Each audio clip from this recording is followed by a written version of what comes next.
أي وكالة. Your Excellencies, distinguished guests, delegates, ladies and gentlemen, please may I invite you to take your seats as we are about to begin proceedings. Thank you.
Good morning everyone. I trust you had a restful night's sleep and we're all ready to go through today's proceedings. It's good to see you this morning. Welcome, Your Excellencies, distinguished guests, delegates and ladies and gentlemen, to day 2 of the Multilateral Industrial Platform Forum. We're going to kick off with the KSA National Industrial Strategy Journey, Industry Ecosystem session, which will explore the journey, starting with the history and moving into how the Kingdom of Saudi Arabia created a robust industry ecosystem with a comprehensive roadmap that helps accelerate and diversify industrial growth in the Kingdom. So without further ado, our moderator for this panel is Mr. Khalil Al-Namari, VP Strategy Communications and Business Development and spokesperson at Saudi Industrial Development Fund. Please welcome him to the stage.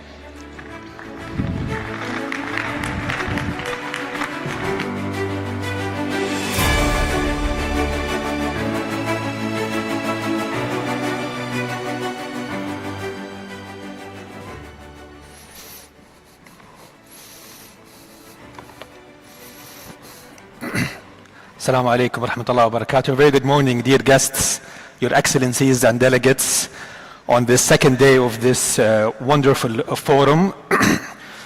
So your excellencies and guests, if there was one thing in common from yesterday's opening remarks by the four statements we've heard, starting by His Excellency the Minister of Industry and Mineral Resources, is that the role of industrial policy and cooperation is vital to economic growth and GDP contribution. On yet another day of discussions today, discussing and fostering international cooperation in industrial development and actionable industrial policy solutions towards sustainable development. We are gathered this morning to listen directly from policymakers on the Kingdom's national industrial transformation and journey. A journey that has started in the late 60s and continued till today to be one of the most successful journeys to date. And maybe what many are not aware of is that the Kingdom's manufacturing value add at constant prices grew 25 times from the mid-70s till end of last year. And this, of course, would not have been possible without direct government support in industrial policies that make a dent in financing, in world-class infrastructure, gas distribution, and many more. Joining me, Your Excellencies and guests, on this panel to continue this conversation on the role of industrial policy and to discuss the example of the Kingdom of Saudi Arabia's transformation over the past 70 years is His Excellency Engineer Khalid Al-Salam, CEO of the Royal Commission of Jubail and Yanbu',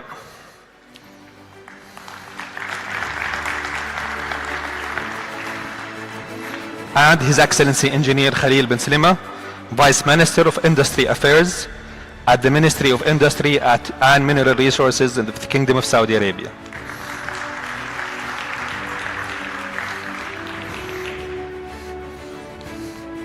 Welcome, Your Excellencies.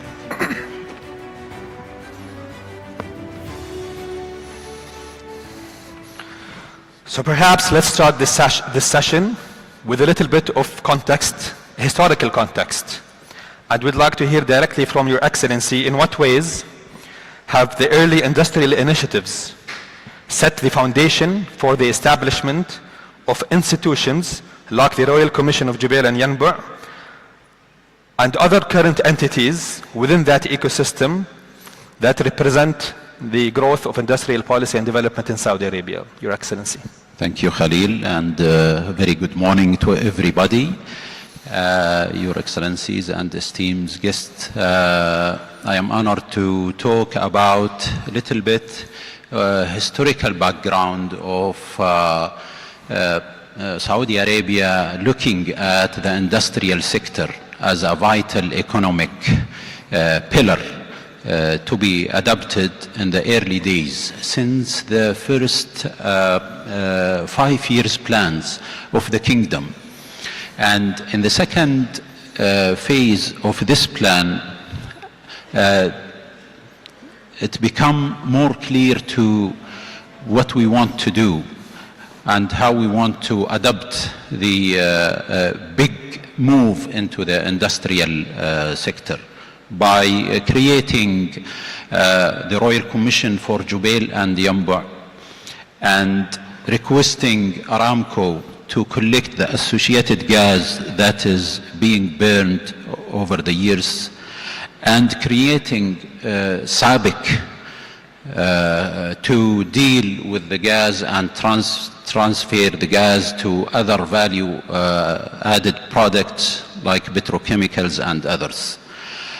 Creating the Saudi Industrial Development Fund at the same time also to make sure that we have a body for financing these giant projects. With this move, the direction at that time, we want to accelerate the transformation.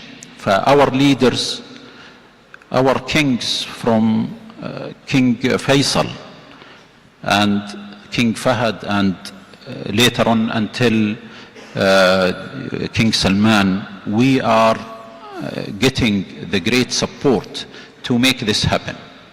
And for example, for Royal Commission of Jubail and Yanbu, they were given the management of the two large cities and to give them the comprehensive roles that they can exercise inside these cities to make the investor at least relieved from bureaucracies of different government entities. Their face is the Royal Commission at that time. It was a brilliant idea 50 years ago, and I think the second part of the question is what is the result?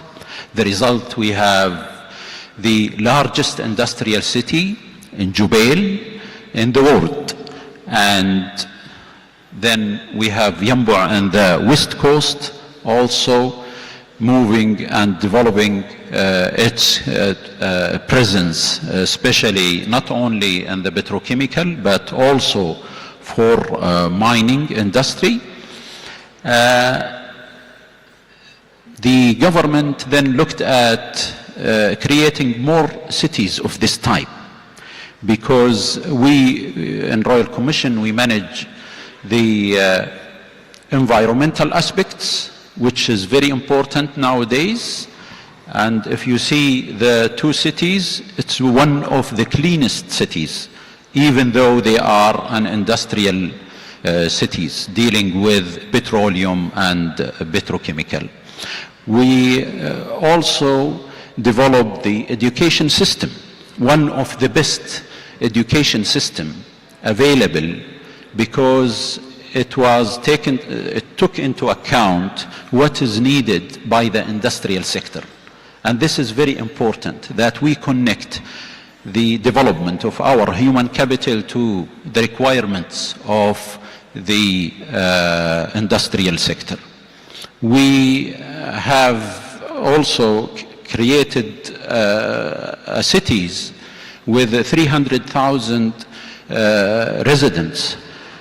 And this is the impact of a big industrial move from that time until now to create new locations for our human capital and make them having the suitable employment. We also look at the safety aspects. And if you see over the 50 years, thanks God, we are managing all the safety issues. There is incidents and accidents, but it is under control. This is also very, very important. This is all policies. And I think maybe His Excellency Khalil talk about it in more details, but I think the development happened. Now it's in front of us, and it's very important that we replicate it in at least in the basis that was done, and look at what the requirement of future global outlooks. We also during the journey, having the ministry headed by His Excellency, having all the entities created later on. For example, I used to be managing Mudun, which is also created in 2001. Afterwards, after this success, the government thought about creating smaller downstream industries distributed in different regions of Saudi Arabia. Mudun, they now manage 36 cities. And it's very important that this happen after the creation of the large industries that supply the polymers and chemicals to, and metals to different industries in Saudi Arabia. And after that, the creation of other entities like the National Industrial Center, that is a consulting house. It's very important also. His Excellency Khalil used to head also this, and me before, and it is very important to help investors to study their investments and look with unbiased opinion how we locate the investments and what is required to enable the success of this investment. And later on also the export, looking at the export and the import and how we also help the industry to be successful in Saudi Arabia, creating the authority for export and the Exim Bank to really support the national and international investments in Saudi Arabia. Not taking the time, I think the history is moving to the transformation of the economies in Saudi. As a result, we are not burning gas. The associated gas is almost fully utilized to produce chemicals and petrochemicals, and we saved the environment around 100 million carbon dioxide emission.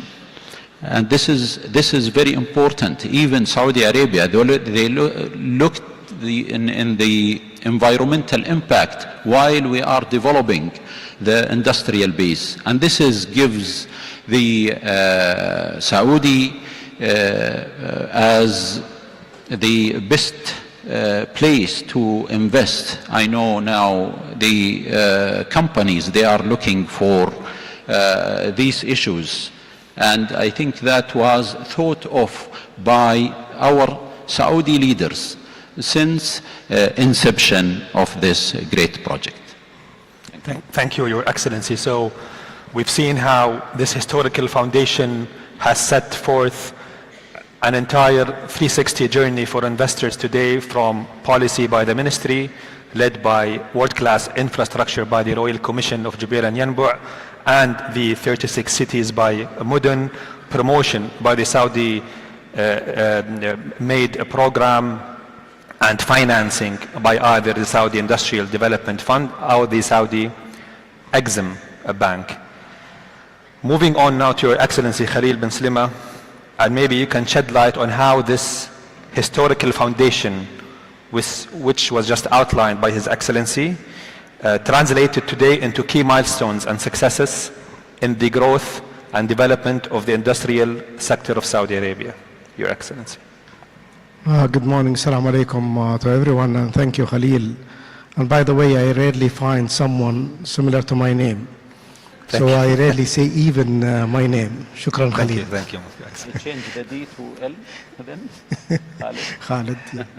So to start with, let's look at the policy itself, like the nerve system in the body. It's hardly seen, but it is very important really to make everything work and response and do its job. I will take maybe the history from the policy perspective. What worked well? His Excellency Khalid and Khalil also mentioned about the creation of the first industrialization wave in Saudi Arabia. If we look at the policy part, one major policy is we stop burning gas, convert it into a valuable product. From an environmental perspective, from an economical perspective, also from a commercial way. In order to do that, multiple policies has to be put in place. One of them is economical return investment. So the country has to put in place. It is not a commercial return, it is economical from a GDP work, creation of jobs, creation of GDP growth, a non-oil return, a diversification, creation of the Royal Commission was one policy. Infrastructure has to be put in place for companies to find a very viable commercial return investment. It was a major undertaking. The master gas network that was done by Aramco and the government as well was another economical investment. It's driven by a policy. Now we have to see also the policy that is crossing the country to the global side. The only way to bring technologies at that time, which used to be very scarce, very unknown for a country like Saudi Arabia, just starting to be one of the leaders in the petrochemical, and we all have seen the stories. One is to facilitate, a policy to facilitate the companies like the Exxon, the Mobil, the Mitsui, the Mitsubishi, lots of other European to come and invest in Saudi Arabia, make the gas available.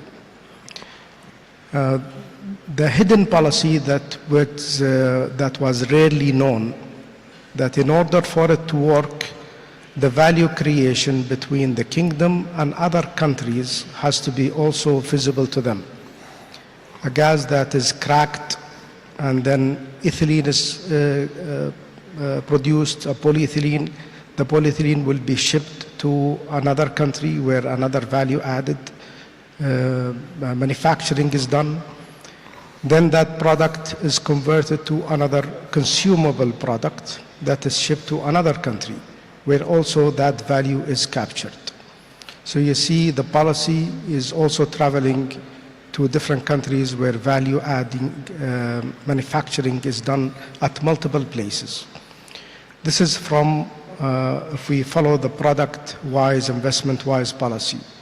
Internal policy has to be, I think it already mentioned, the creation of entities, to have a very focused entity that takes care of economical city, Royal Commission of Jebel and Yamba. Entity that takes care of the financing, the SIDF.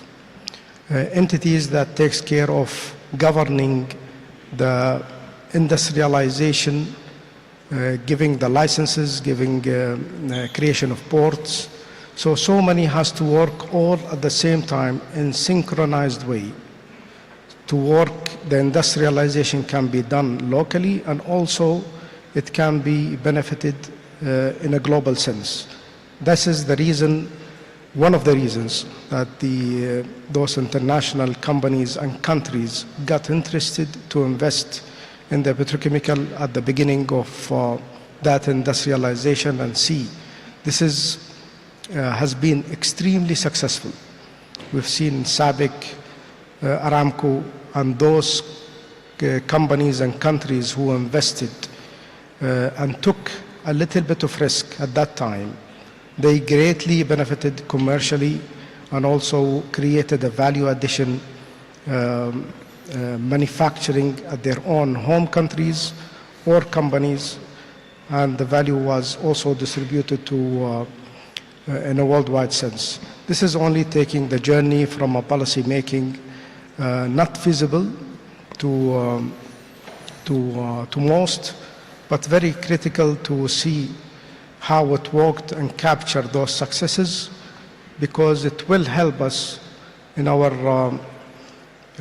journey going forward, and to bridge between what has worked well and what should be done in the future, this is where, when the ministry was created a few years ago, as already mentioned by His Excellency Khalid, headed by one minister, His Excellency Bandar, one important aspect is get all those involved from industrialization perspective under one umbrella. It helps the nerve system, the policy making, to be synchronized, so each party does its job for the whole body to work. If there is something missing, like the Exim Bank, it wasn't there before. It was created later on. There was a need created to help bridge the existing demand and be ready also for the future second wave of industrialization that Saudi Arabia is embarking. So this is in brief just a historical look from an industry policy point of view. Thank you, Your Excellency. So these early initiatives and policies have created a strong foundation for what might be forward-looking within Vision 2030. And perhaps if I could mention maybe two figures of how these early initiatives and policies translated into successes today. We've gone from less than 200 operating manufacturing facilities in the mid-60s to more than 12,000 today. And we've gone through from less than 1 billion exports, again in the mid-60s and 70s, to today more than 200 billion Saudi Arabian riyals worth of exports by the end of last year. This only means that the ambition moving forward should only be higher and stronger. And perhaps this would be a good point to shift gears a little bit to a more forward-looking conversation. And back to you, Your Excellency, maybe shed light a little bit on how does the Kingdom plan to leverage this existing success, this existing infrastructure, and these existing policies to attract new foreign investments and foster new innovation within the manufacturing and industrial development of Saudi Arabia? I think, first of all, the creation of the Ministry of Industry and Mineral Resources and having all the required ecosystem is really a great recipe for success. Now we are even looking to implement and execute the National Industrial Strategy and the National Mining Strategy. Now it's under one leadership, His Excellency Bandar, and all of us and the ecosystem working to execute and achieve these targets. The great thing that in the National Industrial Strategy is we have a higher committee for industry that is headed by His Royal Highness the Crown Prince Mohammed bin Salman, and this is very important actually. His Excellency Bandar, when we were developing the National Industrial Strategy, he was after this concept. And this is a great, really, support. Now, as a result of the history we were talking about, for Royal Commission only, we are almost in 1.2 trillion Saudi riyals of investments by private companies, national and international. And I think with this, now looking forward, it's easily that this place will be very attractive for investments to come and join and explore the opportunities out of this manufacturing complexes. One of the pillars of National Industrial Strategy is to really activate the downstream high-value industries. And that's why the upstream, it was invested very well in different cities, and we see it's an ideal place for companies to come and continue the integration of the value chain to the end products. Now, the other thing, the initiative of the Special Economic Zone announced by His Royal Highness, the 4 Special Economic Zone announced, and this is very important that we can execute and see these zones in life very quick. For example, in Royal Commission, we have 2 special economic zones, one in Jazan and the other one in Ras Al Khair. And if you see, for example, in Ras Al Khair, we allocated almost 70% of the lands within the zone itself. And this is, it shows that the state-of-the-art infrastructure within the cities, it's easy to adopt bonded zones or special economic zones. We are always looking to activate these great initiatives in Saudi. The other aspect, we are looking forward working with Ministry of Industry and with Ministry of Energy, is adopting the green initiatives in the cities, green hydrogen, renewables, carbon capture. We have very big carbon capture project. We are working with the Ministry of Energy and Aramco, using the CO2 to inject it in the deep wells and increase the efficiency of extracting oil. We are, and this is, by the way, very attractive. We have seen it with the new investments from international. They are looking for this green initiatives. Steel, for example, they want to produce green steel.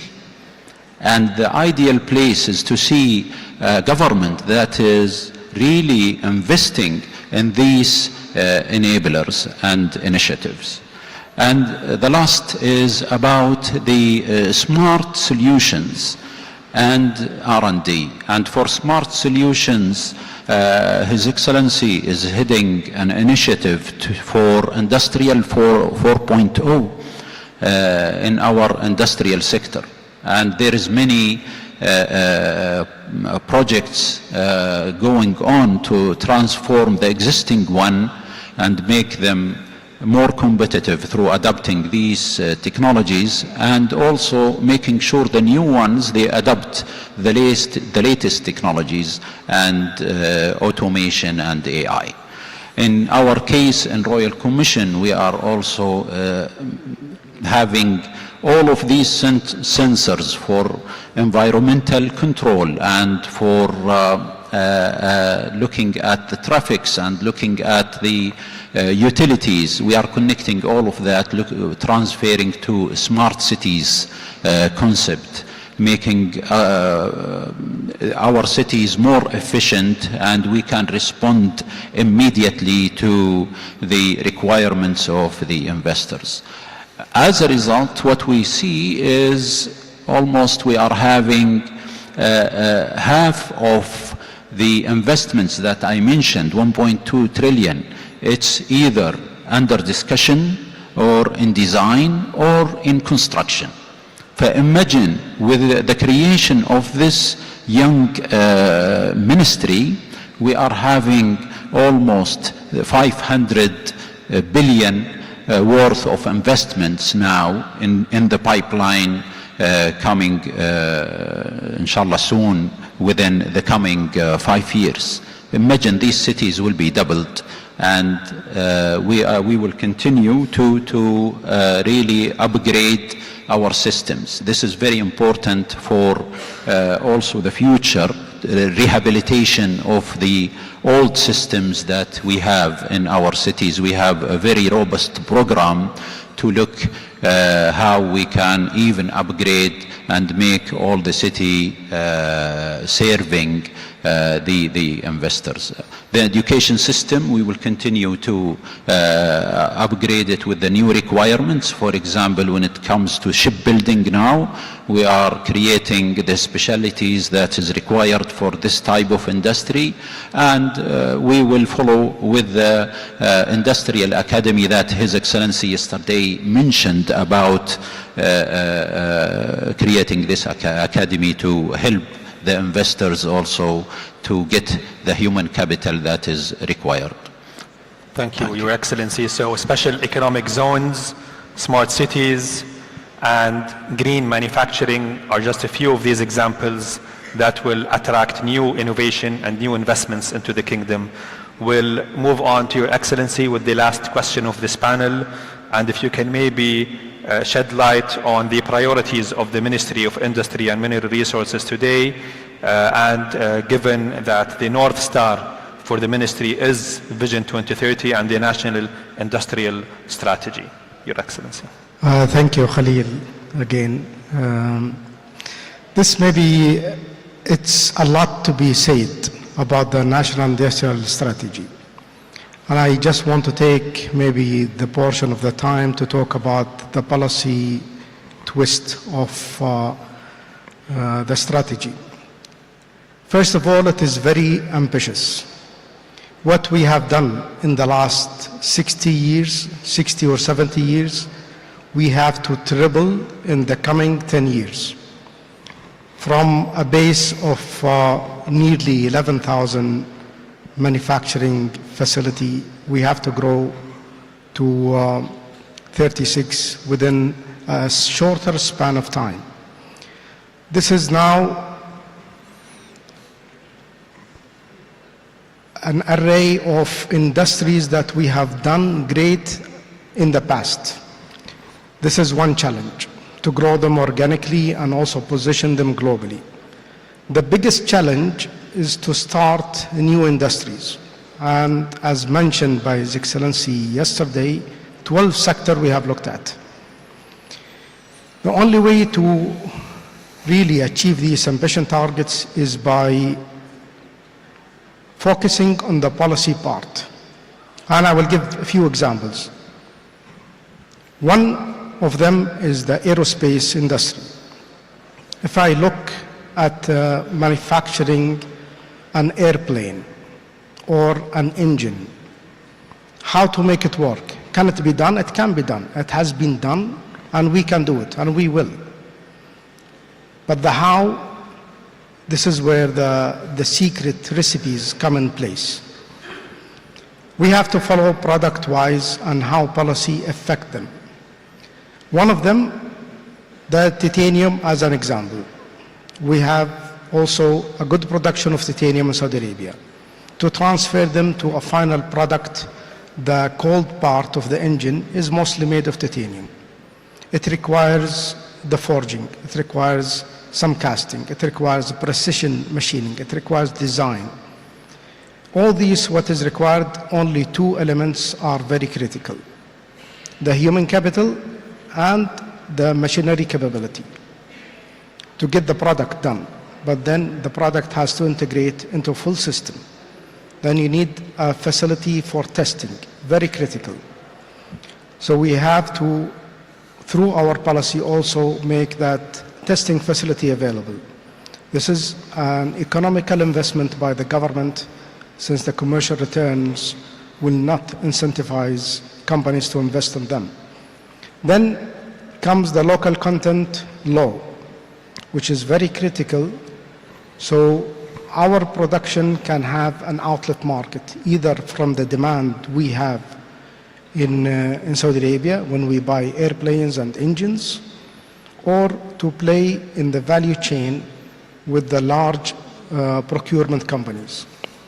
And if we go with the procurement companies, they always look for quality, delivery of time, and also cost competitiveness. So there is a government role to play, and there is a play of policy to bridge between the product and the company who will buy, And there is a role also of other ministries within the ecosystem of government. Each one will play his role to prepare the human capital, to train them, to have the right facility in the training part to manufacture those products, to retain them, to get the expertise within the kingdom, to send the people to different companies worldwide, to pay for them, to get them to learn and then practice what they have learned until the product is done at the end. And most likely this will be done also in an affiliation in a different form, a joint venture or a partnership with the companies who has been already in that business. And they always have to have a value. Our value proposition is making those products available to them through the value chain from the titanium ore until the final product is formed. This is only one example. The other one which I would like to talk about is the auto manufacturing. This is already happening in place now in Saudi Arabia. We have 3 companies that has been announced that will manufacture cars in Saudi Arabia in cake. Lucid, Hyundai, and Seer, our local brand. For them to work, this is, the auto is always an assembly line, a design and assembly and a software and selling, control the cost. When it comes to the cost, then you have to go through the value chain. The OEM suppliers have to be very close. The main components, metal stamping, the dashboard, who will always do it and install it, and then the tier 1 and tier 2 and tier 3. This is also where the policy comes in place. We talked about the success in petrochemical. I will pick one product which is very influential in the auto industry, polypropylene. Has been always produced and still and will be. But then most of the product is exported. Now the policy intervention comes in place where we have an equitable economical versus the commercial return between country and company-wise and companies across the value chain. Polypropylene grades differs, so we need the polypropylene grade for the auto industry, and we need it available and cost competitive. The companies who are already in place, they need infrastructure. They need an outlet for companies to buy from them within their cluster. So this is one example very quickly to see how a policy drives the product into the value chain, where now it is exported as a car instead of as a pellet. A value created for the country, the kingdom. We also now play a bigger role in the value chain for in the global sense. This is one that is still underway. I want to go back to another important cross-country policies. When we created the National Industrial Strategy, we have taken in consideration very important aspects to feed the creation of the strategy itself. One of them, important part, is built on what we have succeeded in the petrochemical side. To be a global player, open market, we have to see the value chain creation not only all done in Saudi Arabia, but also has to play a bigger role in other countries. Value creation in Saudi, where the source of material, of knowledge is done, and a value that is created in another country where a transition of the product is done, and then the final value created at the receiving country. This is how we will have a very quick and open channel to market the product. If we don't do that, then there will be a fast increment of industrialization, but very difficult to make it sustainable, very difficult to last. If the value is not created at countries, they will always try to find another alternative where more value can be created. So I think it was mentioned yesterday, there is the fast and there is the sustainable I think it's your, maybe it's you, Your Excellency Muller, you mentioned that. But it is a key word in how to frame those policies in a product sense. Having said all of that, I think more to be said and a lot more to be done. One last word just to mention how the policy drives to reach to our high target of manufacturing facility. We know we cannot do it by the large investments. So we have to do a very focused policies to encourage the SMEs, the entrepreneurs. So incubators, now we are launching them in a very big way. We have started the product which is called Ready Factories. And the Royal Commission of Jubail has done a lot. Modern is doing a lot. So currently I think 10%, more than 10% of the factories in Saudi Arabia are the ready-made factories. So people, decision from an idea to a product to manufacturing can be shortened within 7 months with this policy, and now we are also expanding it to a great way.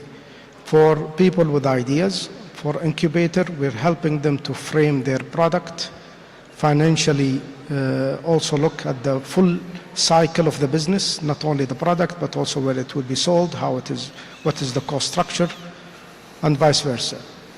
So these are glimpses of policies, and even with the NIS, we had to do a lot of structural fixes. Not everything worked in the past. So one important one is transferring lots of cities and factories to, I would say, the best or the better fuel source. That led us to one major initiative to transfer factories from using liquid as a fuel into either gas or electricity. Electricity, we had to go with a policy to encourage electrification and even bridge the commercial impact with the investors.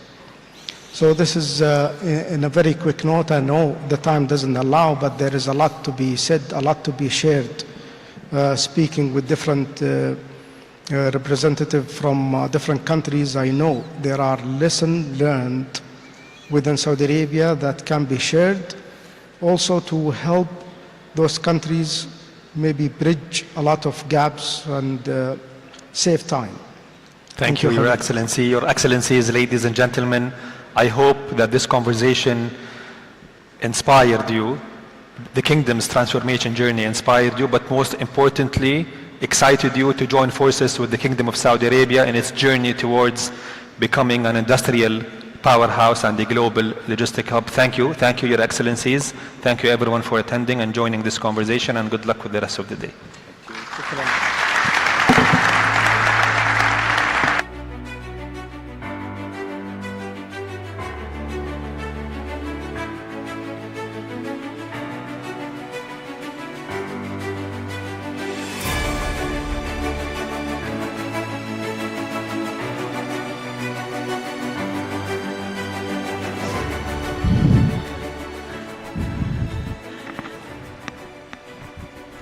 Thank you very much for that insightful discussion. Many points that will provide us food for thought. We are going to take a break now, a very short break of 5 minutes, just so you know, and I'm going to be timing you. Anybody who comes back late, they will be in detention. So please take a 5-minute break, but during that we're going to have some wonderful entertainment for you. The beautiful singer Salwa Ahmad, accompanied by Hassan Mohammed on percussion, and they've got a wonderful blend of fusion music. So before you go off to your break, please welcome them to the stage.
تيست.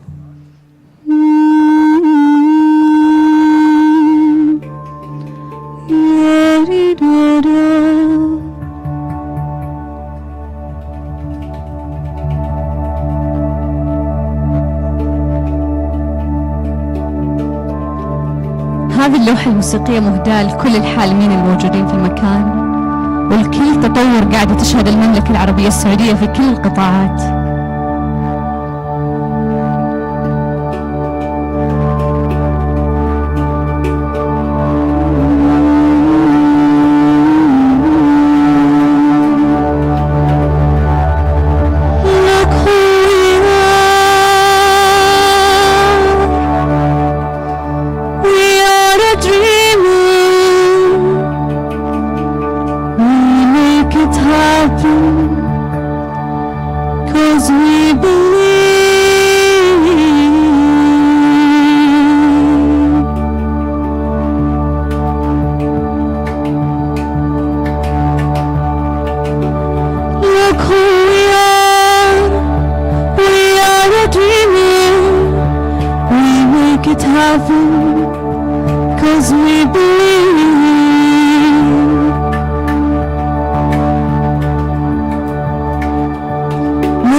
على القمة ضمن خطة المشوار، والحلم الحقيقي يبتدي من وراء القمة. طموحي سما ما يعرف حدود هالأسفار، أخطب ثبات فوق كل عتبات هالهمة.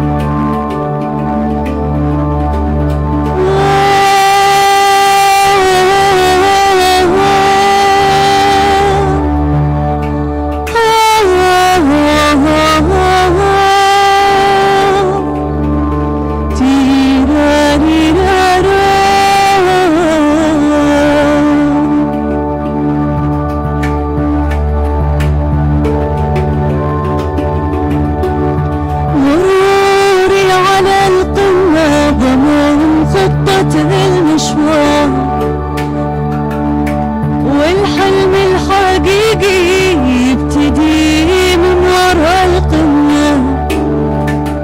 طموحي سما ما يعرف حدودها الأسفار، أخطو بثبات فوق كل عتباتها المنة. أسير وأنا واثق من عزمي وهالإصرار، وابني بحلمي صرح من غير أي ندمة. ما هذا الظروف لو زادت بي الأخطار، دروبي للنجاح زانت بعزم وحب هالأمة.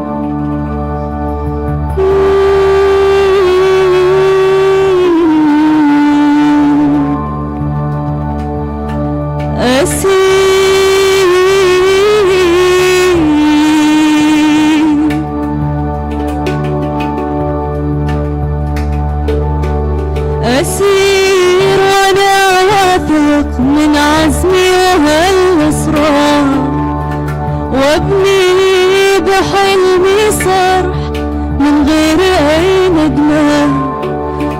ما هذا الظروف لو زادت به الأخطار، دروبي للنجاح زانت بعزم وحب هالأمة. بعزم وحب هالأمة.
Your Excellencies, distinguished guests, ladies and gentlemen, just a reminder that we would like you to please start taking your seats now. We'd encourage you to come back to the main auditorium so that we can proceed. Thank you.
Welcome back.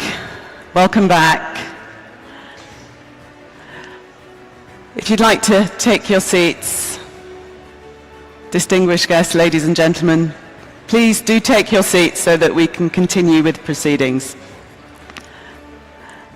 I don't think I have to give many detentions because I think you all obeyed me and came back on time, so thank you very much for that.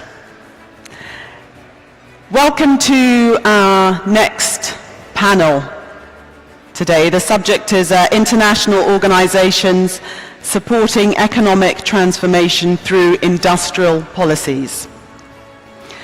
Now, you heard the views and experiences of many government officials yesterday in this very room, but now we're going to hear from selected representatives of international organizations. We hope that they'll share their practical experiences in supporting economic transformation through industrial policies. Now, some representatives from international organizations could not attend in person and be here themselves today, but they sent us their remarks as video messages.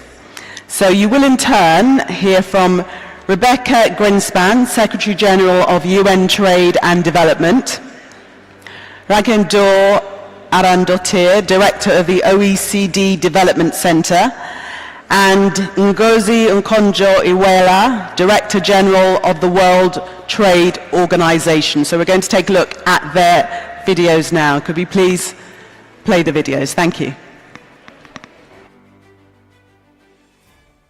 Your Excellencies, distinguished delegates, dear colleagues, dear friends.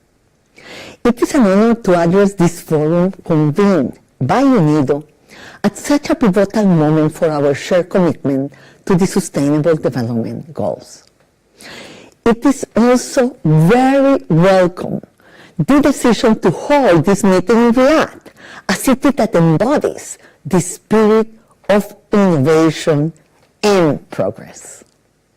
As we gather here, the global landscape is marked by a clear resurgence of industrial policy all around the world.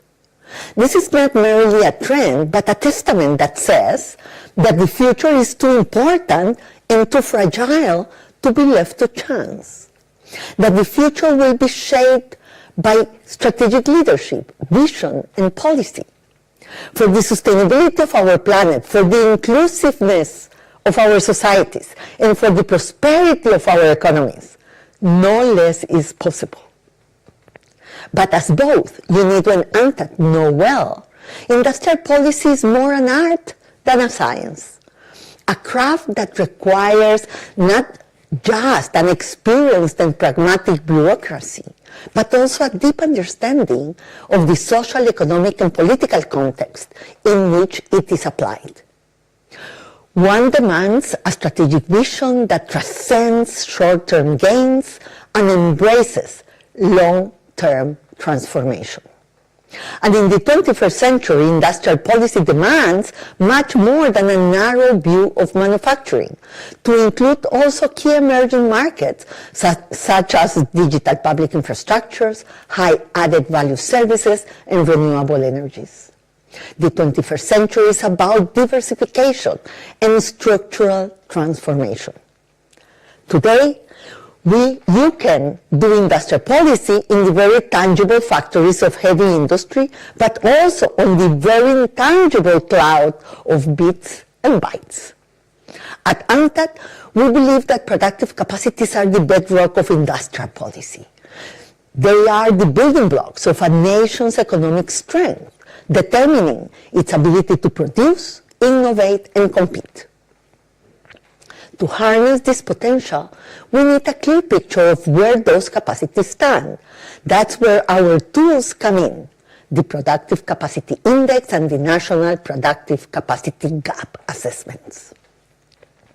These diagnostics allow us to pinpoint a country's challenges and opportunities, guiding the way towards targeted policy interventions. For example, in Ethiopia, we collaborated with the government to design a holistic productive capacity development program aimed at preparing the country for graduation from the least developed country category. This has allowed Ethiopian policymakers to have a clear picture of where they are so they can make clear decisions of where they want to be. Your Excellencies, I wish you all a fruitful, engaging, and successful meeting ahead. May your deliberations here in Riyadh spark new ideas, forge new partnerships, and inspire bold action. To our UNIDO colleagues, congratulations for this initiative and our best wishes of success. Let us work together to harness the transformative power of industrial policy and build a future where prosperity is shared, sustainability is embraced, and no one is left behind. I thank you.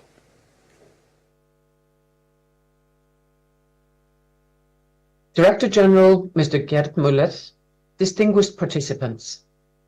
While I wish I could be there with you in Riyadh, my team is there, sharing the OECD Development Center's ongoing collaboration with UNIDO firsthand. I would like to begin by thanking UNIDO for the continuous support in the implementation of the Production Transformation Policy Reviews, PTPRs. Since we developed this tool, we have tested and implemented it in Africa, Asia, and Latin America. What I mostly appreciate about this partnership with UNIDO and the other UN agencies with whom we implement the PTPRs is that we deliver concrete policy advice that addresses current challenges. Here at this forum, we will focus our attention on pressing development challenges and solutions. In Togo, through our PTPR work, we are uncovering how to harness the power of digitalization. In Egypt, the PTPR shines light on transforming the agriculture industry. And in Chile, the report focuses on policies around green mining. This is real transformation in action. We know that to support industrialization, we need policies that push us forward, not back. And to do this, we take a three-pronged approach. We develop smarter ways to measure progress. We share knowledge on how to improve policies and mobilize private sector investment. And we support inclusive, sustainable industrialization everywhere for everyone. Ladies and gentlemen, I look forward to continuing building a knowledge base on innovation and economic transformation and to collaborating with all of you. My best wishes to you for a successful forum. Thank you.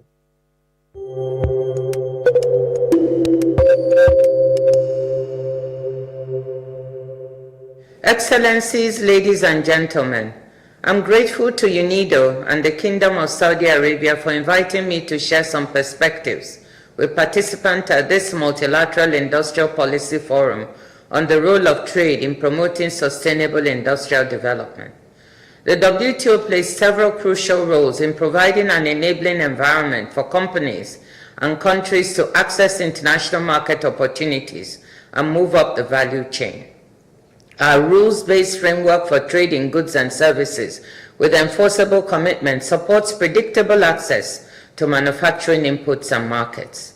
Our Aid for Trade initiative works to mobilize resources to support developing countries build trade-related infrastructure and engage more effectively in the global trading system. One example of where we're playing a hands-on role with you, UNIDO, to promote industrial development is the C4+, Cotton 4+ countries, Benin, Burkina Faso, Chad, Mali, and Cote d'Ivoire. Our goal is not just to partner with the C4+ to improve cotton quality and productivity, but to scale up the value-added content through increased transformation of cotton fibers into textiles and garments. Through a multi-stakeholder partnership with WTO and FIFA at the center, the Partenariat pour le Coton is working closely with the C4+ to produce higher value-added products and connect to lucrative international market niches, such as the $260 billion sports apparel market. I'm pleased that the WTO, working very closely with UNIDO, has delivered a baseline assessment of the cotton to textile sector in the C4+ and maps the potential of the sector to generate good jobs, improve livelihoods through industrializing the process. This is an excellent example of using reforms to industrial policy as a catalyst for sustainable development. This would help the region generate jobs whilst earning more from the cotton it produces, even as we work at the WTO to reform market-distorting subsidies in other countries that lower prices for farmers in West Africa, for example. Industrial policies can be benign to help a country promote industrialization if deployed in a manner that is not anti-competitive and does not result in negative spillovers for trading partners. However, the term industrial policy has also acquired some negative connotations because governments have sometimes tried to secure benefits for themselves at the expense of their trading partners. Indeed, we have in recent years seen an increase in the use of such policies by several economies, sometimes motivated by concerns related to climate or maintaining industrial capacity or national security or others. And here, there is a major role for international cooperation and the WTO to ensure a fair and competitive playing field, to minimize negative spillovers from industrial policies, whilst maximizing positive spillovers and fostering efficiency in the use of precious public resources. It's not a stretch to think of WTO rules as providing a framework for the orderly conduct of industrial policy by our members. But we need to update some of our rules of the game. Our agreement on subsidies and countervailing measures, for example, dates back to 1994, 7 years before China joined the WTO, and an era when climate change was not the existential concern it is today. Instead of ignoring these rules which foster trade tensions, let's update them to produce better outcomes for all WTO members and for the climate. Industrialization is an important goal for members as they pursue the Sustainable Development Goals. So let's work together at UNIDO, at WTO, multilaterally, and elsewhere to make sure that we support our members to work together in a manner that creates mutually beneficial positive spillovers from their industrial policy approaches. Thank you for your attention. I look forward to the outcomes of this important forum.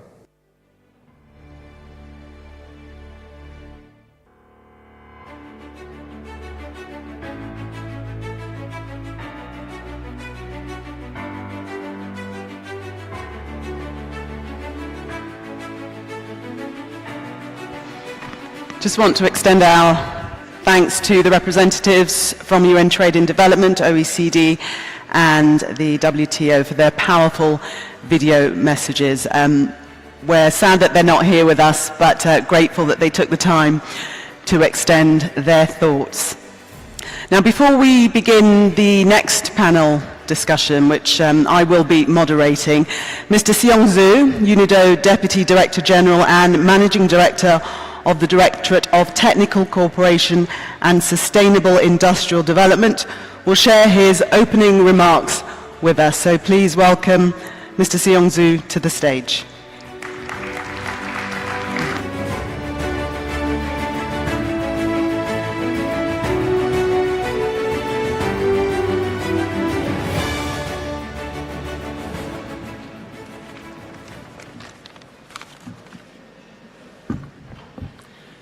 Excellencies, distinguished representatives, ladies and gentlemen.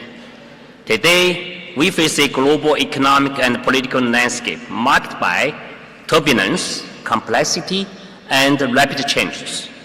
Multiple overlapping crises in food and energy markets, ongoing geopolitical tensions, and the lingering effect of the global pandemic have exposed the vulnerabilities of our global economic system. Simultaneously, transformative trends such as digitalization and the push for greener, more sustainable production and consumption patterns are accelerating. These trends are creating new uncertainties and reshaping how value is created and captured across global value chains. Against this backdrop, we need to launch a call for action. Firstly, government plays a critical role here. Their abilities to design and implement effective policies will determine their success in navigating global tensions and the technological challenges. And secondly, let us look at the partnerships and the collaborations. Our common challenges demand partnerships and cooperations. As His Excellency, Minister of Industry and Mineral Resources of Saudi Arabia stressed that no country can dominate all the value chains. We need cross-country cooperations. Definitely, that this is, I think, the message we should share here. Distinguished representatives, in this session, you will hear about opportunities to enhance industry policy for productive transformation. Industry policies require a set of tools and instruments, such as diagnostic tools, as mentioned by the principle of architect. Also, you need those country diagnostic tools for industry sector, as well as policy instruments like fiscal policy, like labor policy, trade policy, and innovation policy, and etc. UNIDO is committed to enhance industrial policies on a long-term, because it's important for us also to be guided by the long-term strategy when we develop industrial policies. And we support enhancing the capacities of government to pursue efficient and effective policy-making processes. This translates into capacity development work not only at the level of governments, but also for the entire policy ecosystem, as also highlighted in the previous session in the case of Saudi Arabia. I think it's important for all the functions in the government to work together to create an enabling ecosystem for industry sectors kind of development. Of course, we are also supporting governments directly in the drafting of industrial strategies and policies, including sectoral policies.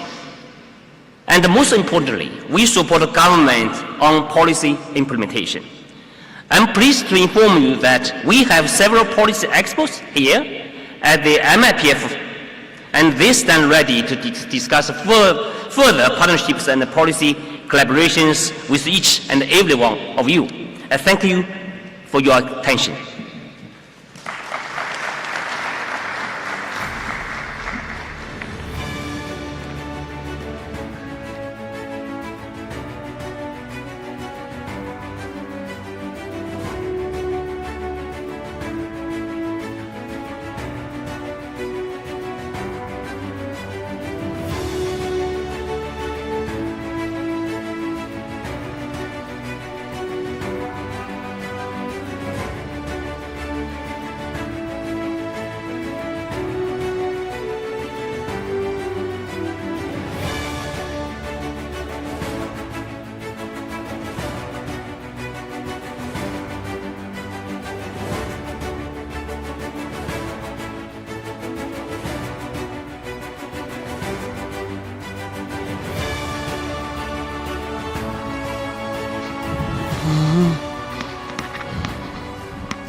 Thank you, Mr. Zhu, for your opening remarks. So now it's time to begin our panel discussion.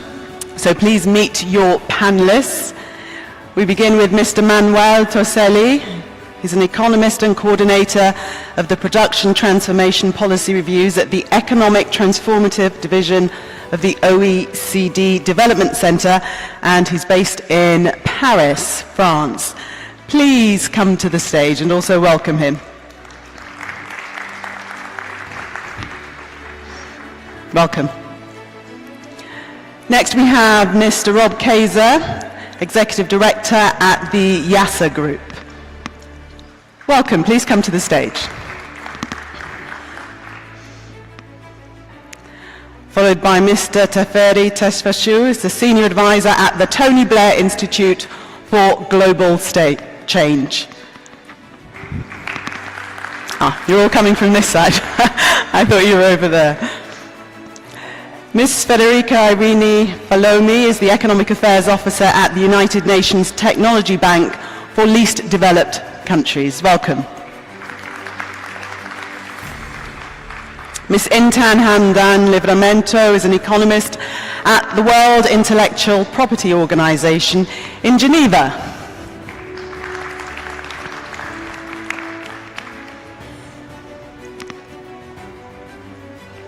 Please take your seats.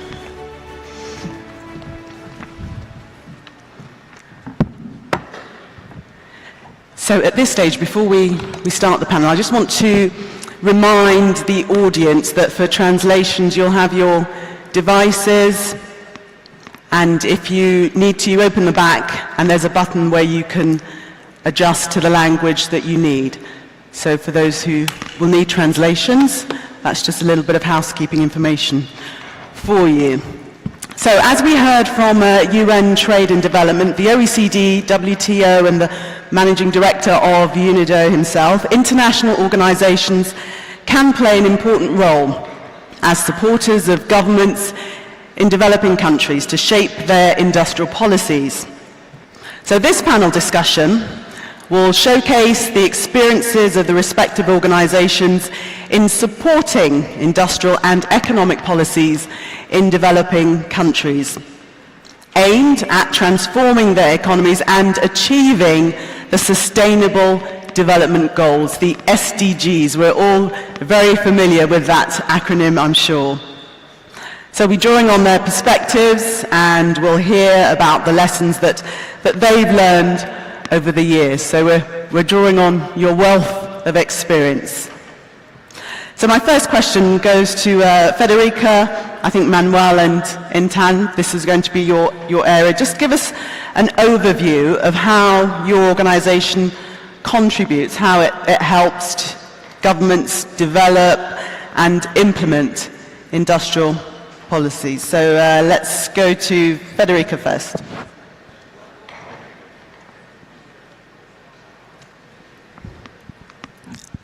Okay, thank you very much, moderator, and good morning, Excellencies, UNIDO DG, dear guests. It's a real pleasure to be here today. And I think we've heard a lot in the discussions yesterday how countries at various stages of development can use industrial policies for a range of to address a range of challenges even beyond boosting economic growth, so addressing the issue of job creation, technological advancement, participation in global value chain, as well as, of course, promoting clean energy and the green transition. In this discussion, I'd like to bring the perspective of a specific group of countries, which is the one of the 45 least developed countries. These are the poorest and most vulnerable countries in the world. And the UN Technology Bank, which is the organization where I'm serving, was created and established to support these countries' efforts in leveraging science, technology and innovation to fast-track their development. And in the case of this specific group of countries, I think the role of international organizations to support the design and implementation of industrial policies is particularly critical, as they often have severe constrained capacity as well to do that.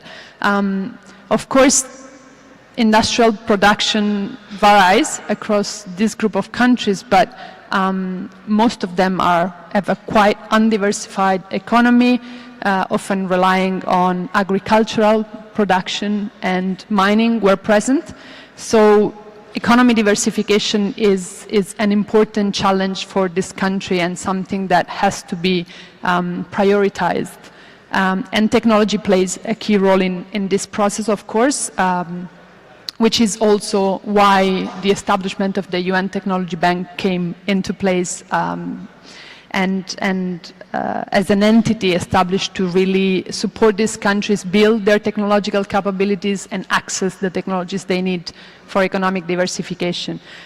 So in this context, I'd like to, of course, highlight a couple of ways in which we support this group of countries in designing and implementing industrial policies for economic transformation. And the first one is through conducting what we call technology needs assessments.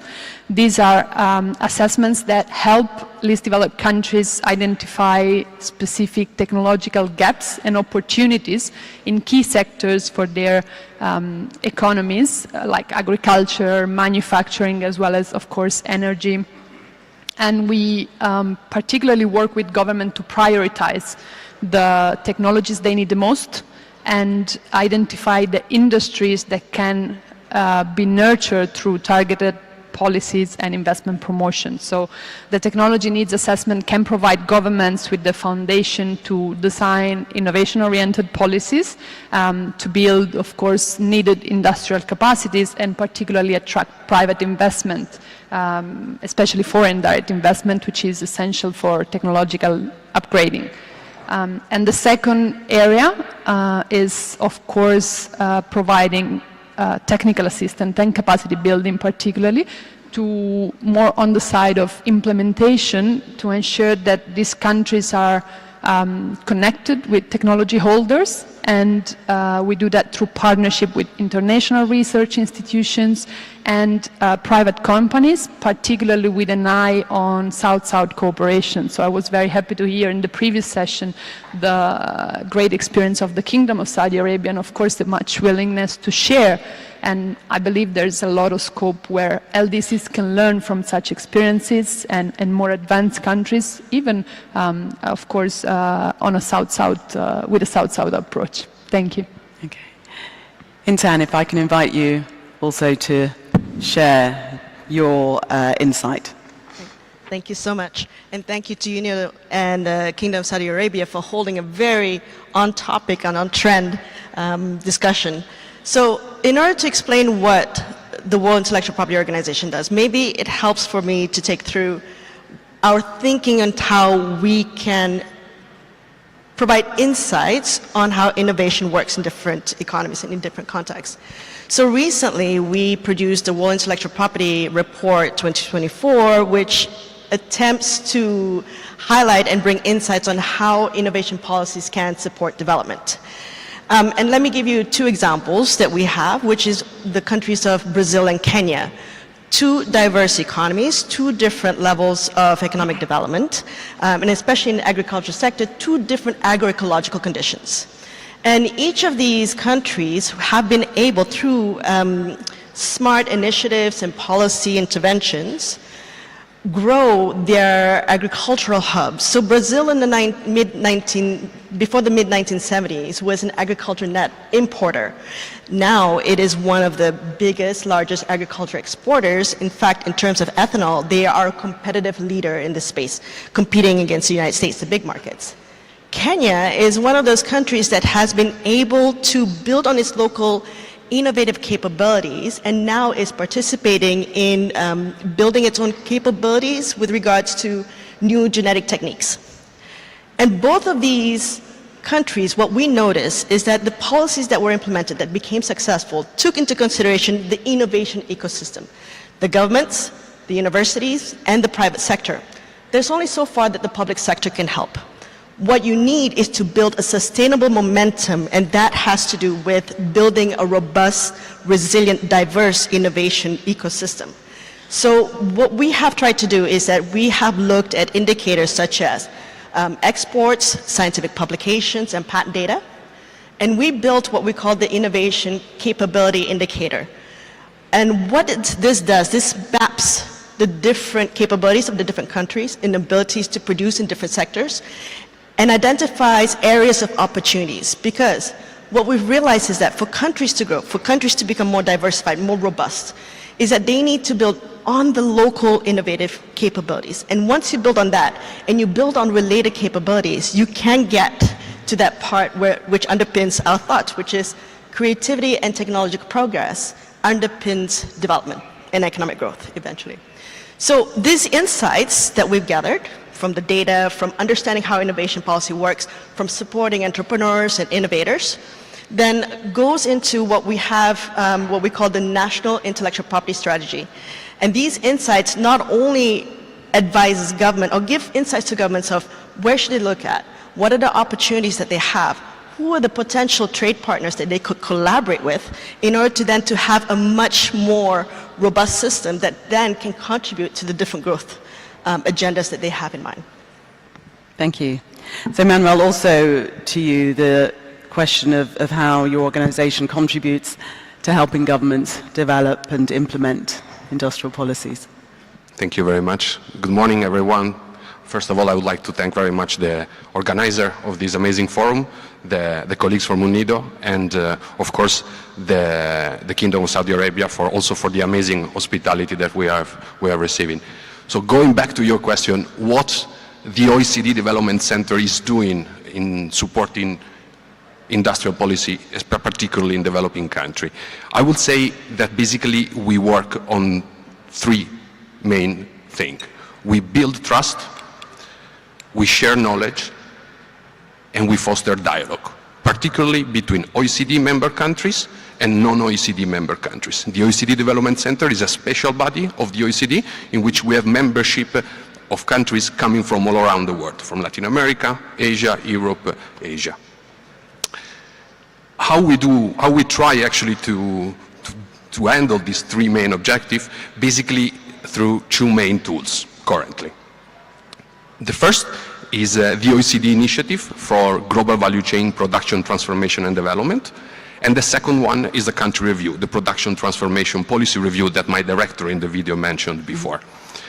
The initiative that started almost 10 years ago, actually 10 years ago, today, this year we celebrated the 10th anniversary, is a peculiar platform, is a platform in which policymakers, private sector, academia gathers together and discuss policy issues related to either specific topic or specific challenges. The peculiarity of the work that we do in the initiative is the fact that it's a multi-ministerial platform. The Vice Minister this morning mentioned it clearly that industrial policy is fundamental pillar of a development strategy of a country, but is one of several pillars. So when we talk about industrial policy, we cannot forget that there are other important pieces, particularly logistic infrastructure, trade and innovation policy. So the interplay of this policy area are necessarily fundamental for developing a clear development strategy. And in that respect, the value added of our initiative relies exactly on this. So we bring different perspective for different ministerial perspective and different policy areas. And we do it also in cooperation with international organizations. The colleagues of UNCTAD is a partner of our initiative, as well as the UNCTAD, the WTO, the CDP, UNDESA, and we work very closely with the colleagues of different Economic Commission of the United Nations in Asia, Africa, and Latin America.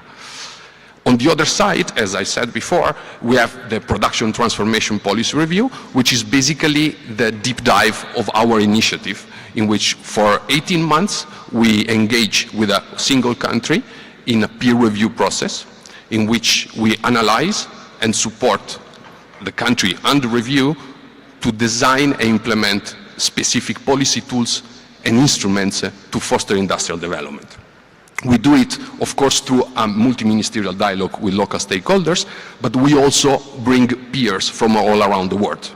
We recently, for example, we're finalizing right now the PTPR of Togo, and for that review we had the chance to work closely to bring expertise from Vietnam, from the Ministry of Science and Technology Innovation from Vietnam, to support the country in designing the startup policy in the country.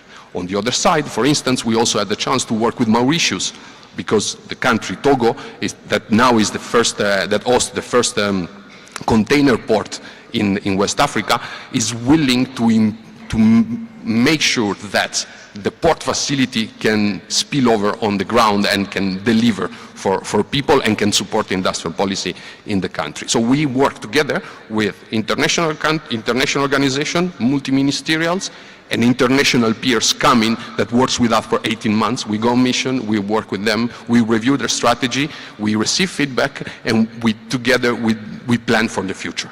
This is pretty much, in few words, what we are doing currently at the OECD Development Center. Okay. Thank you very much for that. I want to bring in now the private sector, and Rob, as someone with vast experience in working within the private sector, what aspects would you add, and what is the importance of collaborating with the private sector? We heard from Intan before that there has to be that collaboration. Why is it so key? Yes, happy to share. Good afternoon. Assalamu alaikum. Thank you for the organizers and also the host country, host kingdom. I have been here over 100 times from the year 2004 till 2009. I'm around almost every week, so thank you for hosting that. But there's been a gap, 15-year gap. And it is like my friends ask me, is there any difference? If I may say, I'm not hopefully seen as a compliment. It's like night and day. There's literally a different country in the same place. Now, when it comes to the private sector aspect of it, if I may make a crude analogy, when it comes to industrial development, we find that a country or a place, state, city, town, is like a retail space, like a mall. And the private sector is either an occupant of the mall or a co-investor in the mall. And you'll find that every player every person we have here, is involved in one of three activities: either activation of that space, the evolution or development of the space, or the maturation of the space. So I'm talking about LDCs, middle-income countries, as well as advanced nations. And what we find where the biggest challenge is in middle-income countries. Naturally, activating a nation in order for them to enter into this general term used by OECD as the global value chain is very difficult. But once you're there, we have a myriad of different problems. I can give examples of what I won't name names. Industrial zones eventually become a property play. You can go to a piece of land worth $1, then you activate it, it becomes $10, activate it again, it becomes $100. You end up with vast spaces developed for industry, but it becomes a very empty space. Around it, there's more development and such like. So that's one thing I think we need to ensure, that we follow what's prescribed in a very sustainable manner. And as described earlier by the previous panel, it is the synchronization and harmonization between the private sector and the industry and the policymakers to ensure that there's no shortcuts. And that's why there's so many middle-income countries who cannot escape velocity, because it continues to be a factor-based development, which means I'm cheaper, I'm faster, but based on land, power, labor, and that's it. So how do you do this? I think it was eloquently described by the leaders in the previous panel, as well as our friends here. One needs to understand, where are you in the global value chain? When you understand that and how you activate, especially our friends in OECD, it's very difficult, because it's very easy to say I'm cheaper, I'm faster, I'm better. And this actually goes beyond the field of industry development into the general field of social development or economic development. And technology plays a big role, global value chain plays a big role, but the hardest part is supply chain development, industrial support development, and the labor side of it. And I can tell you, every country in the world has miserably failed on the labor aspect of it. Miserably failed. And I think there's still space for development and solutions for this.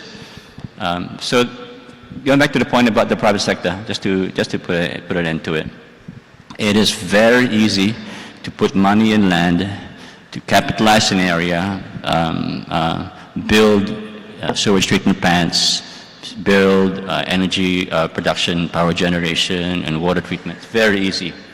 But the difficult part is bringing industries in, and bringing in, most importantly, the labor and the talent required to develop it. And I think this is something which the private sector has complained to every government in the world, and I think the kingdom is no exception. So, you know, the other partnership, another perspective of the private sector would be in the activation of the place. I'm involved in many economic zones. Some are involved in a smaller space, 500,000 jobs, 1 million jobs. Other zones I'm involved in is 5-10 times larger than that. People always forget the activation of the place. But the last thing people want to do is to gentrify a location. You know, when you activate a place or industrial zone, the property prices go up, the land prices go up, but the wages are stagnant. And all these people who are highly qualified and highly paid take over assets. And it gets very, very unpleasant for people very, very quickly. And that applies to all three levels, activation, evolution, and maturation as well. So it's important in the investment in real estate, investment in the activation of a place to ensure that it is aligned with good urban design and town planning. And there's so many places this has not been done correctly. So I'll leave it at that. I think our friend here can say a lot more. Teferi, we'll bring you in at that point. I was going to ask you, given your experience, how has the support of international organizations, private organizations, how has that changed over time in your experience? Thank you very much. I wish also to thank the organizers for inviting the Tony Blair Institute. Let me very briefly address it from a very broader perspective, because our session is addressing the role of international organizations in supporting governments and countries and policy making.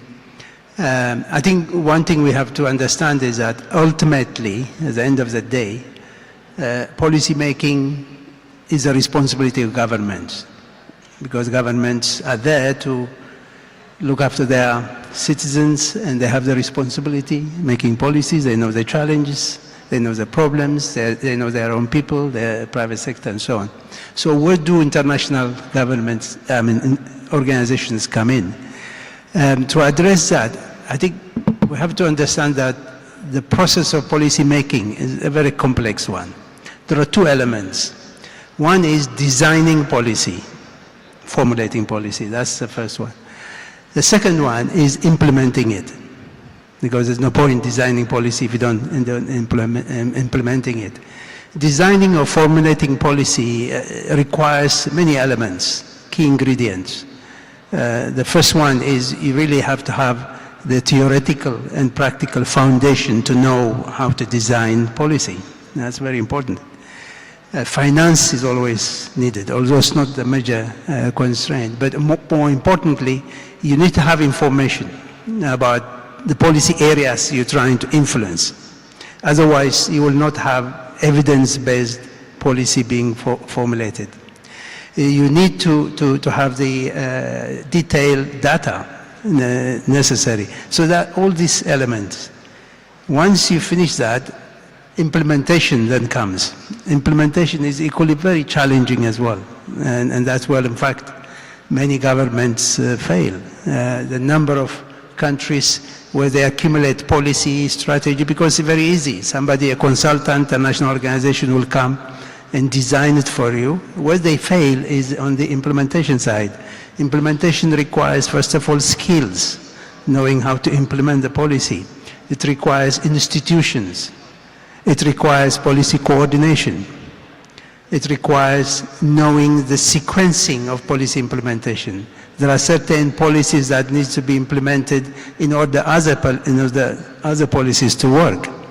Now, many of these elements, partly or fully, are not present in some developing countries, especially the early stage developing countries. That's where the role of international organizations come in, because international organizations help countries to learn from themselves, plus also to learn from other governments and other experiences.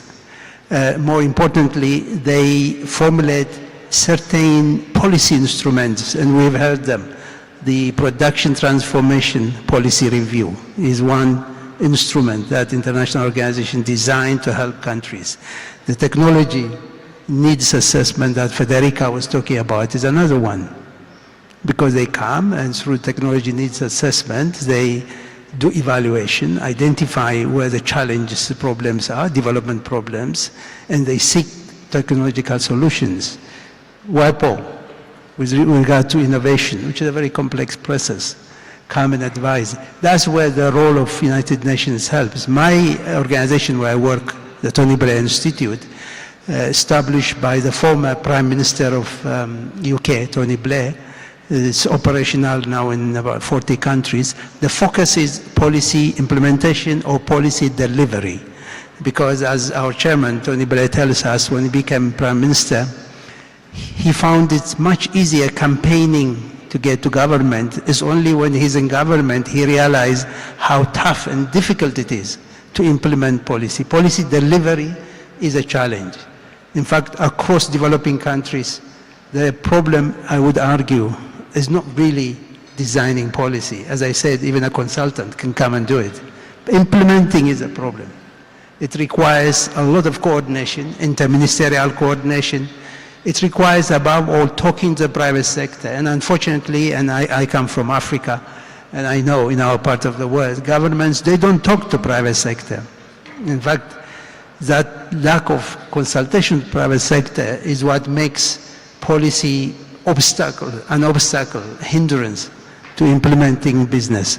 So this is general points I want to make. Okay. Intan, if I come back to you, just going off the back of what Tafari was saying there, talking about the importance of design and implementation, one has to come first, but you have to bring in the policy. In terms of international organizations advising and stepping in to share their expertise, are you aware of cultural sensitivities that might have to be observed, i.e. the big corporate coming in and advising and perhaps not listening to the people in the situation themselves? Are you aware of that? Is that an area which needs keen attention?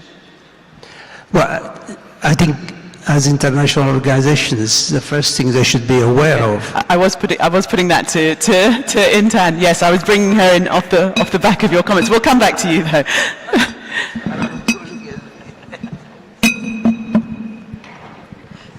Oh, can you hear me? Could you? Yes. Okay. So basically, what I was saying off the back of what Teferi was speaking about is international organisations coming in, the awareness that they need to have of cultural sensibilities, and not being, the big boss coming in and telling the individuals how to do things. Collaborating. That collaboration is key. So when we think about innovation, right? So let's contextualize it on innovation. We do have, for example, one division that looks at traditional knowledge, and we are cognizant of the different sensitivities when it comes to building innovation capabilities and innovation policies that can actually grow that.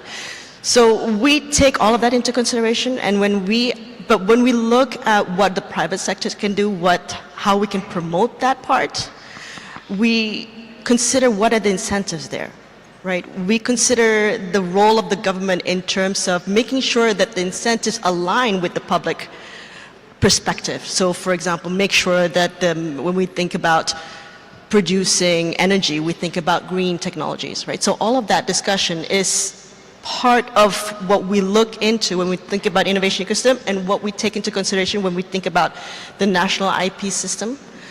Strategy, and with the entrepreneurs, we work with entrepreneurs quite closely, of course based with government officials, where we look at what they have to offer, right? We look at how can we leverage the intangible capital and use that to move forward. Okay, thank you. Manuel, you wanted to come in. Yeah, thank you. I find your question extremely interesting because over the last 10 years, since I started working at the OECD, basically, I have to tell you that one of the, let's say, the secret in working with both OECD and non-OECD countries is to, first of all, to have respect and to treat each other on equal footing. It's a dialogue on equal footing is the secret. There are OECD countries that can learn from emerging economies on certain features. I give you an example. few years ago we worked with Dominican Republic. I know today there is the Vice Minister here.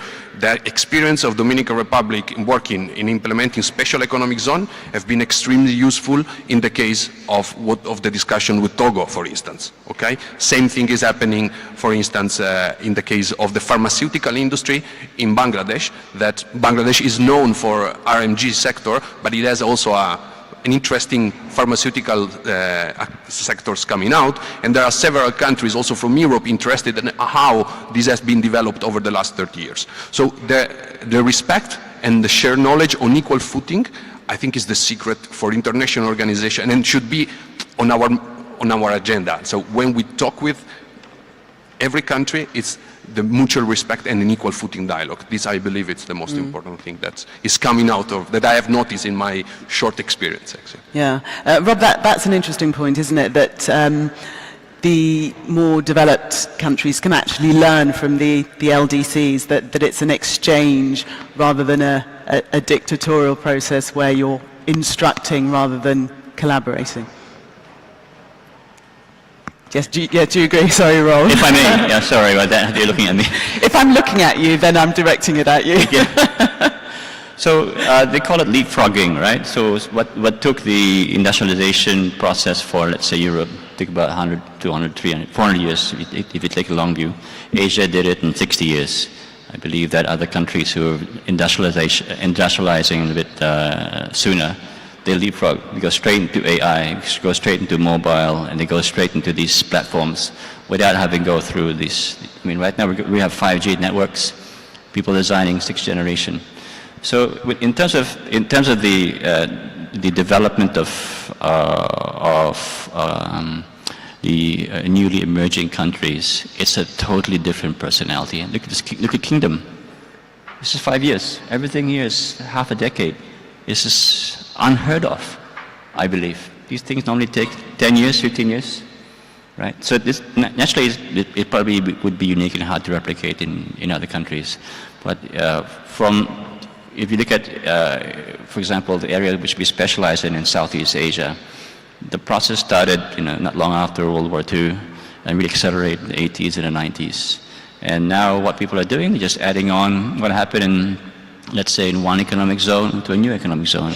Country of which I'm based out of Malaysia, there are dozens, almost 100 economic zones, industrial parks and such like, and each one is leapfrogging over another one. So in terms of the kind of work that we do, part of it supporting OECD, kind of bring me around to look at how other countries can learn from other developing or developed countries. It's always back to the same thing I mentioned earlier. It's about, the first one is labor force transformation. And it's never about education, it's never about training. And I wouldn't prescribe the solution to any one society, economy, or region. But this is something which I believe no one has any lessons to learn from each other. But everything else that you find in this group, in terms of the template for development, there's many lessons that can be learned. People like to look at Malaysia, naturally, because Malaysia has both, has gone through the process of F2F, field to factory, oil field, or from the farm to factory. The process of first industrialization was, I guess, seemingly magical, 80s, 90s. I think now everyone understands it's not that difficult. One has to take the templates that has been in checklists and in institutions recommended by the international bodies, in particular OECD. If I may talk about OECD for a while, I found it a very admirable organization. Those who may be familiar, it came from the ashes of World War II. Europe was developed by the predecessors of OECD, and in their benevolence and in their cooperation, and in cooperation with other countries around the world, they are sharing what they know and getting others to share what they know in this particular process. Do they know everything? And I think they're the first one to tell you, no. But I think this cooperation model which they have developed, others are now emulating as well. In particular, the process of production transformation. This is how we get from factor-based development into countries who understand markets and products. The Japanese are experts at it. The Chinese have almost perfected it. Any country can do it as long as one understands production transformation. And the other one is Policy development, yeah? I mean, I've been doing national policy for several countries. And getting a piece of paper approved by cabinet is not a policy. It's a document. In order for it to come to life, it needs to be policy action. And it's not activated by government, it's activated by the private sector. A cooperation with the local investors, local industry, in cooperation with the international industry. It sounds very difficult, but it's not. The policy transformation describes a process of being part of the global value chain. In simple terms, onboarding the local value chain into the global value chain. You pick your sectors, or the sectors pick you. If I may, we can talk about innovation. Irrespective of what sector it is, you will find in any industry there is a global consensus. No, it's not a conspiracy. There are, roughly 20 industries. Every industry roughly have 10 leaders. Even though they compete for markets, compete with better products and technology, they generally know what's going to happen in the next 5, 10, 15 years. Policymakers, administrators, and such like haven't had the ability to understand this yet.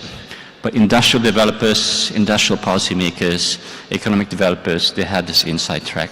And this is one thing which I believe that one could look at very closely in order to elevate from factor-based into market and product-based. But the last thing I'll say is the process of evolution from policy development, policy activation to institutional development.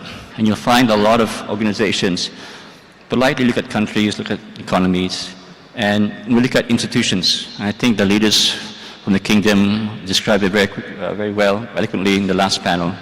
There's some things you can never change or won't change from it for a long time. Some things can change. Some things you can, it's changing on its own course. Some things, there may be some intervention or some development. But the key aspect of it is looking at the various institutions and see how you can develop it so that it can be harmonized and then synchronized, then it comes together. It's a long, complicated, and complex process, but I think it's well worth it, especially when you're very committed to social, economic, and technological development. Tafiri, I just wanted to come back to you because you previously wanted to make a point about respecting cultural sensibilities and working within that context before we move on.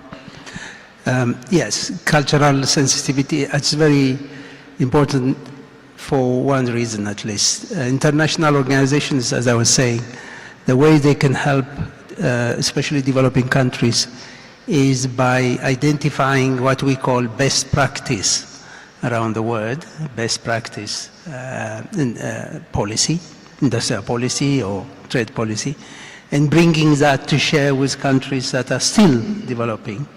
Best practice could be, for example, the Korean experience, the Chinese experience, and German experience in developing a particular sector or a particular industry. This is good.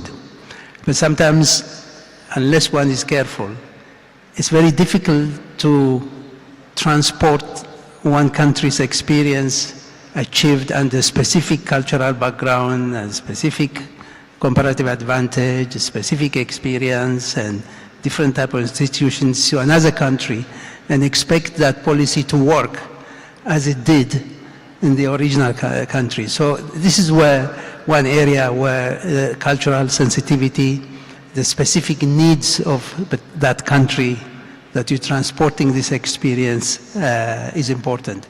So I would say that the best way of approaching this is to identify best practice, but to focus on best match for that country. There's two differences. Best practice is the best way. I mean, we all talk about how Singapore managed to grow fast and transform. Structural transformation in Singapore is legendary. Everyone wants to imitate. But it would be a mistake if we think that we just simply copy the institutional, cultural, and other arrangement from Singapore and try to bring it to either Saudi Arabia or somewhere in African countries and plant it as if it worked. No, it doesn't work. So I think the point I would like to highlight is that sharing experience is very important. Learning from other countries' experience is very important, necessary. Although, mind you, always the most effective way of learning in policy is from your own mistakes. You know, we talk about East Asian experience, how they got all policies right. They didn't. Even in East Asia, it's all trial and error. Policy making is trial and error. You try policy, if it didn't work, you pivot, you change. The problem is some governments stick to that policy until it's too late, and things are a bit damaged, and then reversing would be difficult. So I would say that when we're copying best practice internationally, we make sure that we identify best match for that specific culture we're talking about, rather than just simply trying to copy the best practice and expecting it to work everywhere. Yeah. I think I'd summarise that in a typical UK phrase, which is one size doesn't fit all. Yes, that's the essential. So let's take a look now at the lessons that you've all learned from working with the governments in policy support. And Federica, if I come to you next, what are the experience that we can learn from in terms of your collaboration with organisations in supporting governments? Yeah, actually, the way in which we just concluded the previous round of questions is one of the major lessons learned for us. Although the LDCs are, let's say, a category of countries, a group of countries, they are very diverse. We cannot approach the issues in different countries with one solution that fits all. So for us, I think the first lesson learned is the importance of understanding the national specificities and context. There are very large economies like Bangladesh and Ethiopia amongst the LDCs, but there are also landlocked countries which face geographical and logistical constraints, as well as Pacific islands, which are very tiny economies and remote from major markets.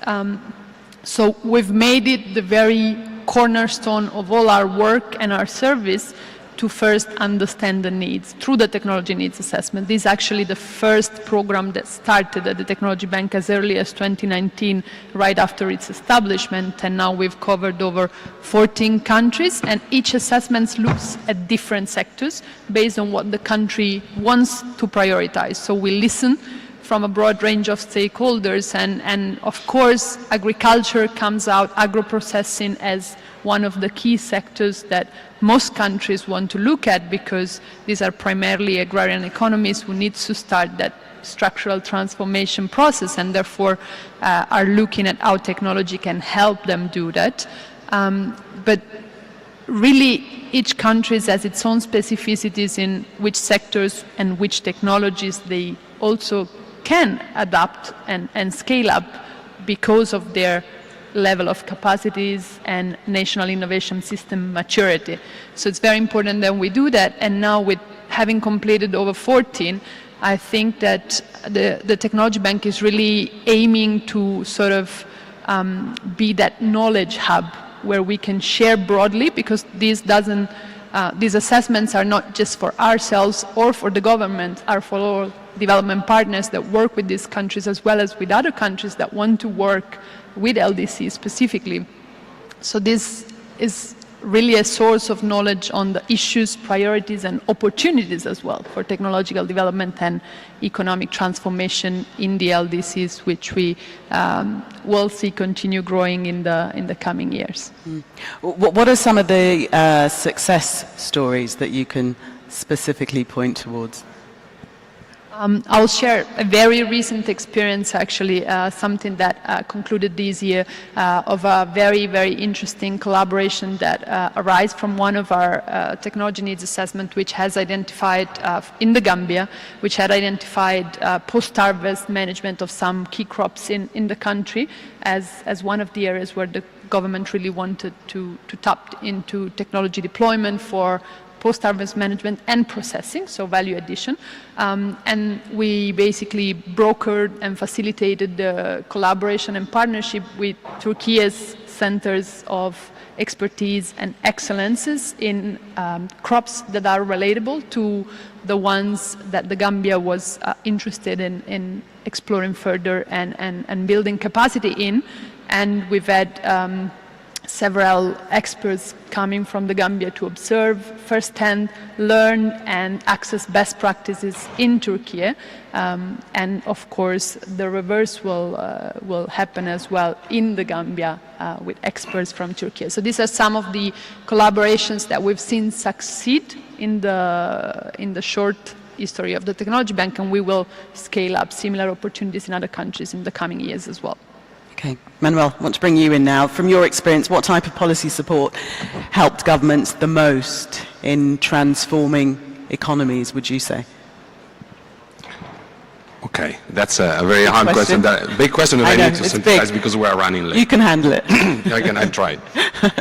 So, also based on the discussion we have been having over the last couple of days, I think there are a few important features we have to consider.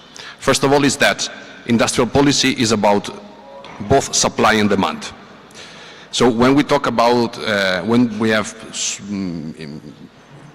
very structured incentive, or fiscal incentive, or grants to support industrial production, we sometimes forget about the demand side. For instance, a producer of agro-products in Togo that has an availability of the logistic and the human capital to produce, actually is facing a lot of problem in getting the right standards in order to export to European or US markets. So working on demand side, meaning quality infrastructure system, I understand there will be a session later on talking about this issue, about quality, about metrology, it's very important. The second aspect is that industrial policy is about development, and it doesn't happen overnight. So it's a long-term trajectory that requires a lot of trial and by error. And in order to design the right instruments, the right policies, we need,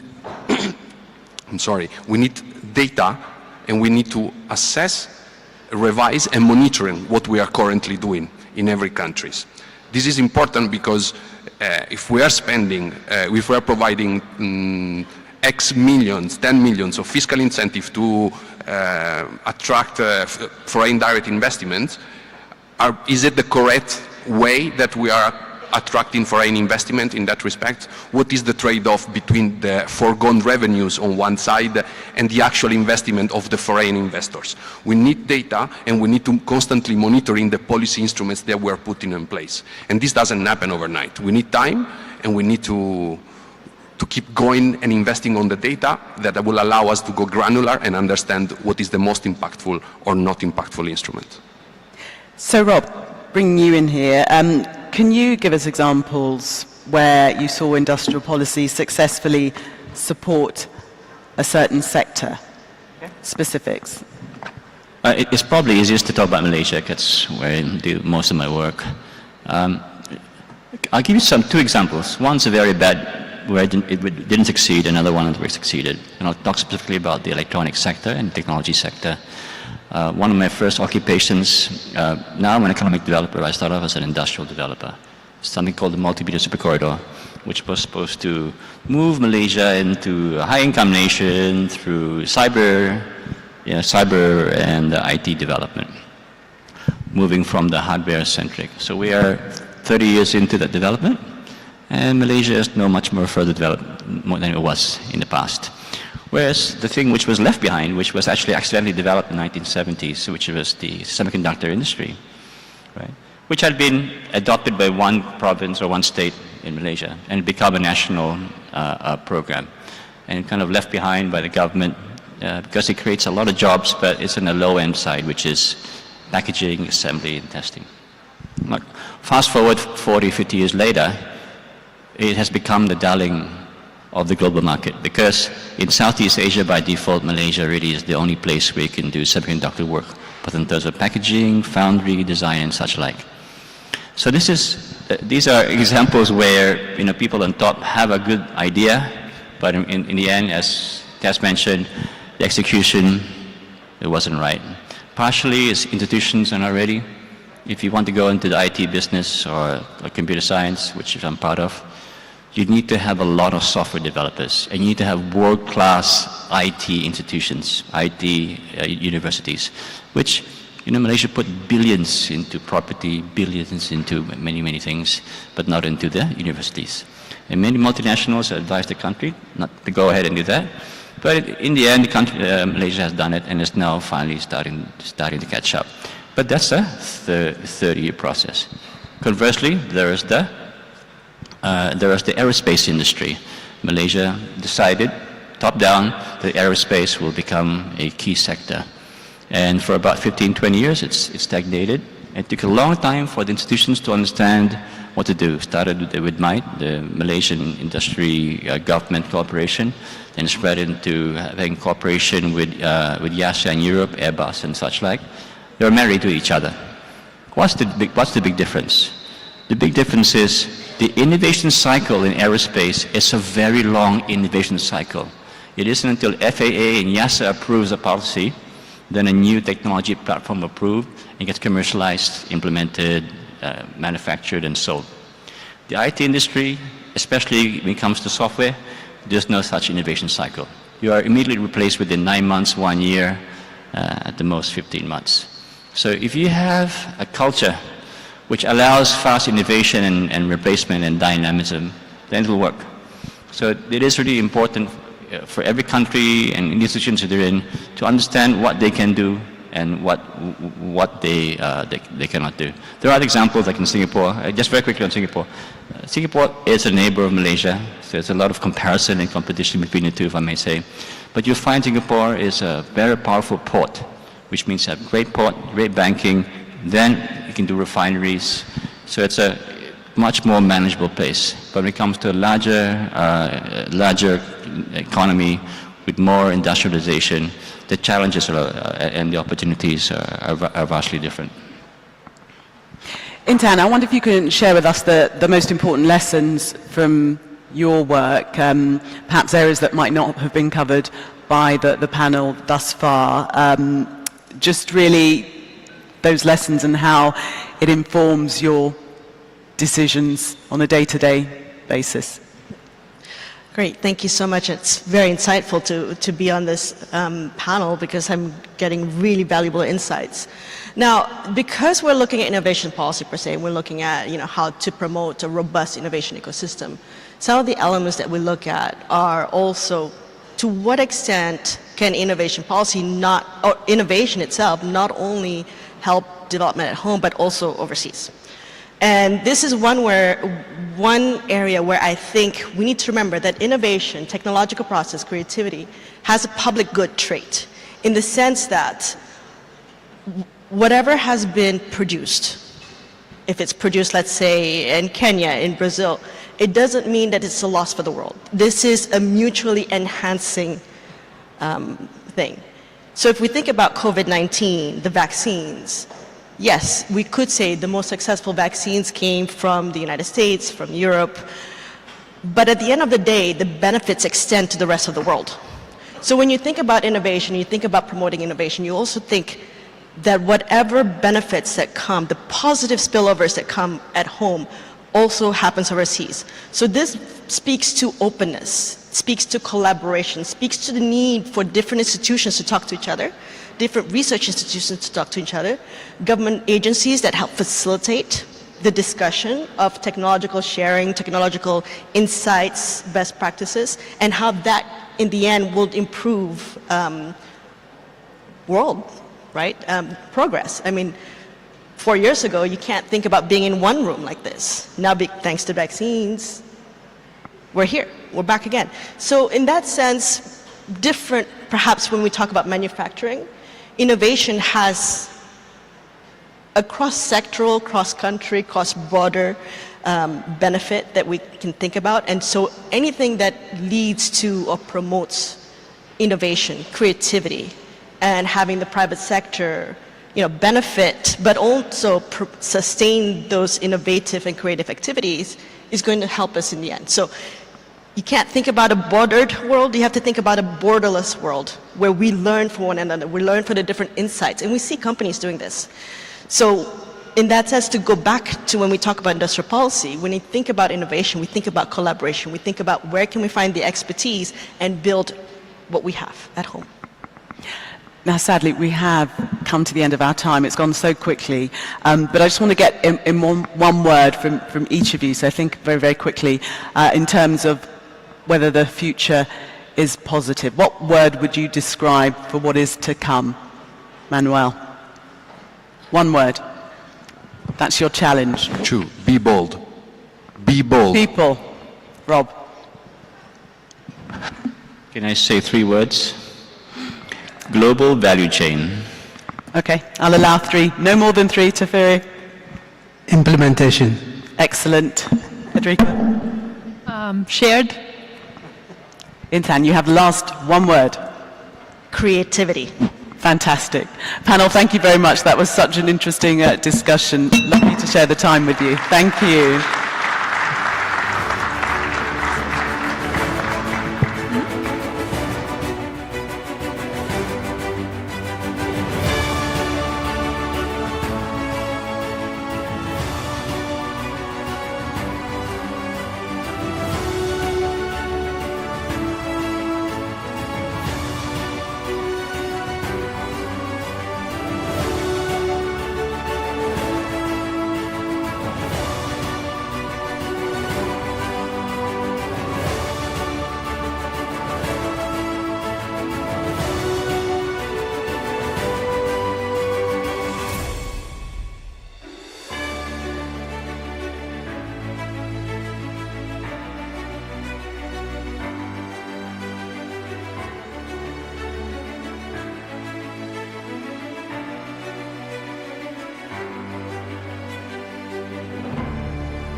Your Excellencies, distinguished and prominent guests, ladies and gentlemen, the global poly-crisis, COVID-19, armed conflicts, and climate change has severely impacted livelihood worldwide.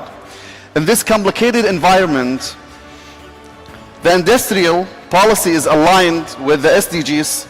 It can ignite innovation, create decent jobs, and contribute to climate change mitigation.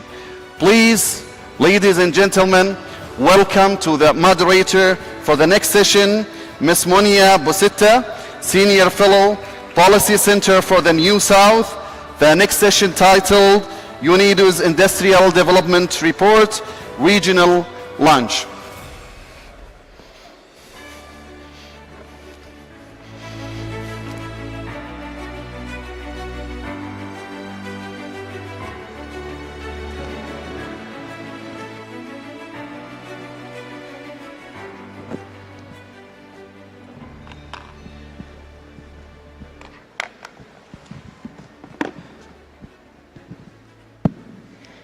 بسم الله الرحمن الرحيم. السلام عليكم ورحمة الله تعالى وبركاته.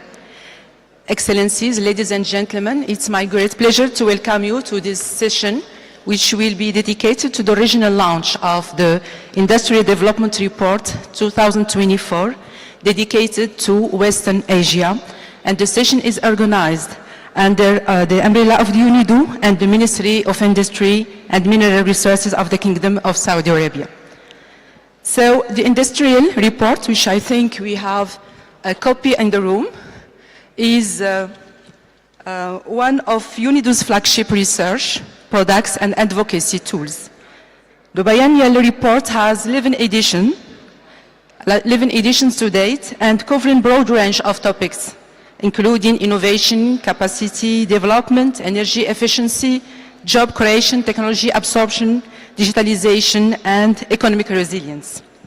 The 2024 edition, officially released in June, is dedicated to industrial policy and introduces a new approach to comprehensively assess progress on sustainable industrialization in the context of Agenda 2030, with focus on 3 SDGs.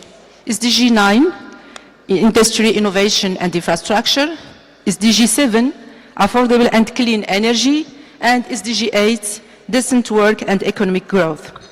The report is also product of intense research efforts of UNIDO team, numerous partner research institutions and policymakers from all over the world.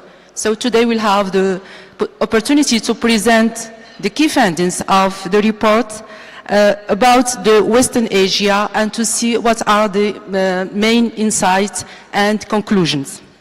So the session will be organized by key remarks. That will be the introductory session to present, as I said, the report. Then we'll have discussion with our esteemed speakers coming from Kingdom of Saudi Arabia and Bahrain. So I invite Mr. Naif Al-Husseimi, EVP Strategy Planning and Economics at the National Industry Development and Logistics Program of the Kingdom of Saudi Arabia, and Mr. Khalid Al-Alawi, Assistant Under Secretary of Industrial Development, Ministry of Industry and Commerce of Bahrain, to join me at the stage.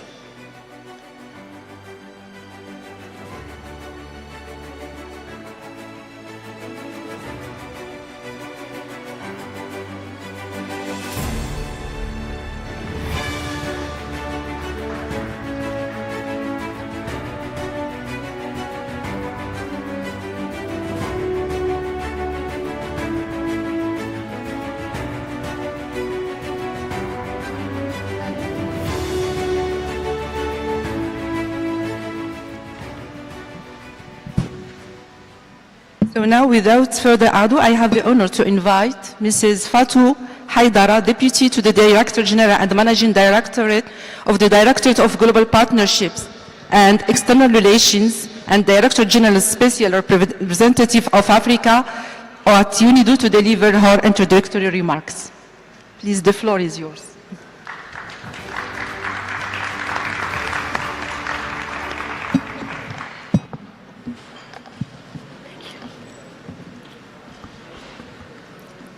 Excellencies, distinguished participants, ladies and gentlemen, dear colleagues, good morning, good afternoon.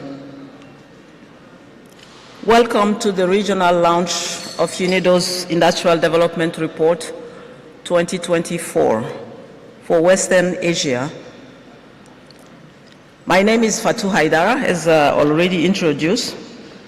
Actually, I'm standing here today on behalf of my colleague, Cecilia Ugas Estrada, who couldn't make it for this important event.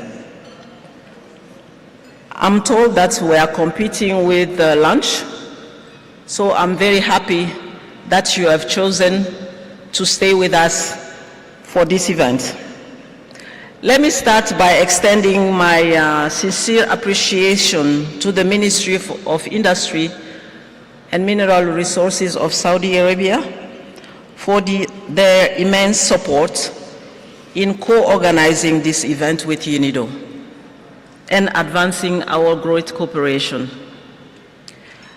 The biennial publication we are presenting today, the Industrial Development Report 2024, is UNIDO's main research output and its flagship publication.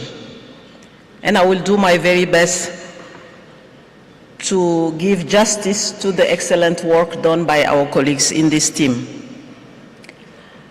This report is the result of extensive research and analysis, technical discussions, and close collaboration between UNIDO, research institutions, specialized experts, and policymakers from around the globe.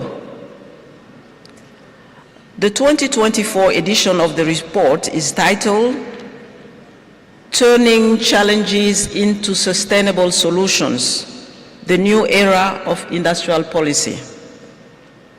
Amidst a global resurgence of industrial policy, it discusses how today's global challenges can be addressed and overcome with practical industrial policy solutions. As indicated in the report, the word policy crisis best describes our current global context.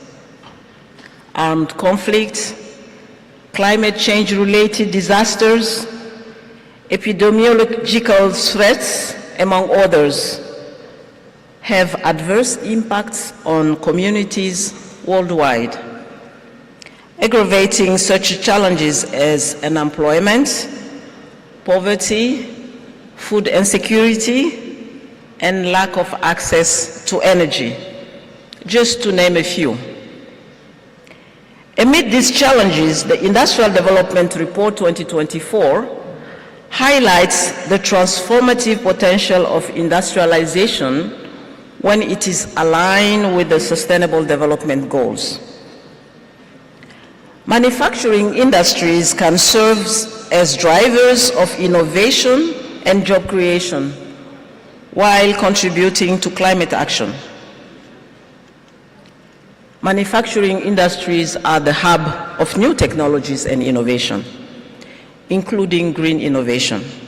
In fact, industrial firms are the primary drivers of green innovations, holding nearly 60% of green patents globally. Moreover, manufacturing has the ability to create an average more than 2 additional jobs in other sectors of the economy. Industry is also key to climate action, as 1/3 of global CO2 emissions can be reduced through industrial decarbonization. As the Director General of UNIDO mentioned yesterday, industry is the solution. However, realizing industry's potential requires deliberate action. Modern industrial policies are essential for countries to industrialize and accelerate progress towards achieving the SDGs.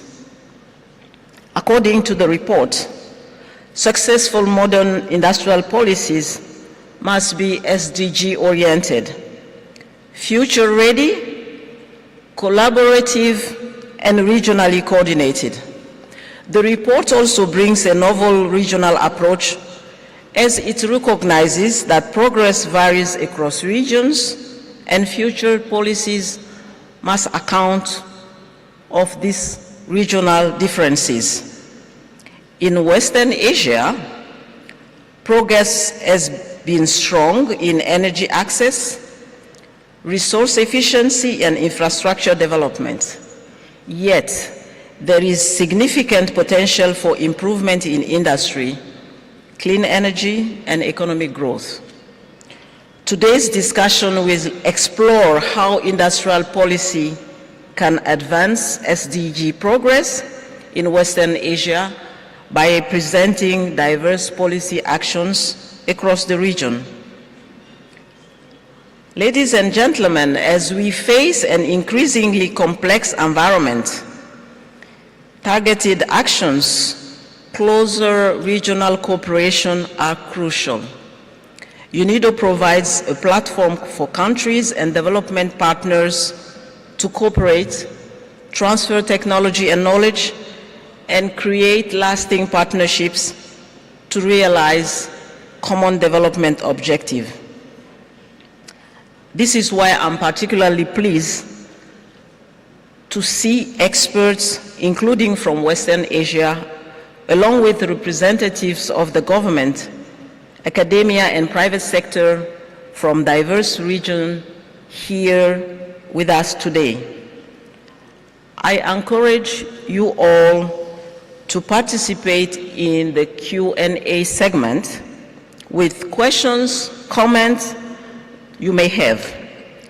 Your perspectives and experiences will contribute definitely to the broader discussion on how industrial policies can be effectively integrated into regional and global efforts to meet the SDGs. I look forward to these exchanges, and I wish a successful discussion towards a more inclusive and sustainable, resilient industrial future. Thank you very much for your attention. Thank you. Thank you very much, Mrs. Haidara, for your very insightful remarks. Now the floor is to Mr. Nabuya Haraguchi, Chief Industrial Policy Research Unit at UNIDO, to give more details about the report.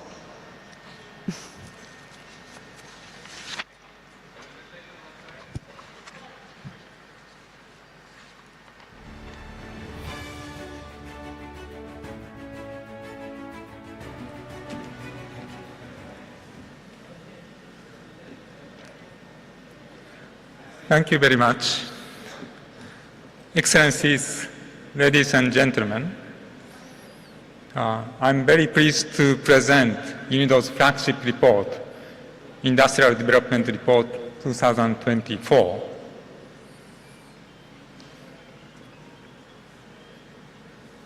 And I would like to summarize key findings and some messages for this report, especially focusing on Western Asia.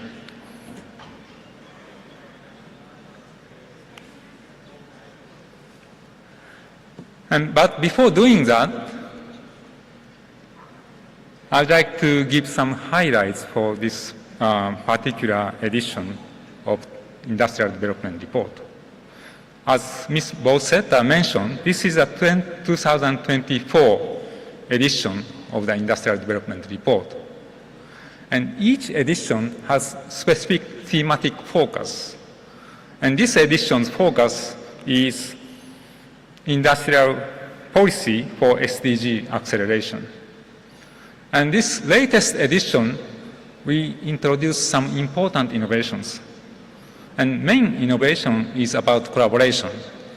We have very close collaboration with regional commissions, research institutions, and member states to bring region-specific perspectives into the report. And it's the first time for the IDR to have regional chapters on Africa, Asia Pacific, Eastern Europe, and Latin America and Caribbean. And my presentation will focus on Western Asia within Asia Pacific. So now let's move to the content of the report.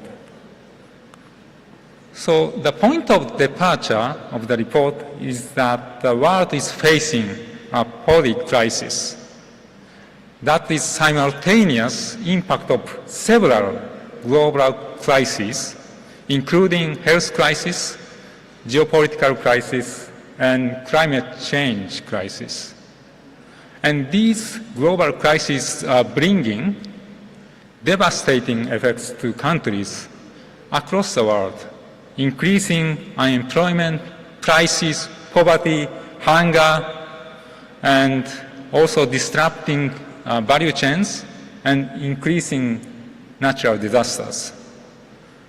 The impact of these crises is putting at risk the achievement of UN Agenda for 2030 for Sustainable Development.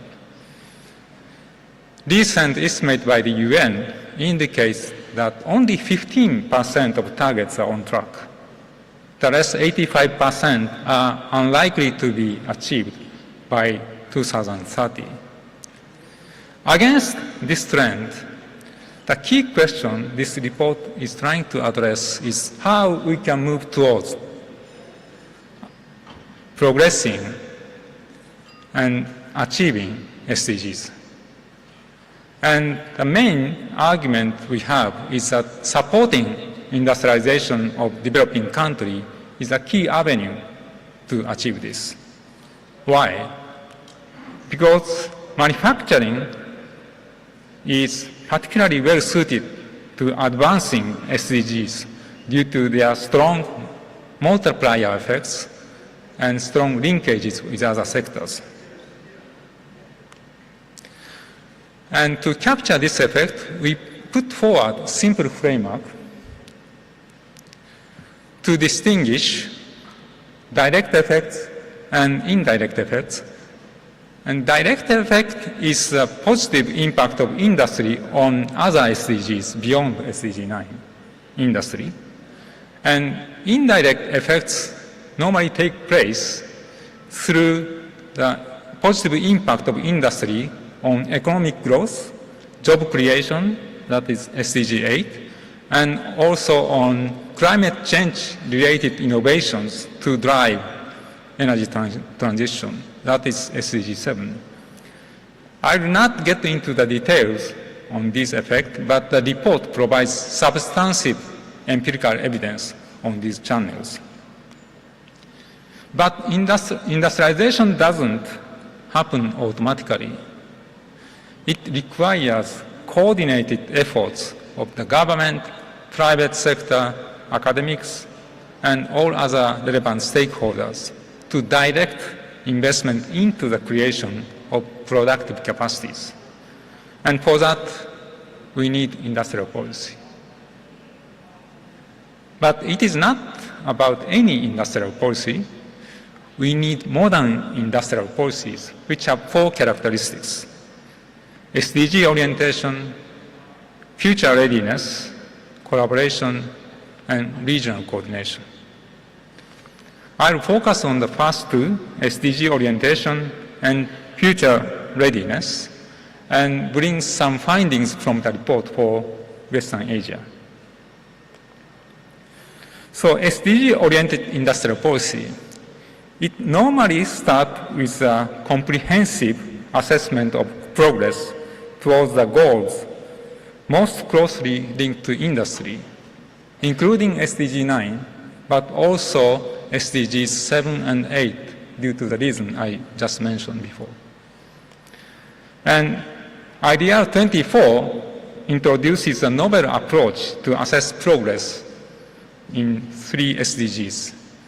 We had insight into 3 dimensions for each SDG, and for each dimension is composed by 1 or more indicators. And for each dimension, we identify the goal, set the goal, and we had calculations on the level of the achievement for each country and each region. Now let's look at where does West Asia stand. This yellow part is SDG 7. So Western Asia has good performance in terms of energy access. It is very close to the target already, but it is trailing behind in the area of clean energy. For SDG 8, it has quite impressive performance in the area of resource efficiency, but it is lagging behind in terms of economic growth. It is not only lagging behind, but distance to the target is widening every year by around 0.5 percentage point. As for SDG 9, the region has made steady progress in infrastructure development, but it is lagging behind in the area of industry. It is 60% away from the target. So Western Asia is progressing positively in energy access, resource efficiency, and infrastructure, but the region needs to pay particular attention in clean energy, economic growth, and industry. And future-ready industrial policy, countries need to consider 4 megatrends: energy transition, fourth industrial revolution, and global rebalancing and demographic transitions. In order to illustrate how industrial policies are actually implemented in practice, we introduced 4 cases from Western Asia, and these cases are related to 3 of the 4 megatrends. For energy transition, we have a case from Saudi Arabia, NEOM project, and fourth industrialization, we have a case from Jordan, and for global rebalancing, we have 2 cases, one from Bahrain and one from Gulf Organization for Industrial Consulting. So in conclusion, I would like to emphasize SDG progress is at serious risk, and industry can play a key role to accelerate SDG progress. But industrial development doesn't happen alone. We need modern industrial policies, and also the international community needs to come together to support industrial development in developing countries for their globalization. And today, we just published a policy brief based on IDR Asia Pacific chapter on our Industrial Development Report website. So please go to the website to learn further about details of policy recommendations for Asia Pacific region and Western Asia. Thank you. Thank you. Thank you very much, Mr. Haraguchi, for your presentation and of all the key findings of these studies. It is important to see that the industrial sector is impacting different other activities at economic and social and environmental level, and we see that industry can contribute to accelerate the SDGs achievement. That is very important to highlight. We know that there are great dynamic in the region, Western Asia, but also there are still many challenges to tackle. So I will open now discussion with our esteemed panelists, and maybe to be more practical, we don't have a lot of time to go in details, but it's interesting to share some ideas insight, and I know the report highlights many experiences, many successful initiatives that have been launched by different countries, and I'm happy today to have the opportunity to share some experiences. So the first question for you, Mr. Naif Al-Husaymi. We know that the National Industrial Development and Logistic Program of the Kingdom of Saudi Arabia is aiming to transform the kingdom to leading global player, especially in the energy, mining, logistics, and industry sectors. And it's interesting if you can share with us your view about how we can create more integration between different sectors to enhance the level of growth, but also to enhance the impact on the economy globally. Please. Assalamu alaikum wa rahmatullahi wa barakatuh. Good afternoon, Your Excellencies, distinguished guests, ladies and gentlemen. Thank you, Your Excellency, for the introduction and having me on stage. I'm glad to be here with Dr. Khalid on stage in this panel. At the beginning, please allow me to shed some light on the scope of the National Industrial Development and Logistics Program, or NIDLIP in short. The program is one of the Vision 2030's plans to diversify and grow the Saudi economy. We aim to transform the kingdom into a leading industrial powerhouse and a global logistics hub, while maximizing the value created out of the energy and mining sectors. We have two focus areas that we are focusing on, which are the fourth industrial revolution and also increasing local content.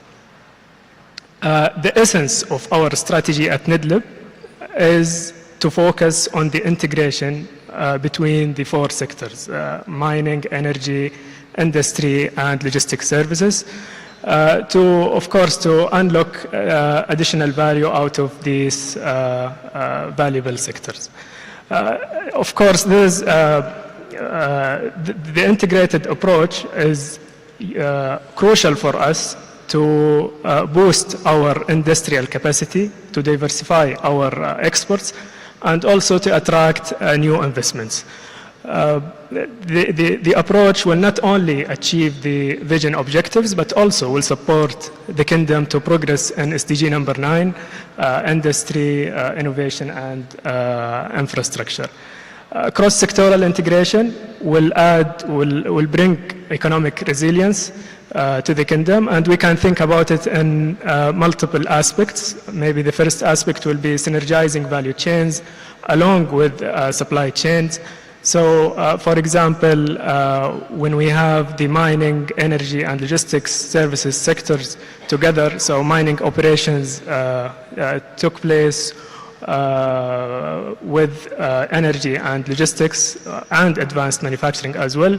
This will ensure that raw materials are sustainably extracted, processed, and efficiently exported to the end consumer. Of course, while reducing any bottlenecks in this supply chain. In NIDLIP, we build on these synergies between sectors. We make sure that each sector feeds another sector to create the maximum economic value out of this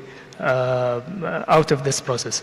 The National Industrial Strategy as well has identified 118 strategic segments across the value chain and distributed among 12 different manufacturing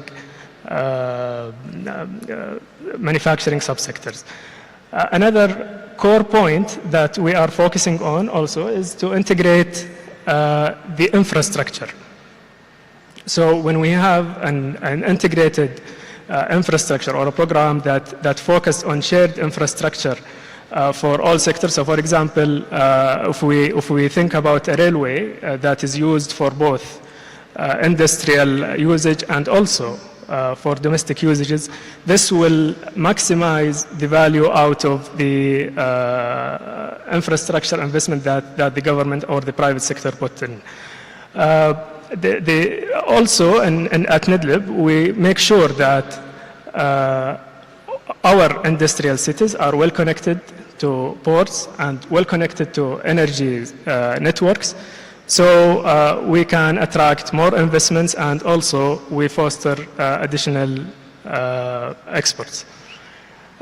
Recently, we have conducted a study at NIDLIP to assess the impact of logistics services on the industrial sector, and we found that there is a key relationship between having a strong and sound logistics infrastructure integrated with the industrial sector with a diversified exports portfolio. Another aspect that we looked at also is cross-sectoral collaboration can also foster innovation and adopt new technologies and new ideas for the industrial sector. And we believe, for example, integrating the energy sector with advanced manufacturing, this will bring energy efficient practices to the industry and as well as to the factories, and which will spread out quickly across the board. Another point that we had in mind, stimulating SMEs and private sector growth. So of course, when we focus on in cross-sectoral integration manner, this will open the door to small and medium enterprises to tap into the opportunities and the value chain of the sectors. We are actively engaged with private sector and SMEs through dedicated programs and partnerships with the aim that industrial development has to be inclusive and growth-oriented. Having all of this in mind, we were able, over the past 6 years, to achieve some results on the macro level.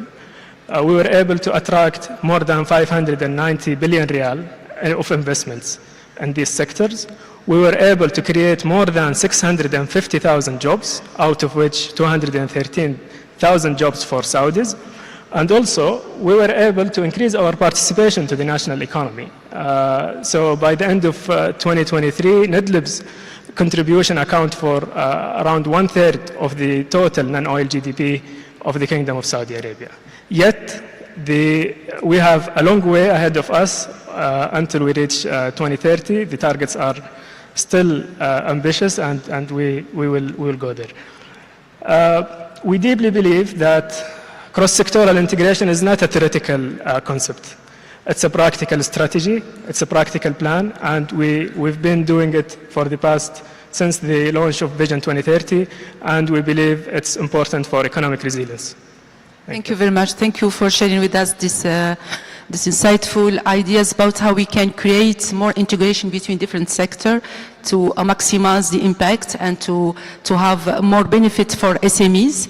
So it's very interesting to learn from this experience and to see how we can develop different kind of new opportunities and generate more GDP and added value. So now it comes to you, Mr. Khalid Al-Alawi, so to share your experience about the policy of industrial policy in Bahrain. What are the main areas where we are investing to develop foreign investment, but also to develop all the sectors related to industry? Please, the floor is yours. شكرا جزيلا. السلام عليكم ورحمة الله وبركاته. First of all, before answering your question, please allow me to express how privileged I am to be on a panel with Your Excellencies this afternoon, and it's always great to be back in the vibrant city of Riyadh. Special thanks to the government of the Kingdom of Saudi Arabia for hosting such a great event and for bringing the world together to shape the future of industry. So to answer your question, let me start from where the key findings of the IDR ended. So one of the key findings is basically the challenges that industry has been facing because of the COVID-19 pandemic. And that is what we realized in the Kingdom of Bahrain. That is why we've launched an economic recovery plan in which an industrial sector strategy was formulated. The industrial sector strategy spans from the years 2022 to 2026 with the aim of shaping policies and building partnerships to build a robust and a vibrant manufacturing sector in the Kingdom of Bahrain. The main KPIs of this strategy is to increase the sector's contribution to the overall GDP, in addition to increase national origin exports and create value and quality job opportunities for Bahrainis. And I think this is one of the shared visions that we have in the GCC. And this is what His Excellency Bousseif has just mentioned through the NIDLIP program. So we've shaped our strategy and built it on 4 main pillars. These pillars include advanced manufacturing, whereby we encourage the manufacturing sector to adopt the 4th Industrial Revolution technologies, in addition to encouraging them to invest in digital infrastructure, as well as spreading awareness regarding sustainable manufacturing due to the fact of our commitment to achieve net zero by 2060 and our responsibility not only towards our people but towards the planet and the environment as well. And finally, industrial integration, in which supply chains may increase their efficiencies. We also looked at incentives, but not only incentives. We do believe in incentivizing the industrial sector to help it thrive and grow, but we also are believers in enabling the industrial sector. So providing the ground, the policies to help the manufacturing sector, as I said, grow by promoting local industries, promoting in-country value, and the recent announcement that happened with our brothers in the Kingdom of Saudi Arabia regarding the reciprocal treatment of local content in local content and government procurement is a true testament of industrial integration between the Kingdom of Bahrain and the Kingdom of Saudi Arabia, and creates opportunities not only for Bahraini industries in the Saudi market, but also for Saudi establishments in the Kingdom of Bahrain's market. In addition to that, investment in infrastructure, His Excellency mentioned, special economic zones, ensuring that a world-class infrastructure is there to help our industry to plug and play is something that we're also focusing on. Enhancing the investor's experience is key as well to stimulate investments, as you mentioned in your question. So looking at process re-engineering, making sure that the knowledge is there, the information is out there for the investors to be able to grab these opportunities. Human capital is something that we take pride in the Kingdom of Bahrain. So capacity building of Bahrainis, upskilling, reskilling, and investing in technical and vocational training as well is something that we're very much focused on. And finally, updating legislations, rules and regulations to ensure that Bahrain is a business-friendly environment and keep that it's a gateway to industrial investments. Thank you very much. You are completing the global picture that was drawn about all the area where we should invest to have successful industrial policies. So maybe one question for you about the mega trends. The report highlights some mega trends: digitalization, energy transition, and the issues about the global chain value. So what are, in your sense, the 2 or 3 priorities to address to tackle these mega trends, and what could be the future and the perspective? What are the main areas we should also give more importance and consider in the future, please? I think future industrial development policies should accommodate the mega trends, not resist them. Because the change is already happening now, and we can see it's taking over and reshaping some industries. I think the future industrial development policies should accommodate these megatrends. So, for example, one of the main megatrends that I read in the report was around digitalization. I think it's a cornerstone for future industries. We at NIDLib, we designed a dedicated roadmap centered around for the fourth industrial revolution applications to support factories and manufacturers to be ready for the future. This includes, of course, advanced technologies such as artificial intelligence, Internet of Things, automation, and others. Of course, we take it all from across the supply chain, so from production all the way to logistics. But this is not enough. So I think also we need to adopt some policies around regional integration, as we heard yesterday and today in the panels. We believe that to be ready also for future uncertainties, pandemics or geopolitical tensions and others, so I think we need to accommodate also some regional integrative policies. Okay, thank you. Alawi, please. Shukran. On top of what His Excellency mentioned, I think if we'll talk about mega trends and advanced manufacturing, I think it's very much important to address sustainable manufacturing as well. COP28, which was hosted by our brothers in the United Arab Emirates, the last edition, focused very much on decarbonization, on accelerating the transition of the industrial sector to adopt sustainable manufacturing.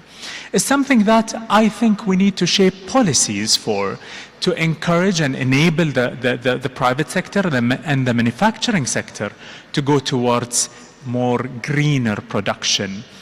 The last slide on the presentation of the IDR report stated that challenges are there whereby we need to come up with sustainable solutions. And I think this is where we should be heading, creating financing products that will help our industry to become greener, ensure that we leverage on technology, as His Excellency mentioned, to increase productivity and efficiency, in addition to supply chains. The main purpose of manufacturing is to look at, first of all, import substitution to ensure that we're self-sufficient, but also ensure that we have a robust logistics system to help our industrialists to export as well. So I think by combining advanced manufacturing and sustainable manufacturing, we would be able to address these global trends as you have asked. Thank you very much. Unfortunately, I have to conclude this session because we have the constraints of time. Thank you to all speakers for their insightful contributions. I think the main idea is just we need to have a platform of exchange to have the most successful experiences, to share the ideas about how to tackle the new challenges, because we know that there are mega trends, and these mega trends are also changing by time and giving more other challenges. So thank you very much. Thank you to UNIDO for the report with the very interesting facts. I remind you that the IDR is available for download. I invite you also to explore the new published version, which is available in UNIDO both at the exhibition but also in the website. So thank you to all of your contribution, and so the session is concluded. Thank you.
engagement with UNIDO. Okay, sorry. Ladies and gentlemen, the next interview will feature on Saudi Arabia current engagement with UNIDO, Vision 2030 and Saudi diplomacy to foster international cooperation. Your Excellencies, distinguished guests, please welcome to the stage my colleague, Ms. Jillian Joseph, to interview His Excellency Mr. Abdullah bin Khalid Al-Tola, Saudi Ambassador in Austria and Permanent Representative of Saudi Arabia to United Nations and International Organization in Vienna. Please, Mr. Abdullah bin Khalid Al-Tola, the fireside chat titled Saudi Multilateral Diplomacy.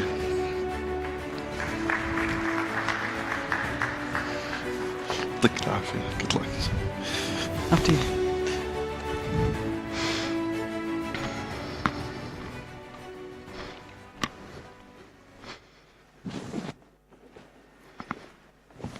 So welcome to our fireside chat. We have no fire, but we hope that you'll be warmed by the sentiment that's in the room. So His Excellency Abdullah bin Khalid Al-Tola is a prominent figure in international diplomacy and sustainable development, representing the Kingdom of Saudi Arabia in various high-level forums. He's also been elected to head multiple United Nations subcommittees and has served as the head of the Saudi delegation at numerous international conferences. He is the Saudi Arabia ambassador, as we've heard, to Austria and permanent representative of Saudi Arabia to the UN and international organizations in Vienna. A very, very busy man. Thank you very much for being with us today. First of all, I'd like you to tell me about the relationship between the Kingdom and UNIDO. Thank you. Bismillah ar-Rahman ar-Rahim. Good afternoon, Your Excellencies, ladies and gentlemen. First of all, I would like to express my deep appreciations for the organizers, UNIDO and Saudi Arabia, the Minister of Industry and Mineral Resources, for their kind invitation to be here with them today in order to highlight what's in the relation between Saudi Arabia and the UNIDO. Your questions take me to the history, because it's back to the history when, before maybe 40 years, when Saudi Arabia joined in 1985 the UNIDO. In that time start the relation between Saudi Arabia and the UNIDO, but I will try to focus with the recent years, which is we notice now, if you are following the industry, and my colleagues sure here in the room, they are following the industry, they will notice there is so many relations between the organizations and Saudi Arabia in many initiatives, in many meetings. We have a lot of cooperation between Saudi Arabia and organizations. You will notice that the meetings, it headed by His Excellency, the Minister of Industry and Mineral Resources, at least if I am not mistaken, he visited Vienna recently twice. Also, Mr. Muller, the Director General, he visiting Saudi Arabia, I am sure more than twice. So that it gives you an indication, and at a technical level, I can assure you that we never reach one month or 2 weeks or 3, we find either delegation from Saudi Arabia, they are visiting us to the UNIDO, or the UNIDO Secretariat, they are visiting Saudi Arabia.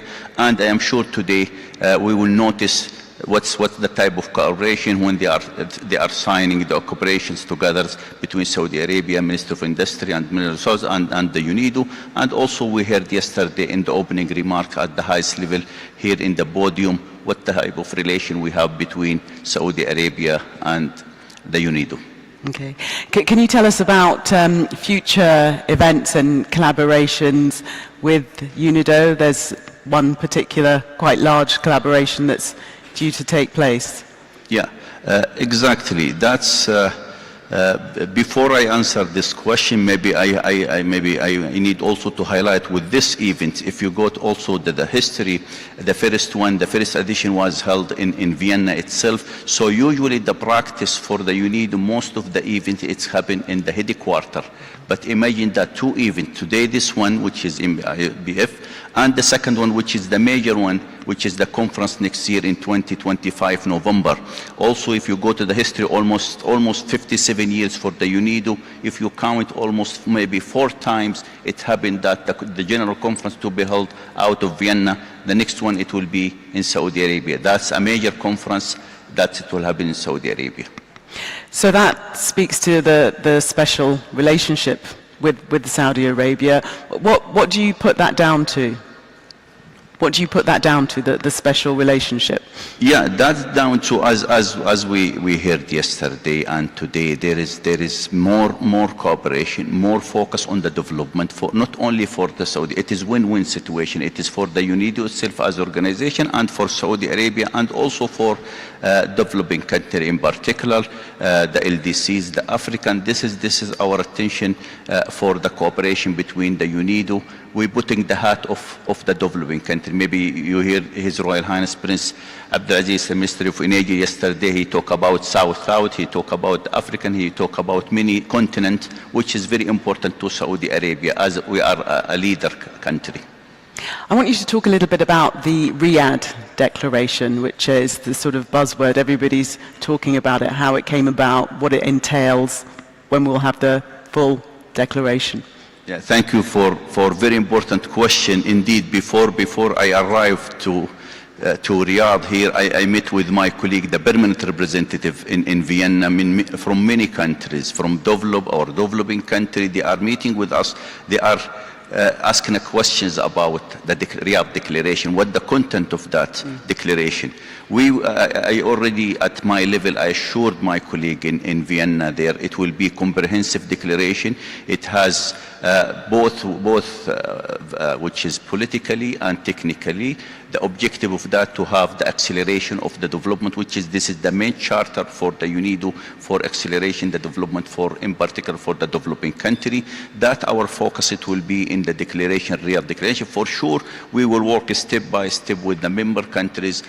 For sure, the capital here of Saudi Arabia, Minister of Industry, they are the main contributors here for that.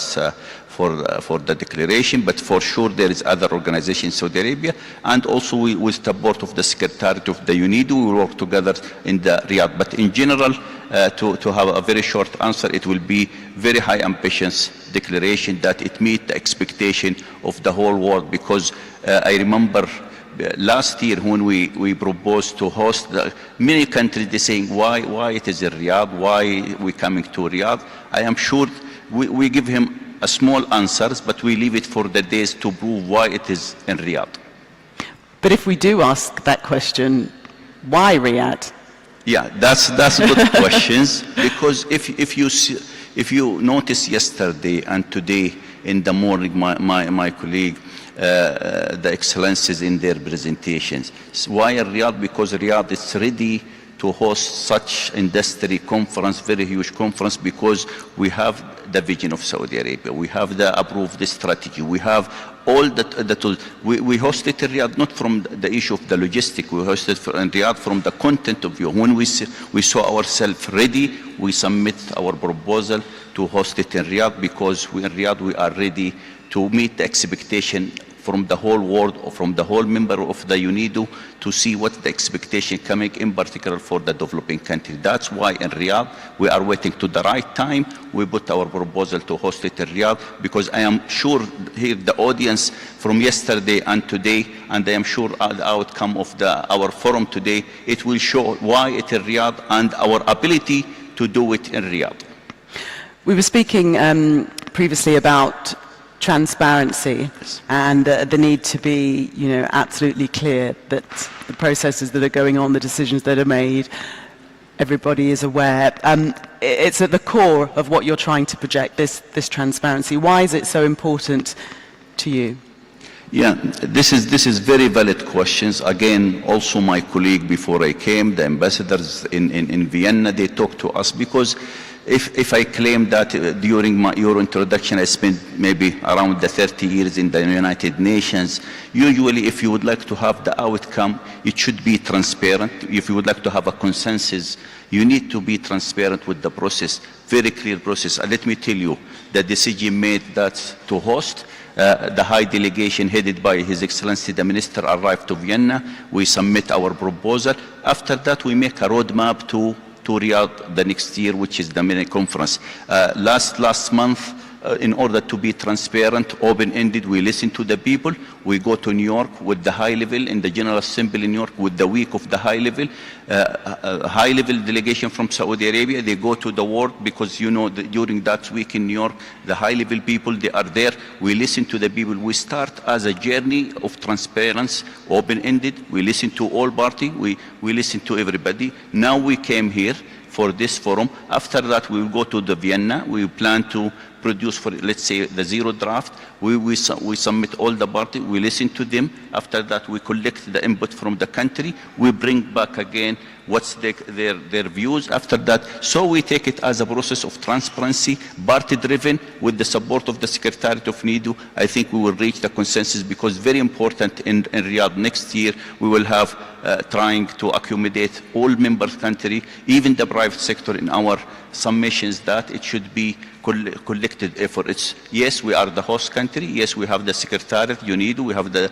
Director General, but in the end, it is party-driven. It's the member state. Also, we listen to the private sector. We hear before in the morning session, you see how the input from the private sector. So to accommodate all that things, I am sure the leadership here in Riyadh in Saudi Arabia, they can do that thing with the support from Saudi Arabia. I mean, in the mission here in Vienna, I am sure we can accommodate all the input from the country and I hope we can make everybody happy, but we will try our best in order to achieve that goals, which is by consensus, the decision. In addition to that, it will be in Riyadh a type of decision, a type of resolution, but the main one, which is Riyadh Declaration, but there is so many other decisions, other resolution, it will be adopted also here during the conference. That's what happened last year in Vienna. Okay, so you're keeping those secret for now?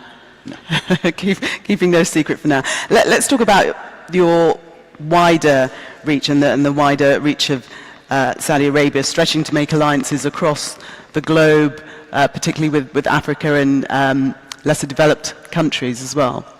This is very valid questions. Maybe also let me repeat the good things where we are here. We heard yesterday and we heard today. The more, if you also go to the whole report, just we talk about the report now before the last session. You notice every talk about which is the African and the LDCs. It should be more the focus for this continent, which is very important. Huge country, huge member of the country, they need the assistance. Not even in the industry, in other sectors, in climate change, in different sectors, in economy. There is a highlight on the focus should be, if we take it as a priorities, yes, everybody, they need a support, we listen to each other, but if you put it as a priorities, I think our focus should go to the African and to the LDCs, maybe some of the country with the GROLAC also. We need to focus on that type of continent, because if we put it as a priority, and my opinion, my personal opinion, and also the advice I get it from my colleague, the ambassador in Vienna, also from the Secretariat, they have a good experience, the Secretariat for this it will be 21 session, which is the next year. That means they pass by 20 session. Most of the talk coming, you need to focus on the continent of the African, on the LDC. This is very important. For sure, the other country, the other member, developing country, for sure we accommodate, as I mentioned, but if you take it as a priorities, this is what we get as input, which is South, also they call it South, Global South, which is very important. We have South-South, we have the triangle. So this is type of cooperation, but in short, African and LDCs, should be the most focus, and we give the attention for this group. Okay. Well, our time together has been very, very short, but finally, I wonder if you can tell me about the vision for 2030. Yeah, Vision 2030, I think also my colleague already, they are covered very well, but I will try to be very focused because I was honored to represent the Kingdom of Saudi Arabia for the SDGs. We start in 2011, after that 2012 in Rio, after that we spent maybe 3 years in New York to have the SDGs, which is in September 2015.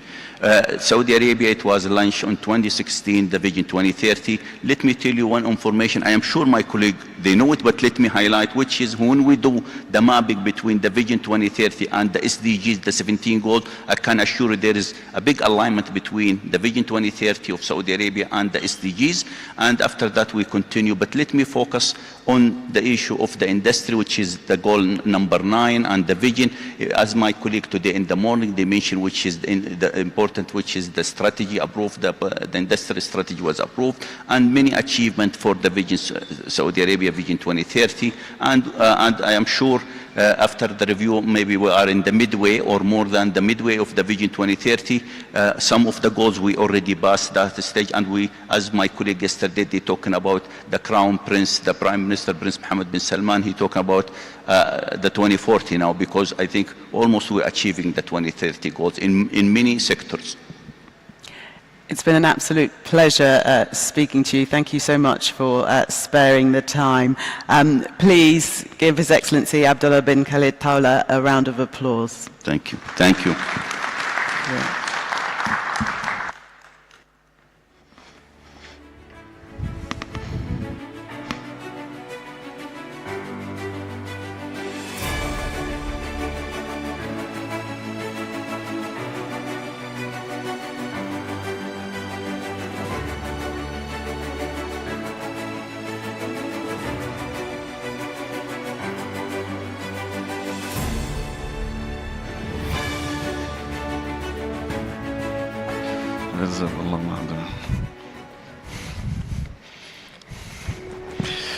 Ladies and gentlemen, the next interview session will feature on artificial intelligence, AI, in manufacturing.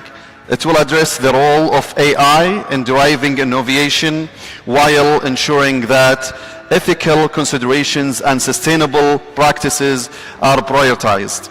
Your Excellencies, distinguished guests, please welcome the interviewer for the next session, Mr. Ashraf Abu Shadi, Senior Advisor for Digital Transformation and AI, UNIDO, for the fireside chat titled Artificial Intelligence, Ethics and Sustainability.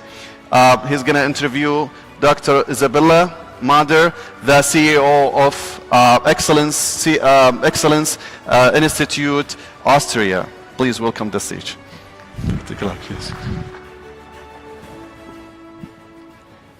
Ladies and gentlemen,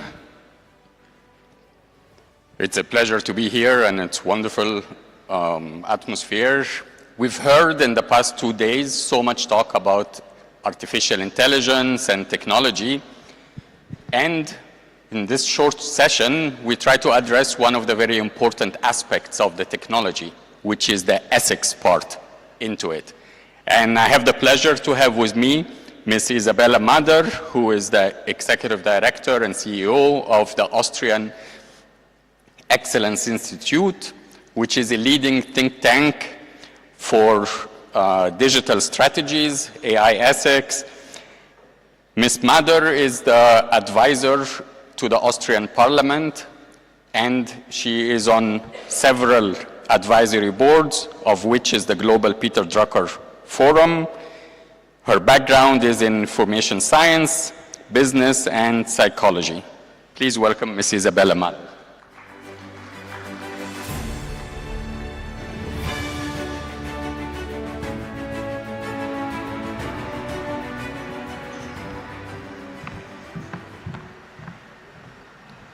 Thank you, Isabella.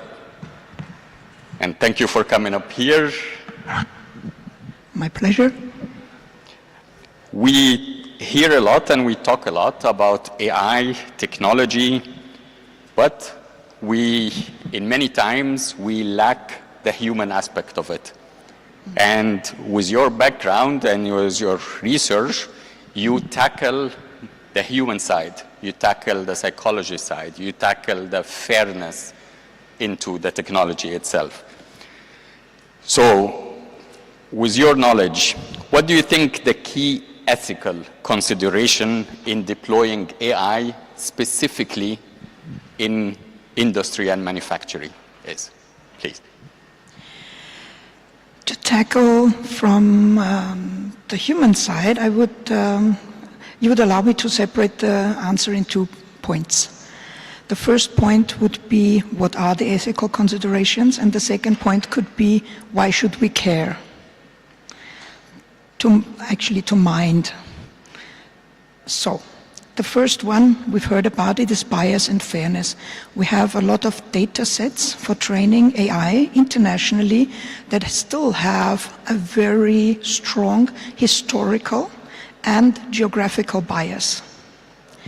And if you want to address a certain demography in a country where your clients are, you might like to balance these data sets before you train AI. The second one is data protection. We have a lot of countries, they do not have any regulation on AI, but they apply their very strict data protection regulations onto AI applications. So we want to mind those to respect the very country's data protection rules. And the third one would be accountability.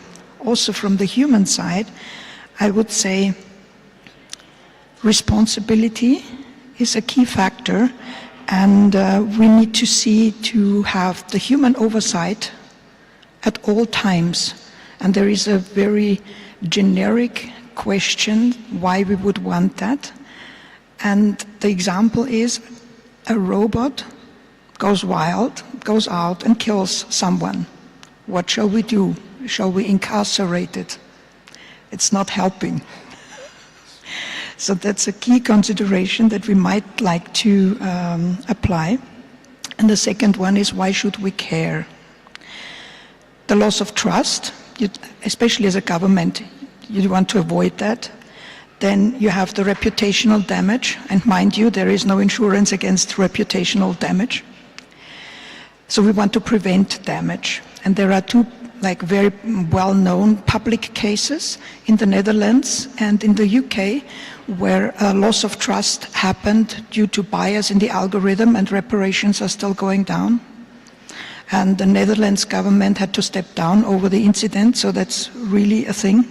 So it's about responsibility for ethics in AI. And as we say, oftentimes responsibility is the price of greatness. Very, very good answer. And especially, you're absolutely right.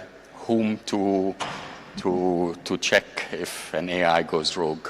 Who is to be responsible for that? With technology comes another issue, which is how can we make this technology inclusive? How can we have everyone join into the technology? How can we go away from the few select club members in there? With that, what do you think? How can AI be made more accessible, more inclusive, and how can we prevent more widening the digital gap that is already forming, and we feel it for some time now? Absolutely. The interesting thing is that artificial intelligence has had two mentioned in this conference, two mentioned Nobel Prizes this year in physics and in chemistry. And it did also, we're not so aware of, but it did also have a Nobel Prize in economics. I very much recommend the book Why Nations Fail of this year's Nobel laureates Acemoglu, Robinson and Johnson. What did they do? They researched the economic history of what makes countries thrive, and it's three things, and it does still apply today. So the first one is investment in the digital infrastructure, or in the technology of the state of the art that we have. The second would be the affordable solutions, also scalable, low cost.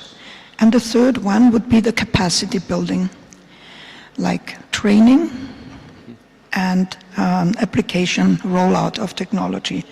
And so here's one key where I would like to briefly echo His Excellency, the Prime Minister of Guinea, Mr. Ba, yesterday. If we have the capacity built and the training rolled out and people able and competent, and we do not provide the job opportunities, especially in LDCs, then you have migration, and that's a pity, and we would like to avoid that. So we should actually provide the opportunity at the same time that we give the training. Absolutely right. Absolutely. Now moving on to another part, which is the regulation part for it. So there are two series in here, over-regulation or under-regulations. We are now starting to face the European Union AI Act, the US AI regulations. How do these regulation approaches, from the research point of view, how do these impact AI innovation? Are we going to be faced in the world to similar situation like the GDPR in Europe, which for some sales and commerce have affected the increase in sales and commerce?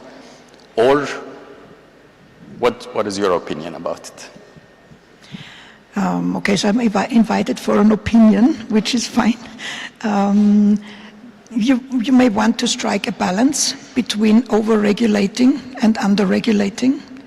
And the reason is also responsibility of government, because if something goes wrong and it's too great to bear in the private sector, everyone turns around and looks at government to fix it. So that's why we would like to have like a suitable consideration that also doesn't over-regulate. I think Europe very well scratches on the borderline of over-regulation. The US might scratch on the borderline of under-regulation, so striking the balance could be beneficial for an economy. And you allow me to sidestep the regulation part, because we said this is the entertainment part of the session. It's not, it's rather hardcore type of logistics, but the international dimension could be that we have a security aspect in artificial intelligence beyond economic considerations in an economy. And this would be something that all nations of the world would need to get together, or may wish to get together on negotiating. Secretary General Antonio Guterres has launched this last year as an initiative, as a negotiation internationally. And would it be the punchline of history if it was AI to bring people back together again? That would be wonderful. That would be really good. In May this year, we were invited for the ITU's AI for Good conference in Geneva. In there was a session with Sam Altman from OpenAI. And that question was brought to him in the panel. And his answer for it was, governments are not ready to regulate AI. So they have decided, OpenAI, Meta, DeepMind, they have decided to create a self-regulation among them. They call it the script. And they have decided electively to share a copy of their self-made regulations with some governments to turn it into legislation. What is your opinion in that? Should that be a good approach? Is that a bad approach? That's a very difficult question, but I would think that arrogance doesn't suit anyone really well. And capacity building is also in government, also with regard to artificial intelligence. So capacity building is not just in the private industry, it's also in government, because we need these three pillars in society. We need the private society, civil society, we need private sector, and we need government. And if now private sector starts telling government what the regulation should be, then the whole world might soon look like Amazon, and we may not want that. Let me stop here. Thank you for that. Now bringing it back again to home. How does your research at Excellence Institute address the intersection of human factors and AI ethics, specifically in industry and manufacturing? As the name indicates, excellence research is what we do. So we research what makes organizations excellent. It's mostly in success factors and also in toolboxes and, as we call it, sandboxes. So organizations can test their models against the sandbox for regulatory compliance, for instance. So things like this. But I can share with you a bonus track that I didn't know we would have ready for today, but we do.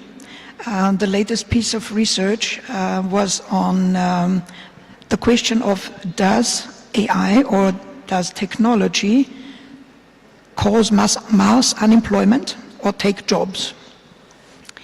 And I kept hearing this, and I thought, I remember those statistics totally differently. Let me check. So we checked.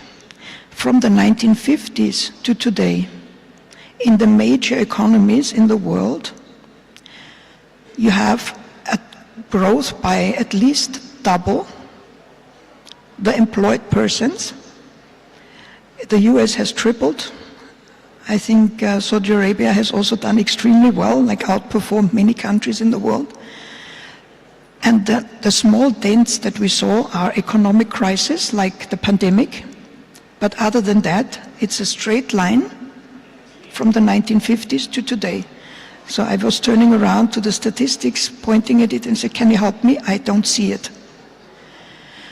So the question is, why do we have skill shortage instead of mass unemployment? Interesting, isn't it? So it turns out we work a lot less than in the 1950s. We work a lot less than in the 2000s. So what happened? So it turns out that the hours per person went down considerably, but productivity went up. So here's industry, isn't it? And then, like in some countries, you have the negotiations about the 30-hour work week. We calculated it. It's here. We don't need to negotiate for it. On the average, and now that's the figure in Europe, especially Austria, 30.0 hours per week, on average, everyone. So technology doesn't take jobs, it actually empowers businesses to thrive, to innovate, and to create more jobs. So they don't do the same with less people, they do more with the same people. That's amazing. So we're looking forward to the next era in the future where work hours a week are actually reduced and productivity is even increased. And just to finalize it, I always refer to that quote from Harvard Business Review about when they were asked if AI will take the job. And the quote is that AI will not take your job. The robot will not take your job, but the human with AI knowledge will do. So. Yes. Thank you very much, Ms. Madar. It's a pleasure to have you here. Thank you.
So we now move to the technical part of the programme. Some of you might think that it's been quite technical thus far, but this is the really technical part of the programme, where we'll discuss some solutions, the answers, hopefully. These will be the break-up game changer sessions, and you'll have seen them in the communications. The sessions 1A and 2A will take place in a room in the upper floor, and sessions 1B and 2B will take place here in this room. And session 1D also will be on the upper floor. And just to say, so you know, that we do have ushers who will guide you to where you need to be. So if you're not sure, then seek someone out and they'll actually tell you where you need to be at the given time. But in the meantime, the first game changer, which is 1B, entitled Quality Infrastructure, is being moderated by Nigel Croft. So please welcome him to the stage.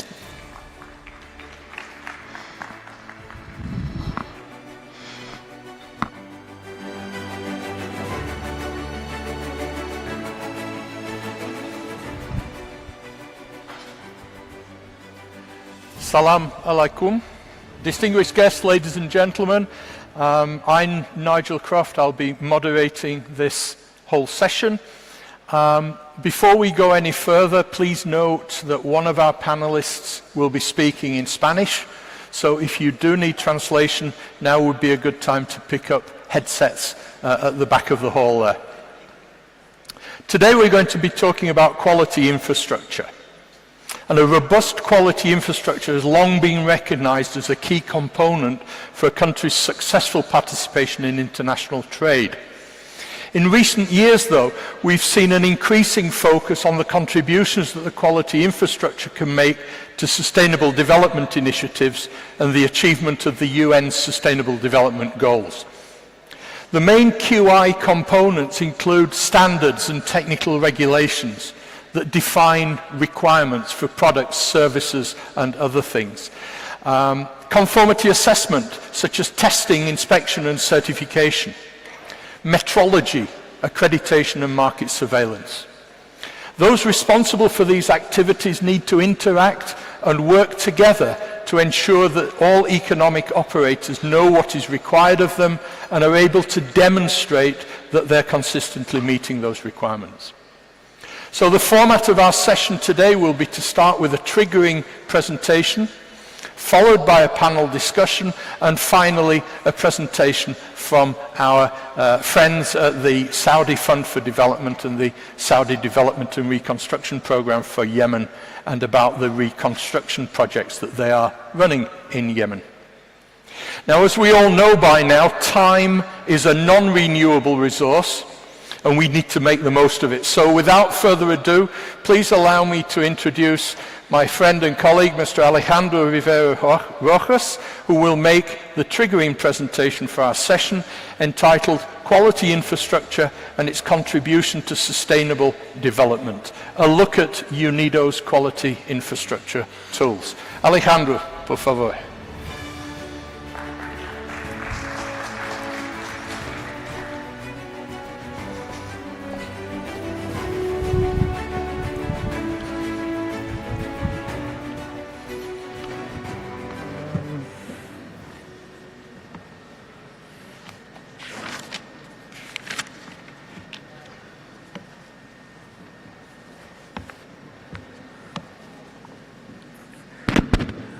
Sorry, I'm looking for the clicker. Does anybody have the clicker? Things happen.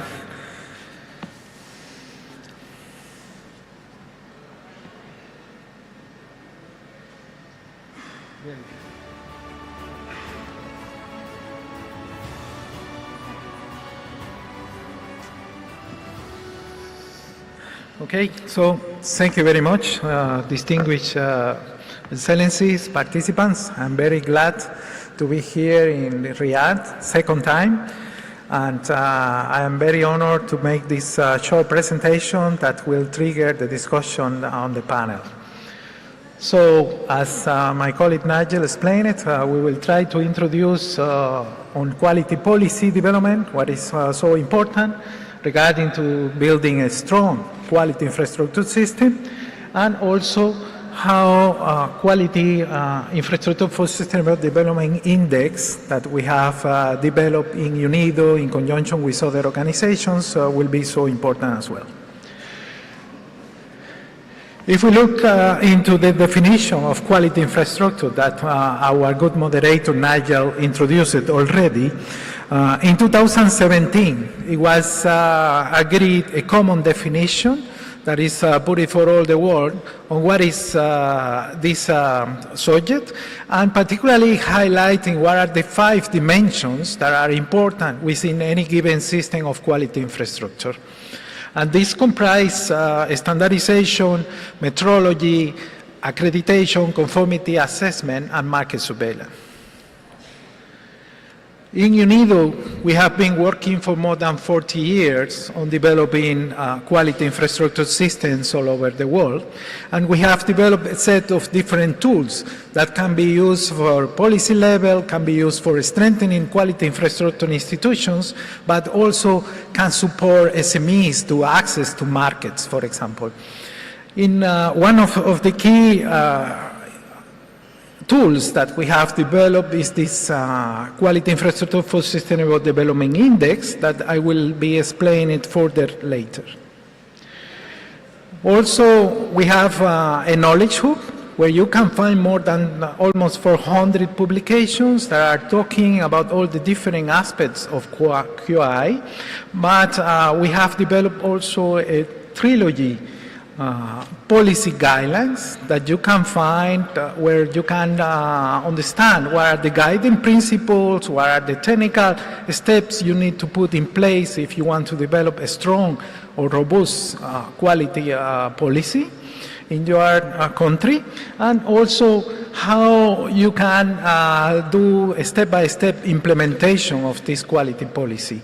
This is driven for more than 40 years, as I explained it, working with several regions, countries on developing all these quality policies. There are several elements that you need to consider when you are going to develop a strong quality policy, particularly for the development of the quality policy, but also for the implementation. And this regards, for example, on budget, on the monitoring and evaluation, which are often aspects that are not so much considered when you are having this in place. On the index, we want to explain further here.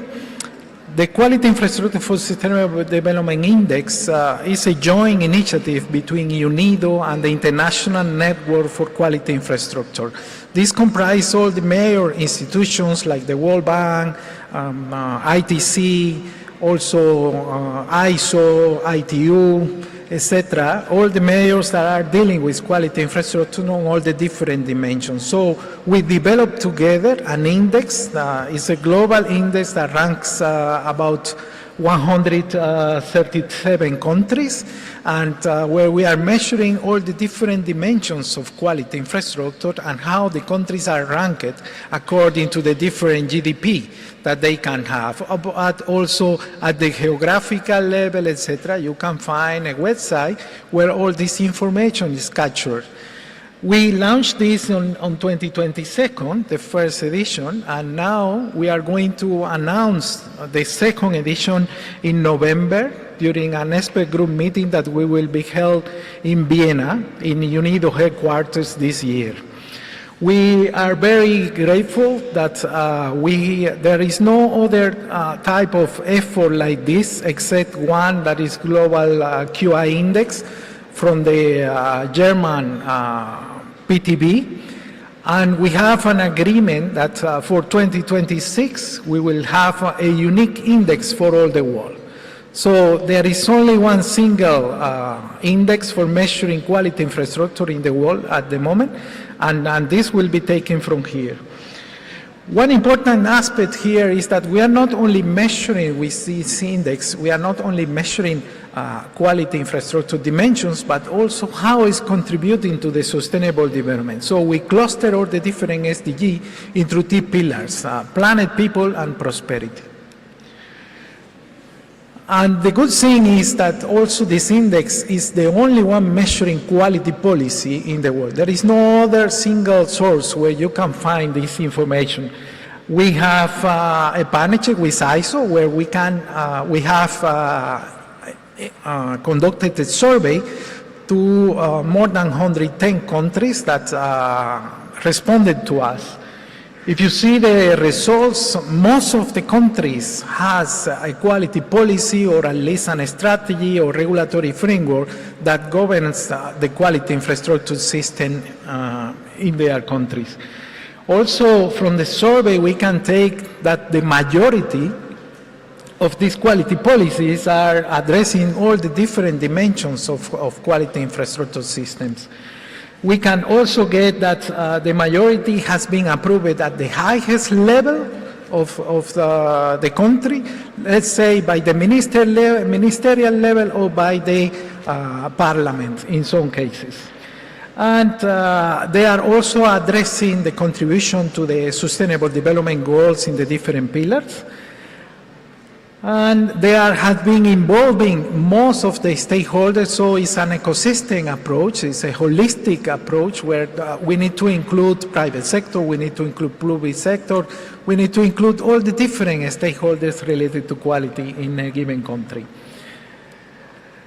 However, there are still some gaps that we need to cover. When we look into the survey response, we can find out that most of the countries got some support for implementing the quality policies on budget. However, not all are including gender aspects, for example. Not all are including a mechanism for monitoring and evaluation, or not all are including a periodical review of the system. And this is just a small teaser for you ahead of the presentation that we will have at the global level in Vienna, November.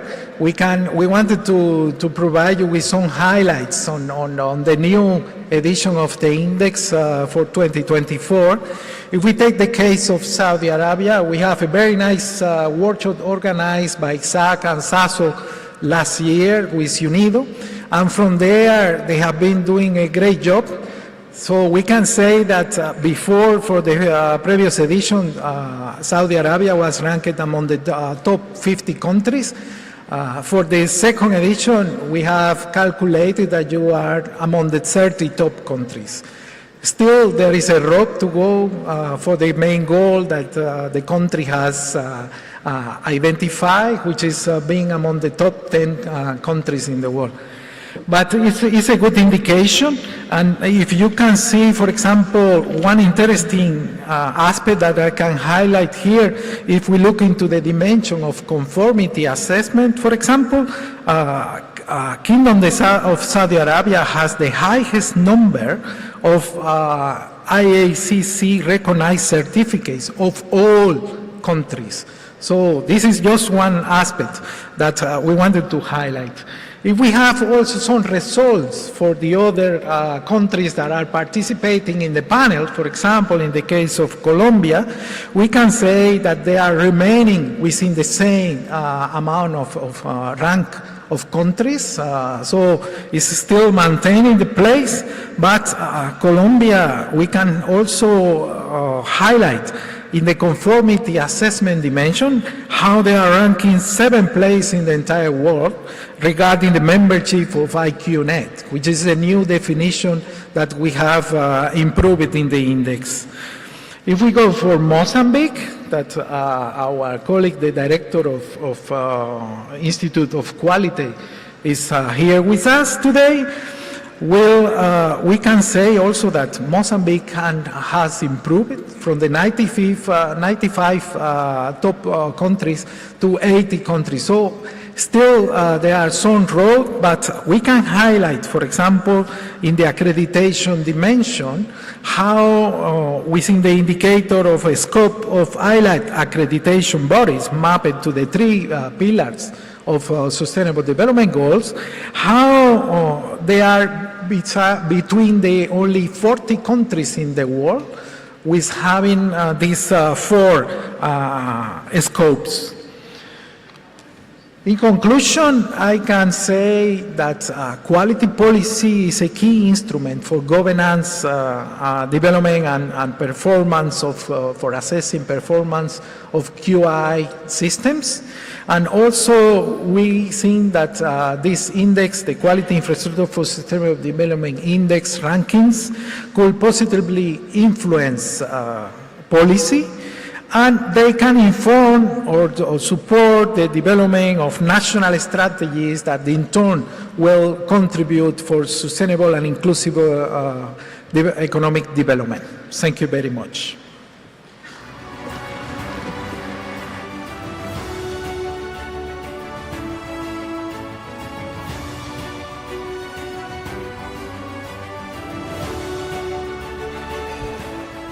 I will speak while I'm walking to save time, always good for efficiency. Thank you so much, Alejandro, not only for an excellent presentation, but for the timekeeping. That certainly will make my job a lot easier. We move now into the panel discussion, and our theme today is on the role of quality policy as an instrument for sustainable development. Alejandro, maybe you can come and stay up on the stage. I'd like to ask you to go and sit at the far end, not because you've been a bad boy, not because I want you a long way from me, but that's where the sequence is.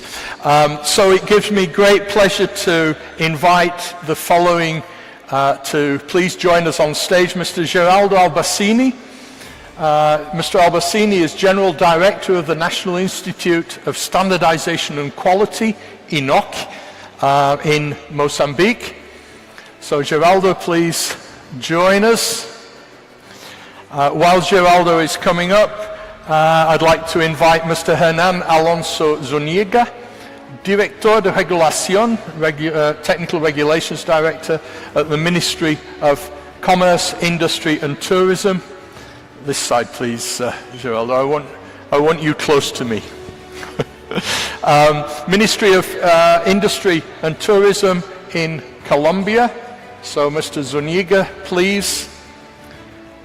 Third is Mr. Khalid Al-Hamad, Secretary of the Board of the Saudi Authority for Industrial Cities and Technology Zones, MODON. So Mr. Al-Hamad, welcome. Thank you for joining us. Mr. Zidane Youssef, who is Director General of the Royal Commission for Jubail and Yanbo, RCJY, please. And last but not least, Mr. Hassan Al-Wahaibi, who is Chief Operating Officer at the Saudi Accreditation Center. I can now rest my legs a little bit, and let's get the panel started. As we all know, time is of the essence, so I will ask you please to keep your answers within the time frame that we'd already discussed. Geraldo, you're up first. UNIDO is supporting Mozambique in implementing its national quality policy, and in fact I know it was published a couple of years ago. What role does that quality policy play for Mozambique, and what steps have you taken or are you taking to make sure that it is being effectively implemented? Thank you, Nigel. Thank you, organizers and hosts, for this event. The quality policy, it has a main role on promoting quality of product and service of each economy. We have that quality policy approved, which is based on the main pillars for assuring quality on the product and service, which is metrology, standards, certification, and testing, of course. This quality policy allow us to guide the private sector, to guide the industry to deal with the standards, to deal with the testing of their equipment, their products. And of course, there is still a challenge on accrediting the labs, accrediting the service of testing that products. Thank you so much. Maybe you could say a little bit as well about your interaction with other ministries and stakeholders. You know, we know that quality policy is a cross-cutting policy, and I understand that you've already set up a quality council in Mozambique to oversee that. How has the reaction been to that? The implementation of quality policy, as we heard in the previous sections, the quality policy itself is a document that it can be kept on the cabinet. The main thing is to implement that quality policy. And to implement that, you need to have an engagement of all the stakeholders. In order to have that, we have what we call the national system, quality system legislation, which is a law approved by the parliament, and by that law, they approve the creation of the Quality Council. The Quality Council is a government consultative forum where all quality issues are discussed, and they monitor the implementation of the quality policy. The quality policy is defined to be implemented, taking into consideration the involvement of all stakeholders, private sectors, universities, ministers, and other entities. But to have all those stakeholders involved and committed with the quality of the product and service, you need to have that monitoring actions that will be done by that Quality Council. So the Quality Council is the government tool to monitor the implementation of the quality policy. And of course, I think we know, Alejandro mentioned the quality policy tools that UNIDO has available. One of the things in that implementation guide is engage with stakeholders up front, and that involve them in the process of developing the quality policy, and that then is a tremendous help, I would imagine, to the implementation. Of course, we need to involve all mainly the private sector, because the private sector is at the end of the stage, the use of that quality policy. The government entities, they will define the strategy, they define the policies, but who will implement, of course, will be the private sector, and we need to have all of them involved on that. We have what is said, involvement of the private sector on the development of national strategy for standardization. For instance, that is example on the standard issues. So we have an involvement to have a commitment of the private sector on the action that lead for developing a national strategy for standardization. And that strategy is aligned with the International Organization for Standards like ISO, like IEC, like ITU, to get a national aligned with the international practice on the standards. Without following standards, you will not ensure quality of your products, will not ensure quality of your service. So standards based on the international practice or international published standards is the most benefit for the country. Thank you so much. I'll turn now to Mr. Zuniga. Colombia has had a quality policy for some time now. And I understand that you are currently implementing a national strategy for QI.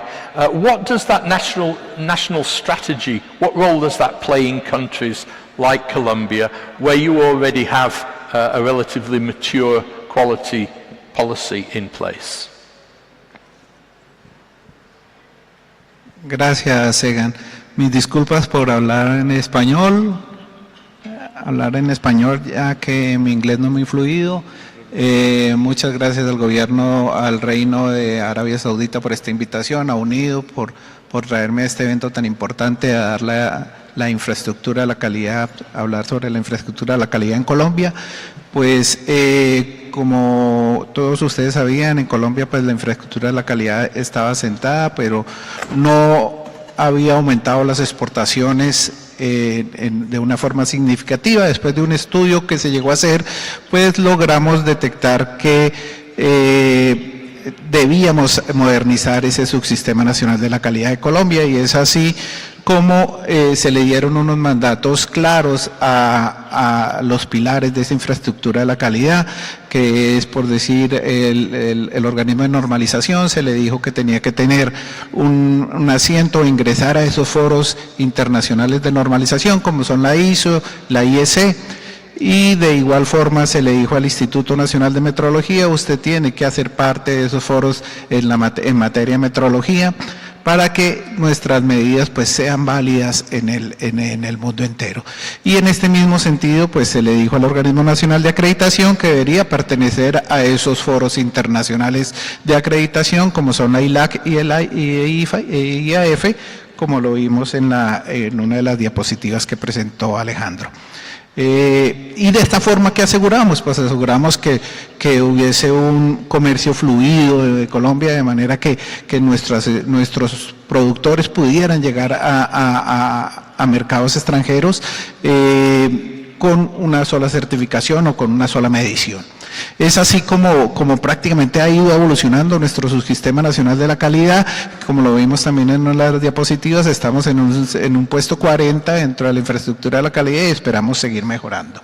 En este mismo sentido, pues ya recibimos en este gobierno pues la política de reindustrialización del país, donde nos da unos lineamientos claros hacia los sectores económicos que debemos apuntar, como son la sustitución energética, la agroindustria, el sector salud, el sector defensa y los territorios y su tejido empresarial.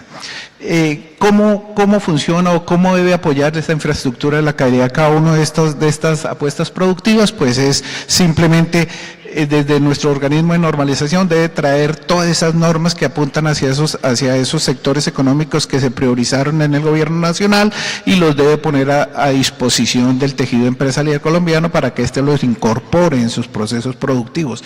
Y de este mismo sentido, pues debemos tener preparado todas nuestras instituciones del subsistema nacional de la calidad, como son los laboratorios. Por decir algo, el Instituto Nacional de Metrología tiene que adquirir todas esas capacidades de medición y calibración para poderlas llevar obviamente a los laboratorios y que todas nuestras empresas puedan demostrar el cumplimiento de los requisitos exigidos en mercados de destino.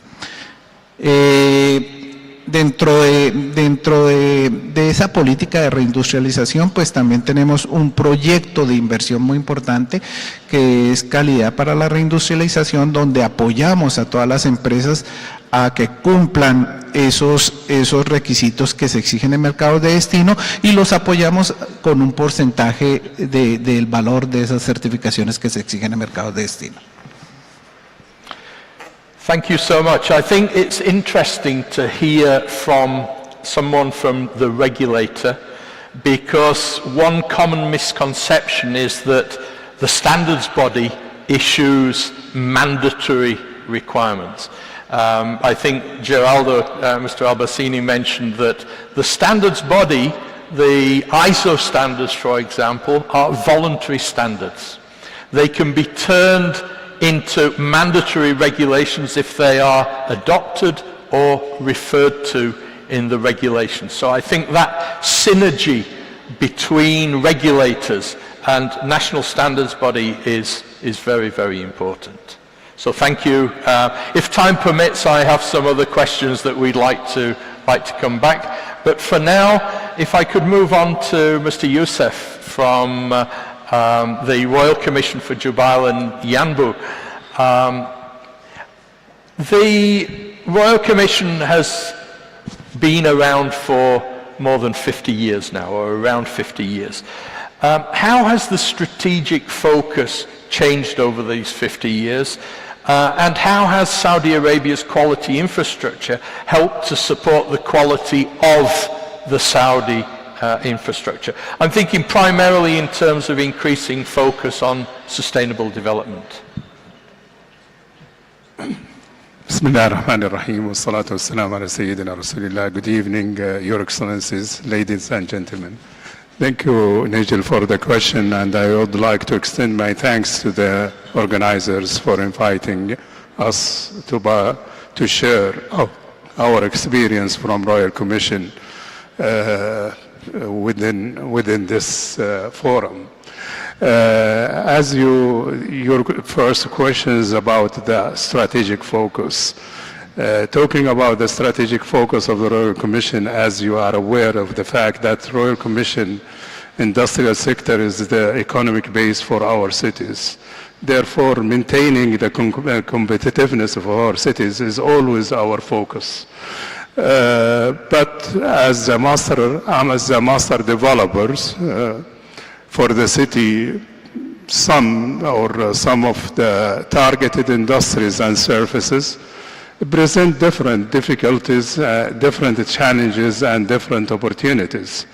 That is normal. It's the situation for the industries for different countries and at different time. This is why the strategic focus always is supposed to be adjusted to grab the opportunities and to overcome the challenges. If we wanted to demonstrate the changes on the strategic focus of the Royal Commission for the last 50 years, it can be demonstrated in 3 phases. The first phase, the inception phase, and the second phase was maximizing the contribution of the RCGY cities to the industrial development. And the third phase, it could be leveraging our comparative advantages to more competitive advantages. Talking about the inception phase, our focus was on building the capabilities and the capacity. Talking about the late 70s, when the National Program of Industrialization and the 5 years development plan has been initiated at that time, the kingdom was totally different than what you are saying right now. The country condition was totally different than the situation right now. The kingdom was lacking a lot of infrastructure, from specification, standards, even the workforce and the capabilities at that time.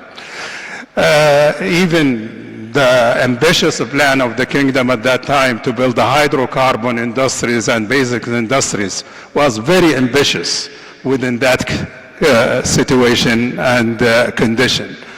The framework that the government built at that time was based on collaboration among private and public entities. And Royal Commission always will love to call it the Golden Triangle, Royal Commission, SABIC, Aramco. That is the main participant or partners that they developed Jubail and Yanbu at that time. Aramco is mandated to supply the cities with the feedstock and the fuel. SABIC was mandated to establish the new industries in joint venture with the international industrial players.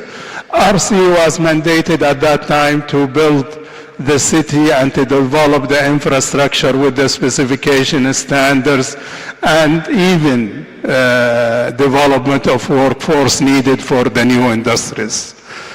At that time, it was very challenging objective, and the focus was really a challenge for the Royal Commission.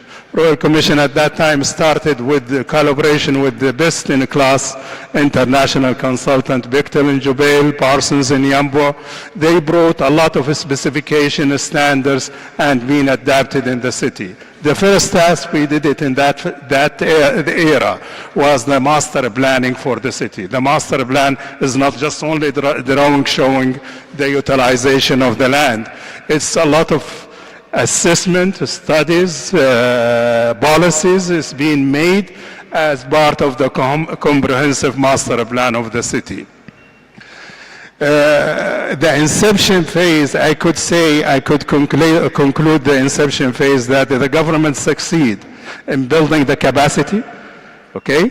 Succeed in building also the industries with international players. They succeed to penetrate the international market through the participation with the international industries. The second phase was maximizing the contribution of Jubail and Yambo to the industrialization program.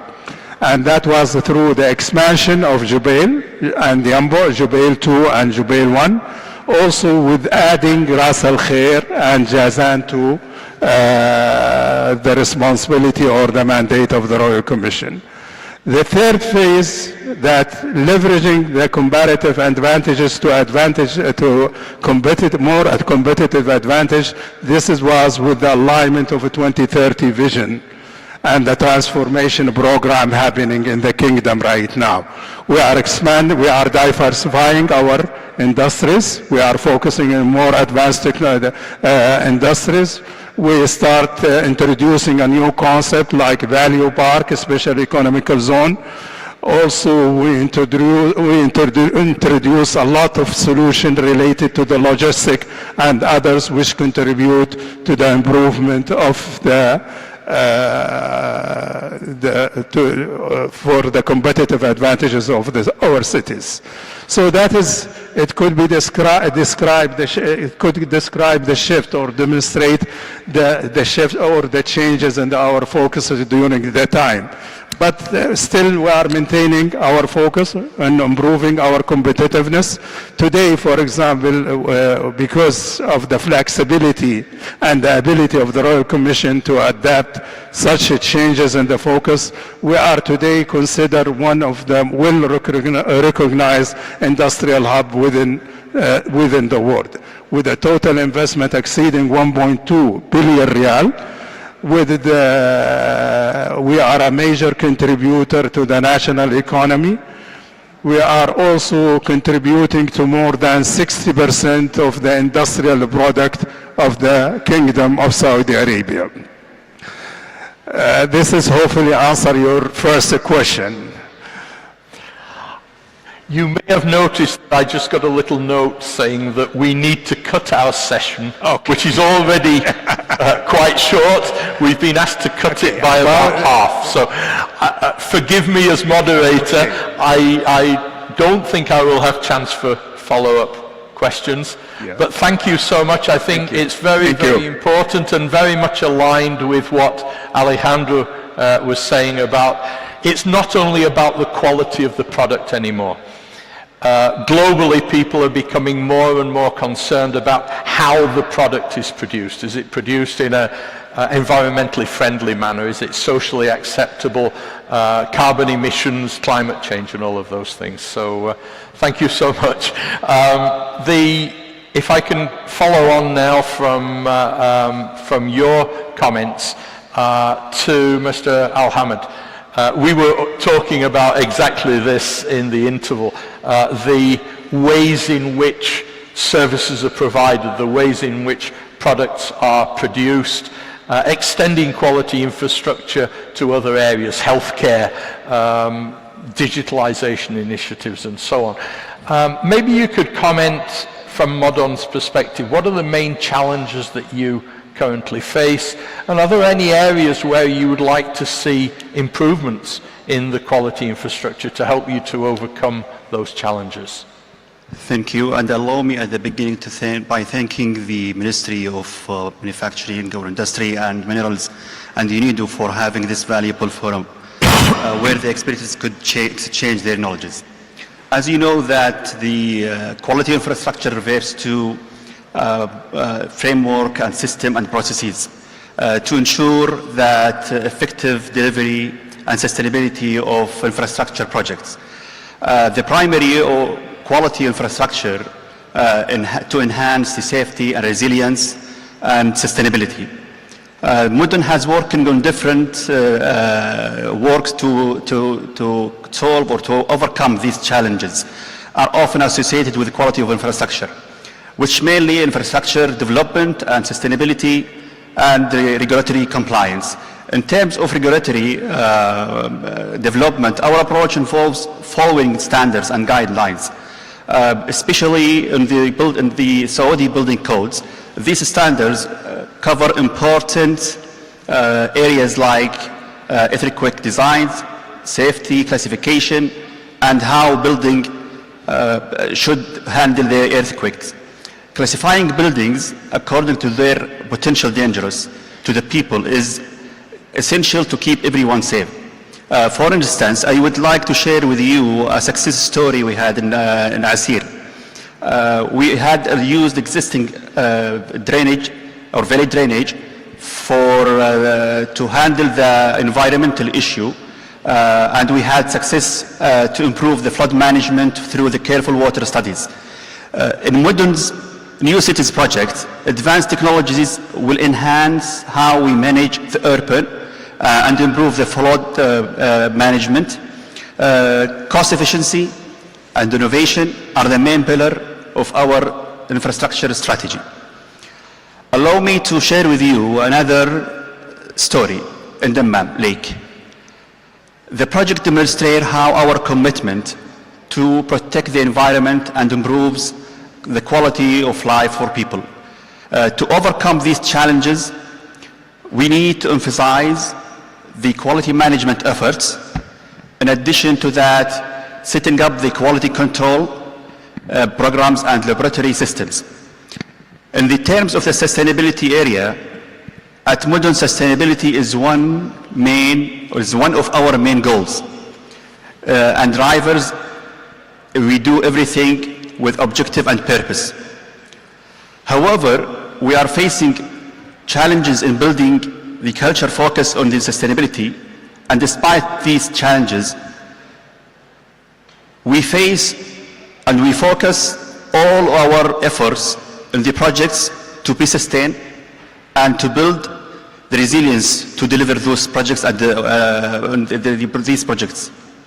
Mudun is transferring all the industrial cities to be eco-friendly through building the policies and building the procedures toward the quality, and to have at the end not just only serving the people they are within or they are using those kind of projects or this kind of infrastructure, but just only to keep and sustain these projects for years and years. In the regulatory compliance, in Mudun, we are working hard to promote all these standards and policies and technologies through smart cities, efficiency, supply chain management and practices, and Industrial 4.0. We have launched several initiatives as well to monitor and to sustain the energy. Ladies and gentlemen, working together is key and to overcome these challenges. Policy support and monitoring system and public awareness. By collaborating, we are moving forward and stay on track to achieve Saudi Vision 2030. And thank you for this that question. I hope I answer your question well. And once again, my apologies for being the bad guy. I'm the one who has to keep the time. I'm not a bad guy really, but unfortunately we do have to move on. So thank you so much. Last but by no means least, Mr. Al-Wahibi from the Saudi Accreditation Center. The Quality Infrastructure for Sustainable Development Index that Alejandro had mentioned assesses a country's quality infrastructure in terms of its contribution to the SDGs. People, planet and prosperity. Provides a score and a ranking. What value addition do those kind of assessments bring to QI policymakers and decision makers in a national context in terms of improving the quality infrastructure performance? Please. Thank you, Nigel. I really appreciate this opportunity. So, to start, the quality infrastructure is so important for the domestic market, and the international recognition of a quality infrastructure for a country is very important for the trade. Saudi Arabia quality infrastructure has 4 components, as Alejandro mentioned in his presentation. So accreditation is organized or performed by the Saudi Accreditation Center, standardization by SASU and SFDA, metrology by the NMCC Center, and conformity assessment. These 4 organizations, or I would say 4 institutions, work in harmony with the market surveillance with other entities such as Modern, RCGAY, and so on, and the Ministry of Industry and others, to make sure that the compliance of whatever services or products that is within the quality infrastructure is ongoing and in the right direction. The international organizations led by organizations such as ISO, IIF, and so on, are very important for the quality infrastructure component to make sure that we adhere to the standards or international standards and the best practices. The interaction model of the quality infrastructure is complex, but it is very important that there are clear roles and clear, I would say, opportunities between these stakeholders in order to deliver the right product or service that comply with the health and safety issues, and at the same time give an opportunity for the international trade. Specifically Saudi Arabia, and as again I will mention Alejandro for the second time, Saudi Arabia quality infrastructure scored 2 years ago in the top 50, and a great news of Alejandro that we will reach in the top 30, and this is a huge jump within 2 years. And of course this is accredited for all the people and organizations working either directly or within the quality infrastructure. The benefits of such an index is very huge for us as key players and for other stakeholders within the quality infrastructure. First of all, I think it is an objective assessment, and this is very critical when planning and making the necessary development in the future. Another benefit is it can give us a target and a measurable target. It's not only in theory, but we can reach in a certain point. It can also help us in the integration between the quality infrastructure stakeholders, either the government sectors or the private sectors. And so on. We can move for many different benefits, but in summary, the quality infrastructure in Saudi Arabia has moved on since the last, I would say, 10 years to a very good position, and it is expected from all the stakeholders, including SAC, SASU, and so on, to comply and do best in the next 5 years towards the Saudi Vision 2030. So this is in summary the answer. And that in fact is a great quality concept, continual improvement of course, and it's something we should all strive for. Before I let you go, I'd like to ask each of you, I think Gillian Joseph earlier gave the panelists 1 word, I'll give you 5 words. Where do you see the future of quality infrastructure? And I'll start with Alejandro on the end, and then we'll work our way back. Just 5 words. I will use only 3. People, planet, prosperity. Perfect. Thank you. I would say the SDG in general it will be a target for Saudi Arabia and other countries, inshallah. Great, thank you very much. I see the competitiveness will continue based on the quality of the infrastructure and the advancement of our infrastructure. Thank you. I think it will be friendly to the environment and the people. Wonderful. En español, puede ser. Progreso, equilibrio y competitividad. Okay, so progress, equilibrium, and competitiveness. Right, thank you. Geraldo. Commitment of all stakeholders. So with that, thank you very much indeed. That concludes the panel session of our session. Thank you so much. If you'd like to leave the stage now, the final part of our session is the look at the synergies between quality infrastructure and the quality of some important infrastructure projects funded by the Saudi Fund for Development.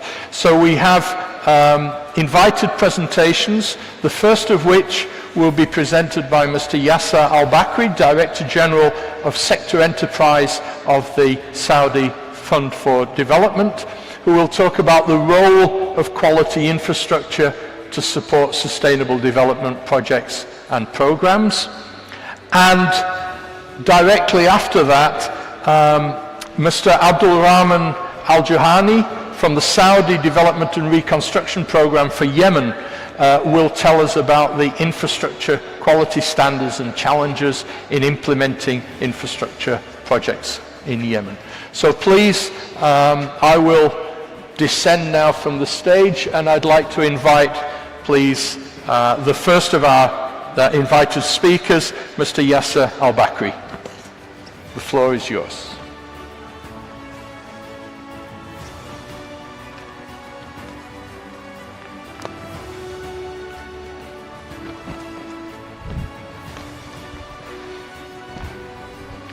They're really squeezing me for time. So yeah, they have to. Okay.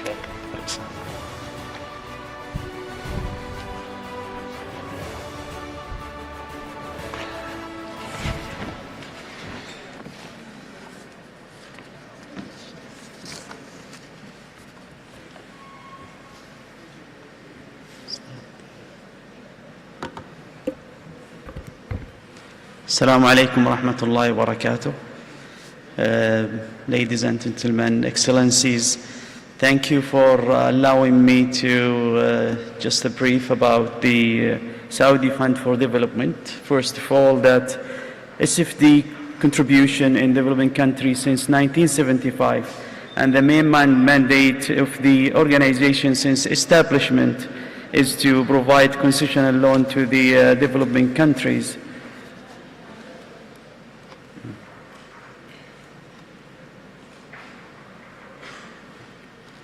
Sorry.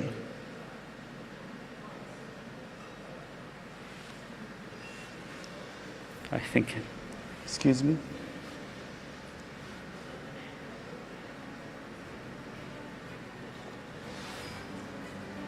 Sorry for that.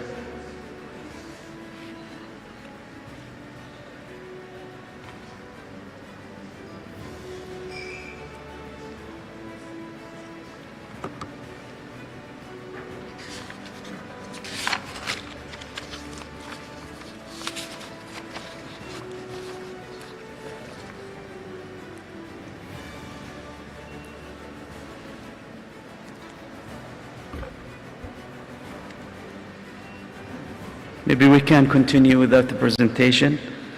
So the contribution of the Saudi Fund for Development in financing development projects and program has been distributed geographically to cover all over the world, from the east of Asia to the Latin America and the Caribbean countries, and also to the north, to east of Europe, and also the African continent, and to effectively contribute financing a most needed project to enhance the people lifestyle socially and economically. Our contribution exceeded 20 billion US dollar to finance more than 800 projects and programs. Yes.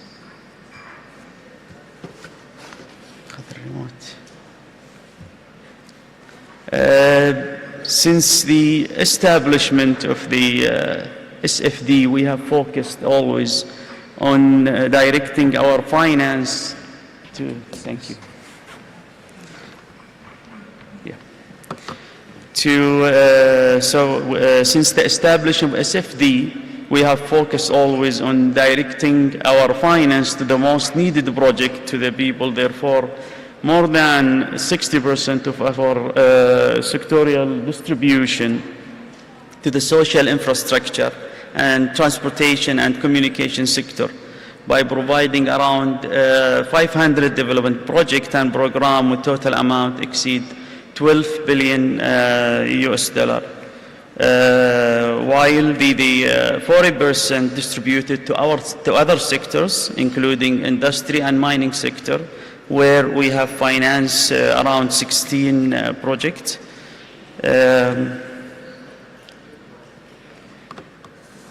Before I start with that, I would like to just clarify our procedures internally. So SFD procedure in approving and implementing in the implementation phase for any project are always considering delivering them in high quality infrastructure with effective productivity and ensuring increasing job opportunity for society for all our project. During the appraisal stage, we make sure that these projects meet our requirements of their contribution to the Sustainable Development Goals, SDGs. Of course, along with the assuring that these projects are technically and economically feasible and sustainable and meet all other mandatory aspects of the ESG's standard. During the implementation stage, we make sure that delivering project in the required quality and budget and time as planned.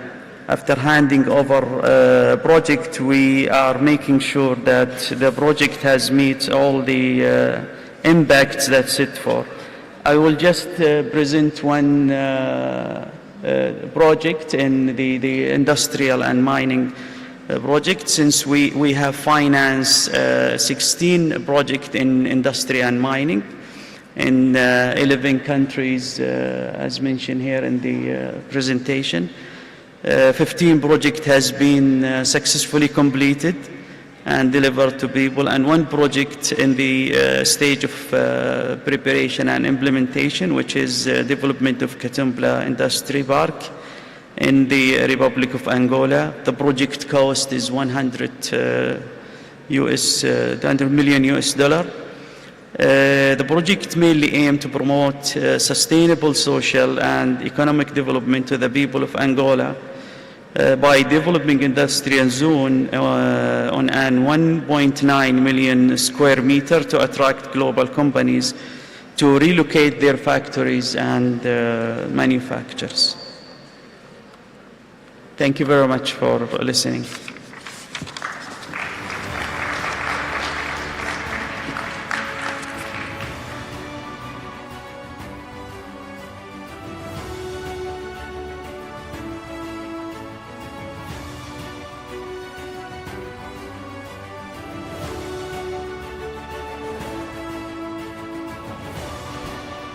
Could I just make sure that Mr.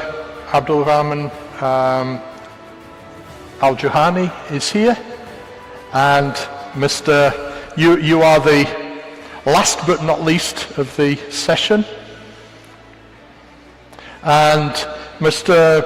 Abdul Rahman will be telling us about the infrastructure quality standards and challenges in implementing infrastructure projects in Yemen.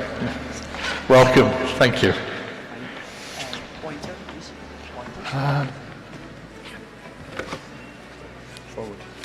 Okay, thank you. Okay.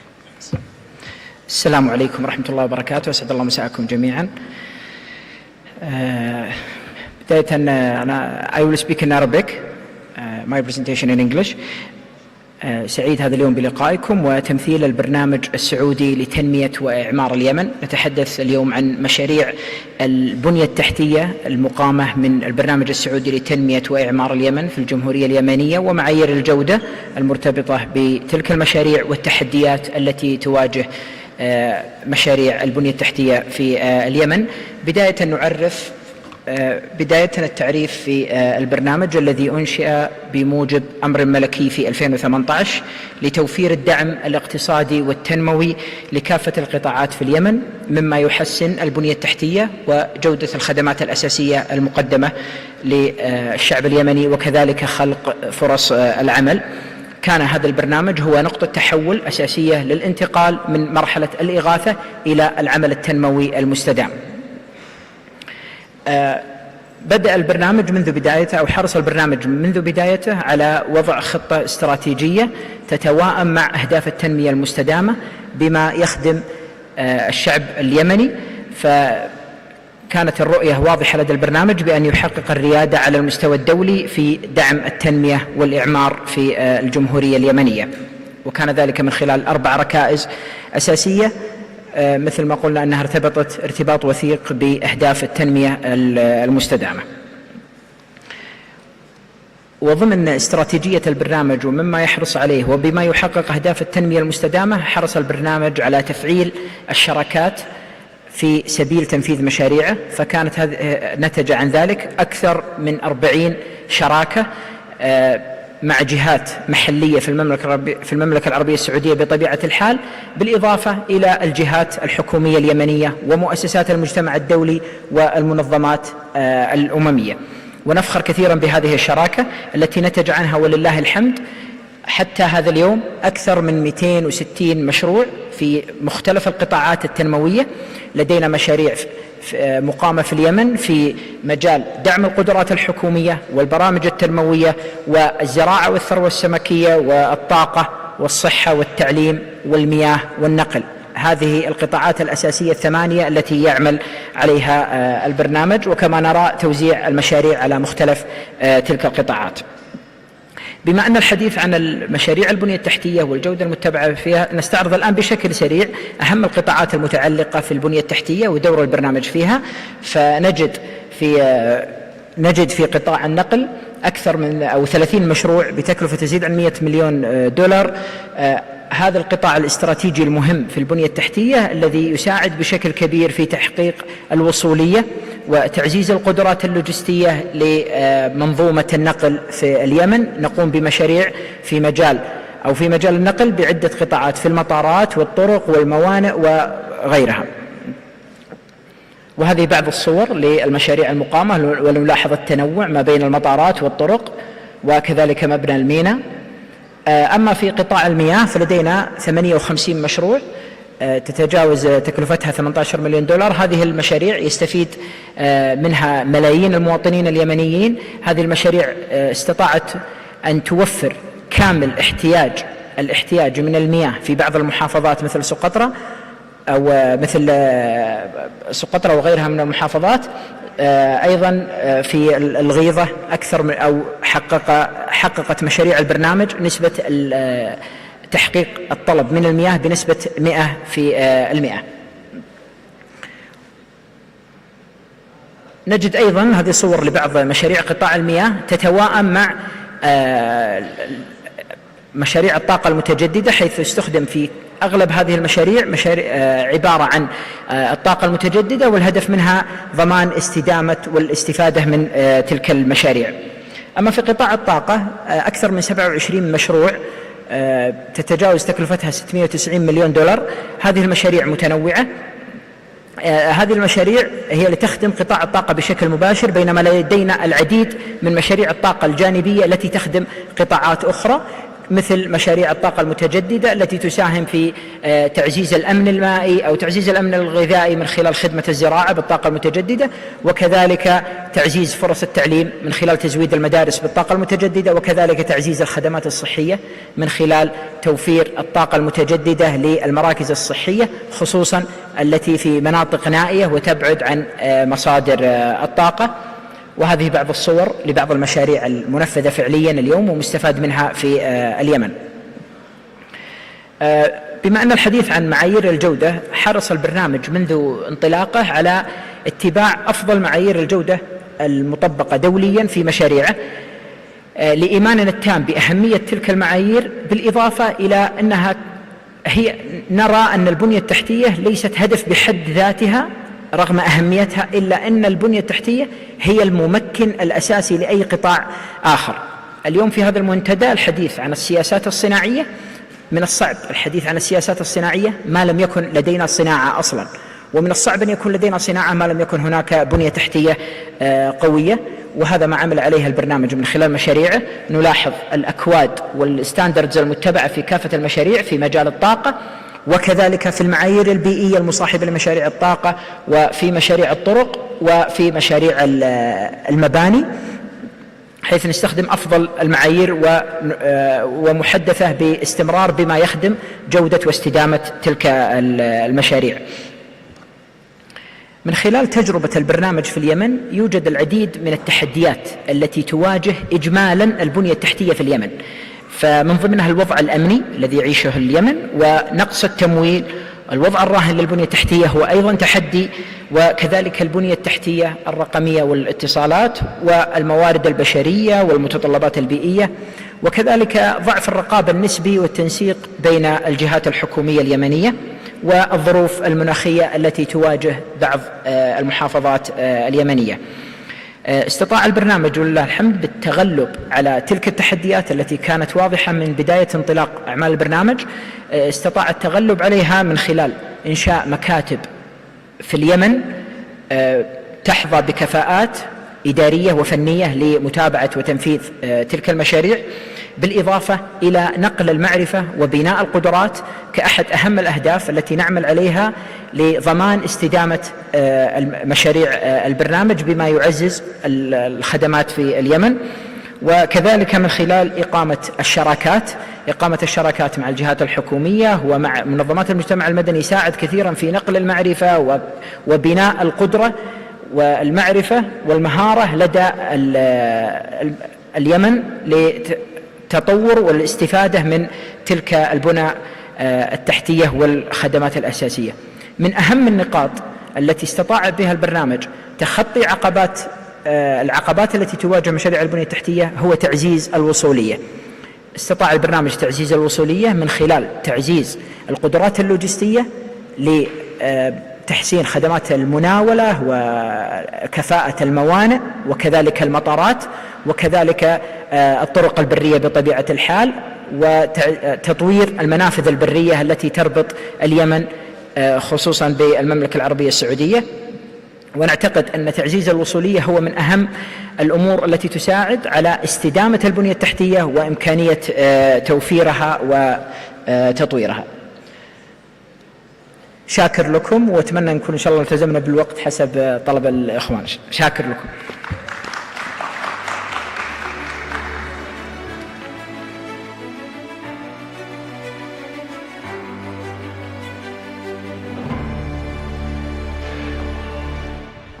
Thank you so much, and once again, thank you for excellent timekeeping. We managed to keep a little bit ahead of ourselves.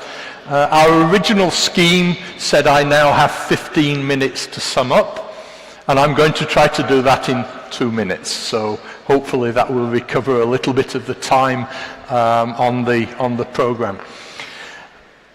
I hope that you can now see why we call this a game changer session. Quality infrastructure began focusing on trade, national, regional, international trade in products. That became extended to services. We now see that we can apply that same quality infrastructure, to provide confidence, for example, in reporting of nations' progress against the Sustainable Development Goals, by providing credible measurements of carbon emissions, of energy efficiency, and so on, provided under the quality infrastructure system, based on international standards, based on trustworthy conformity assessment, overseen by accreditation bodies at the national, regional, and global level. But finally, I just want to come back to the question of quality. My background is in quality management, and when we look at the definition of quality, it centers around the ability to meet needs and expectations, whether it's for a product or a person or a process or whatever. If we compare that to the definition of sustainable development that was first put forward by the Brundtland Report in 1987, meeting our current needs without compromising the ability of future generations to meet their own needs. So I leave you with this thought. That means we need to have quality products and services right now, but we should never compromise on the quality of life that we leave behind for future generations.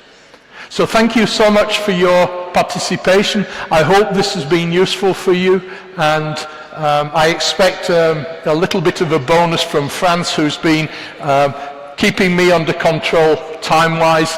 Once again, thank you to our speakers. We didn't have enough time, but we will never have enough time to do everything we would like. So thank you very much. Gillian, back to you. Thank you. Thank you very much, Nigel. Now, time is of the essence and it is running out very quickly, so I'm just going to tell you about the next Game Changer session, which is 2B. Productivity and Jobs is the title, and the moderator is Luca Fedi.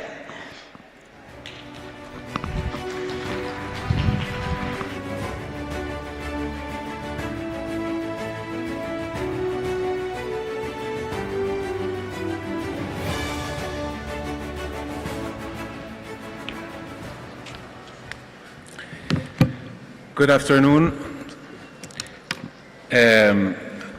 Delighted to be here. I'm Luca Fedi. I'm a specialist at the International Labour Organization, our employment policy department in Geneva. And I would like to call on the stage our esteemed panelists for today, starting with Mr. Justice Chifularo from Productivity SA, Productivity South Africa. Welcome, Justice. I don't see yet your, please have a seat. I don't see the pictures coming yet, but eventually. So let me proceed with Ms. Rosemary Edilon, who's the Undersecretary for the National Economic Development Authority of the Philippines. Welcome.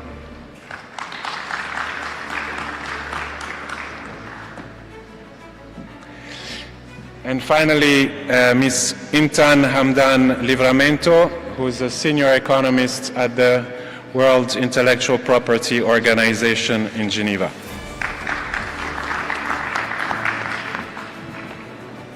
Welcome.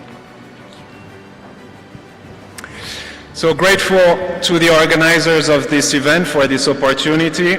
And this is a session on productivity, and we've been asked to be short. Since we are the productivity session, let's try and manage that.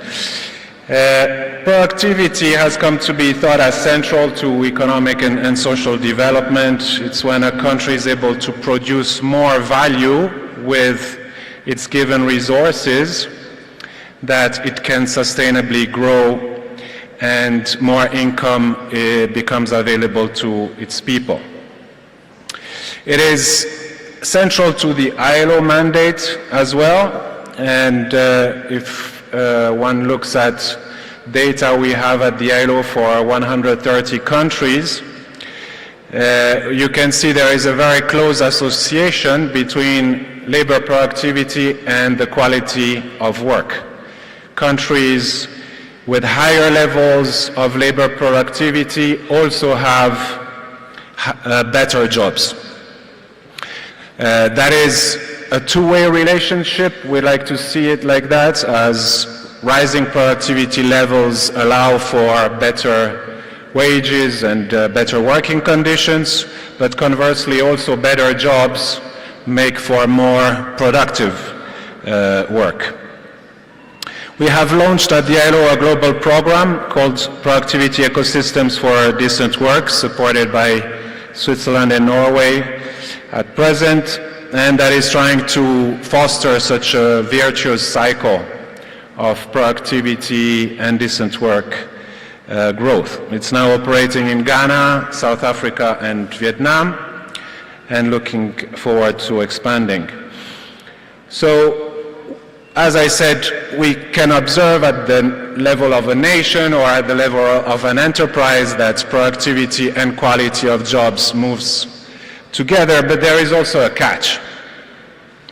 In the typical developing country, you will see that more people are employed in low productivity, low pay jobs, and that high productivity activities provide few jobs. In this context, industrial policies that would support only the productivity goal or only highly productive sectors would deliver few jobs. And unemployment or poverty traps that the country may be facing would go unaddressed. So how do we beat what we called here the trade-off between more productive and job-rich economies? Unsurprisingly, we can look at the experience of Asian countries as well as some others, and scholars who have studied this space have found that it's not so much the productivity of a given sector that was higher or that grew faster in Asia. What sets Asian countries apart is that they've been able to shift their labor force from lower productive work into gradually more productive work. And when you look at the history in Latin America and Africa, that has not really taken place. Most of the labor force was moving from subsistence agriculture to higher productivity work, mostly in manufacturing.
going to be very comprehensive for 10 years. It will be for 10 years.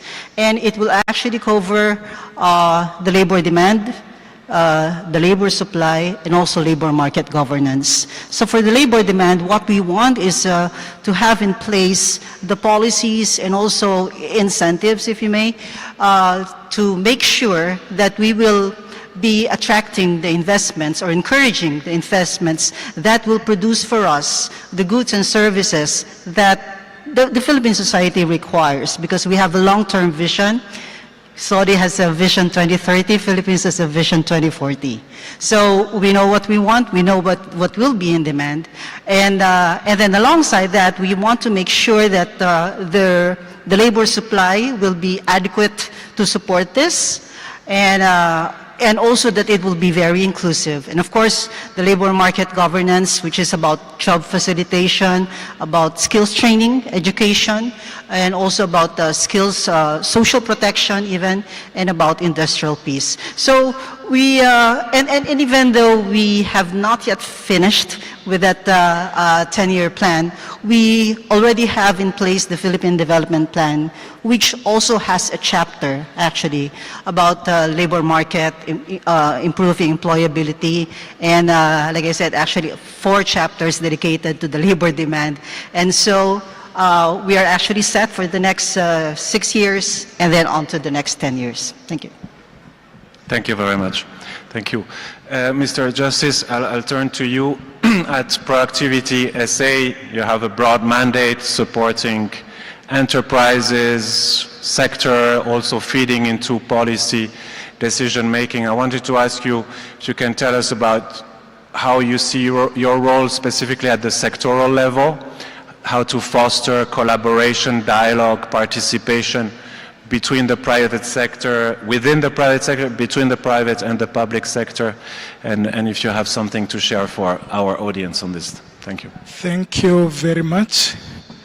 I think firstly I would like to show appreciation to UNIDO and ILO for organizing this session, and for the Kingdom of Saudi Arabia for hosting us wonderfully.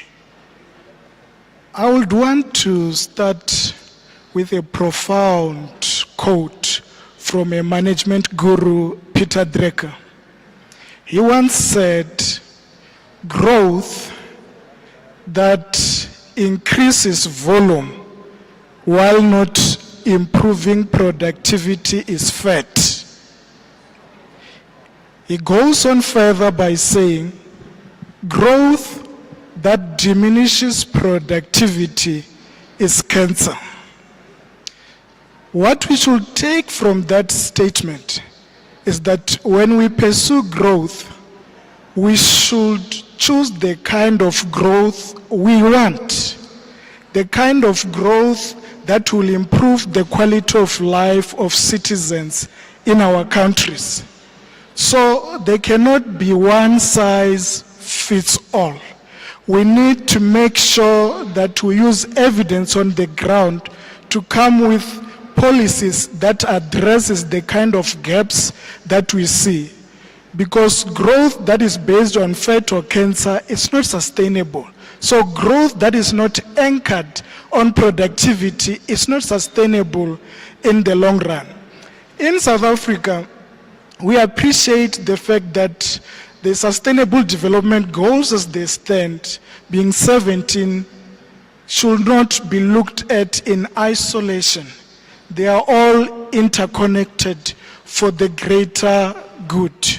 So, which means working in silo actually don't help us to progress and move forward. So what we have then did in South Africa, being inspired by the Sustainable Development Goals 2030, was to develop our own National Development Plan 2030, aligned to the Sustainable Development Goals, as well as the Agenda 2063 in our region, of course within the confines of our constitution. We believe in inclusive growth and job creation, that the growth that we need should be inclusive. How do we achieve this inclusivity is through collaboration. So what we do, we host Job Summit through an institution that we have developed called National Economic Development and Labor Council.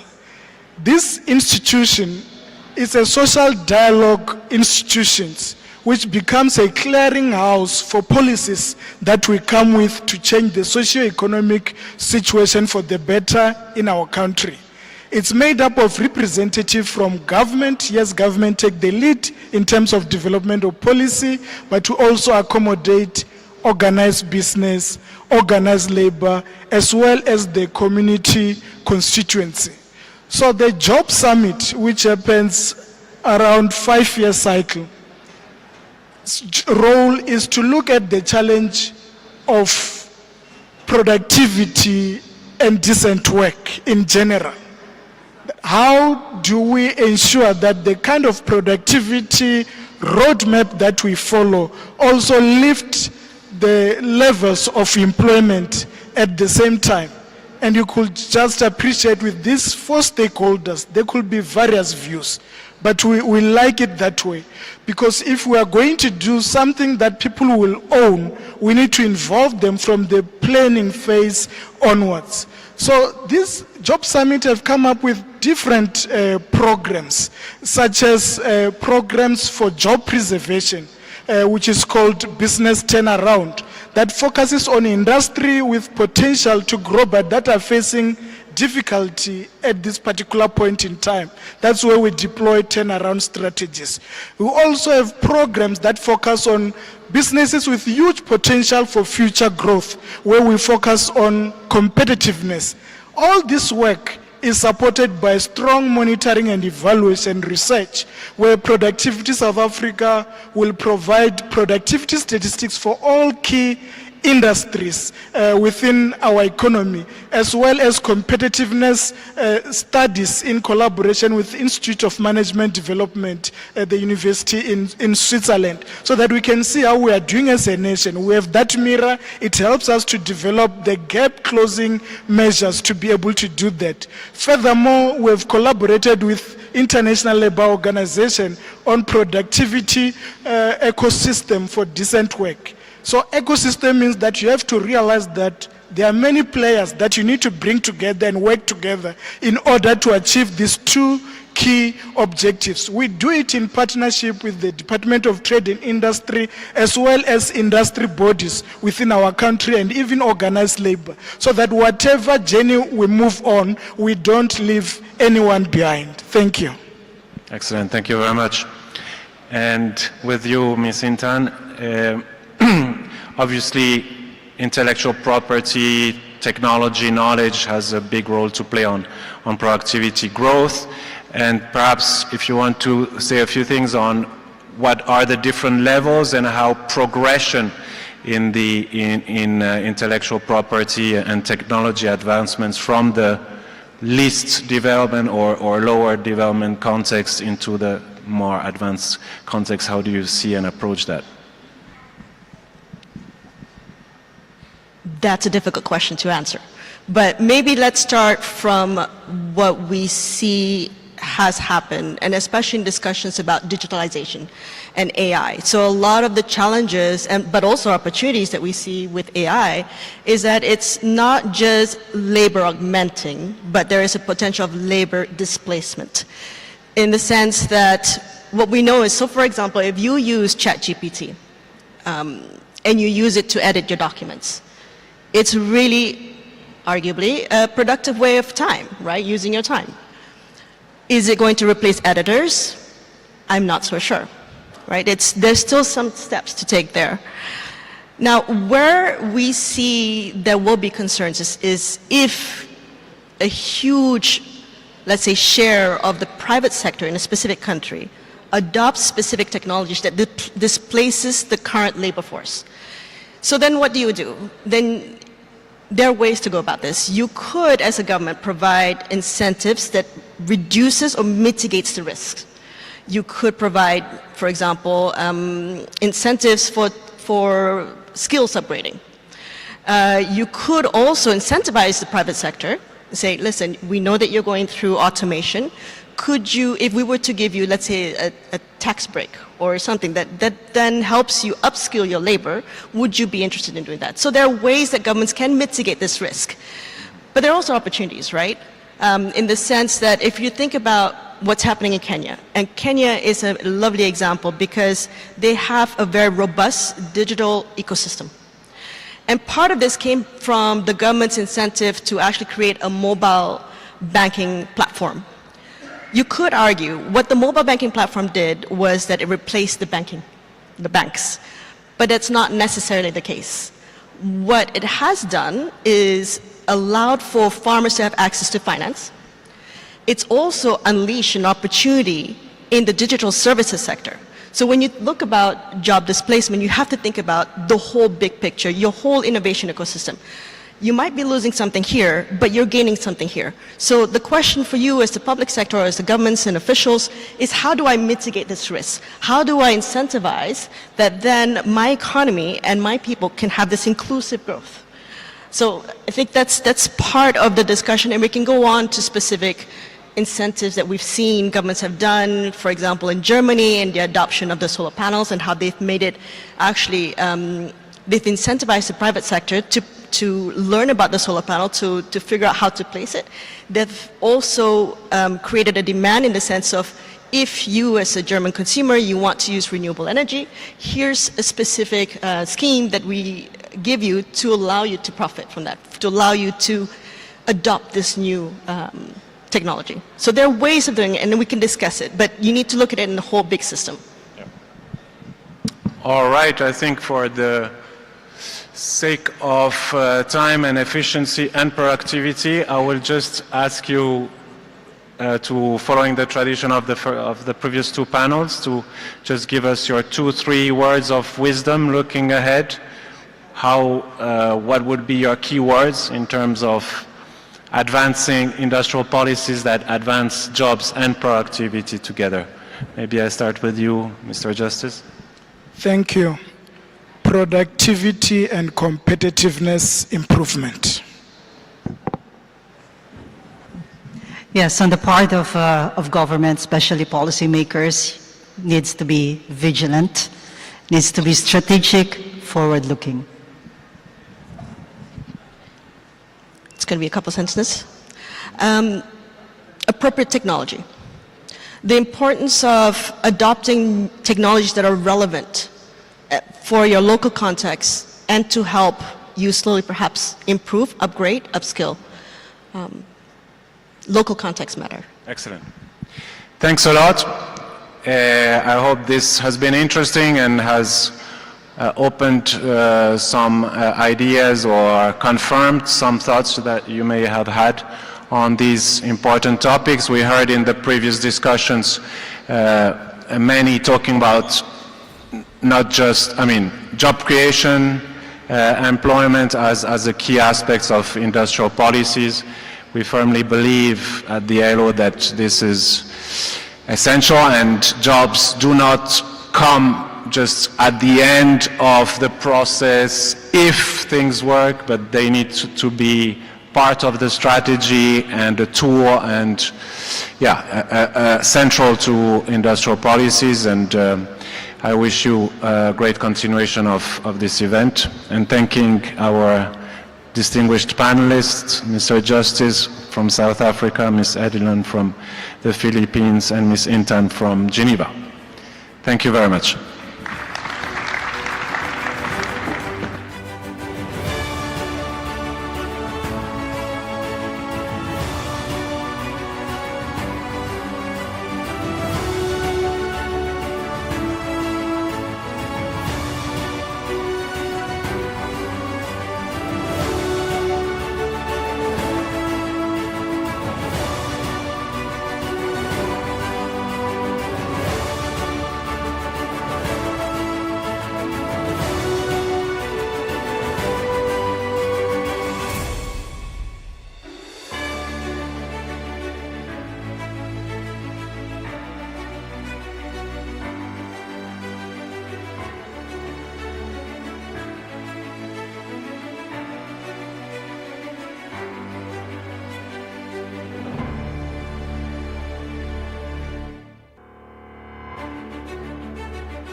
So we move on at pace. The next game changer session is 1C, entitled Green Demand, and this will be moderated by James Schofield.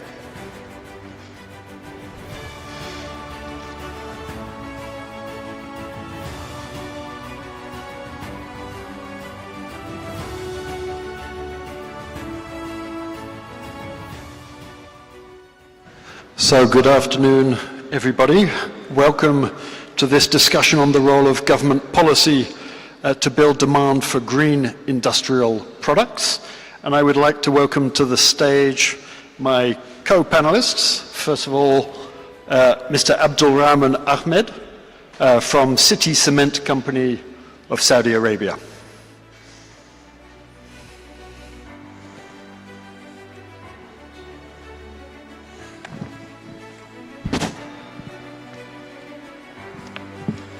And next we have Ms. Paulina Raber, the Project Manager for Outreach from H2 Global.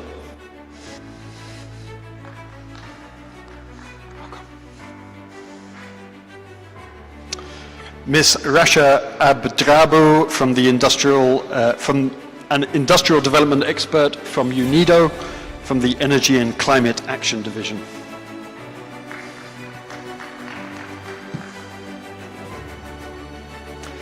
And finally, Ms. Fatma Hokal from Moyat, the Ministry of Industry and Advanced Technology from the UAE.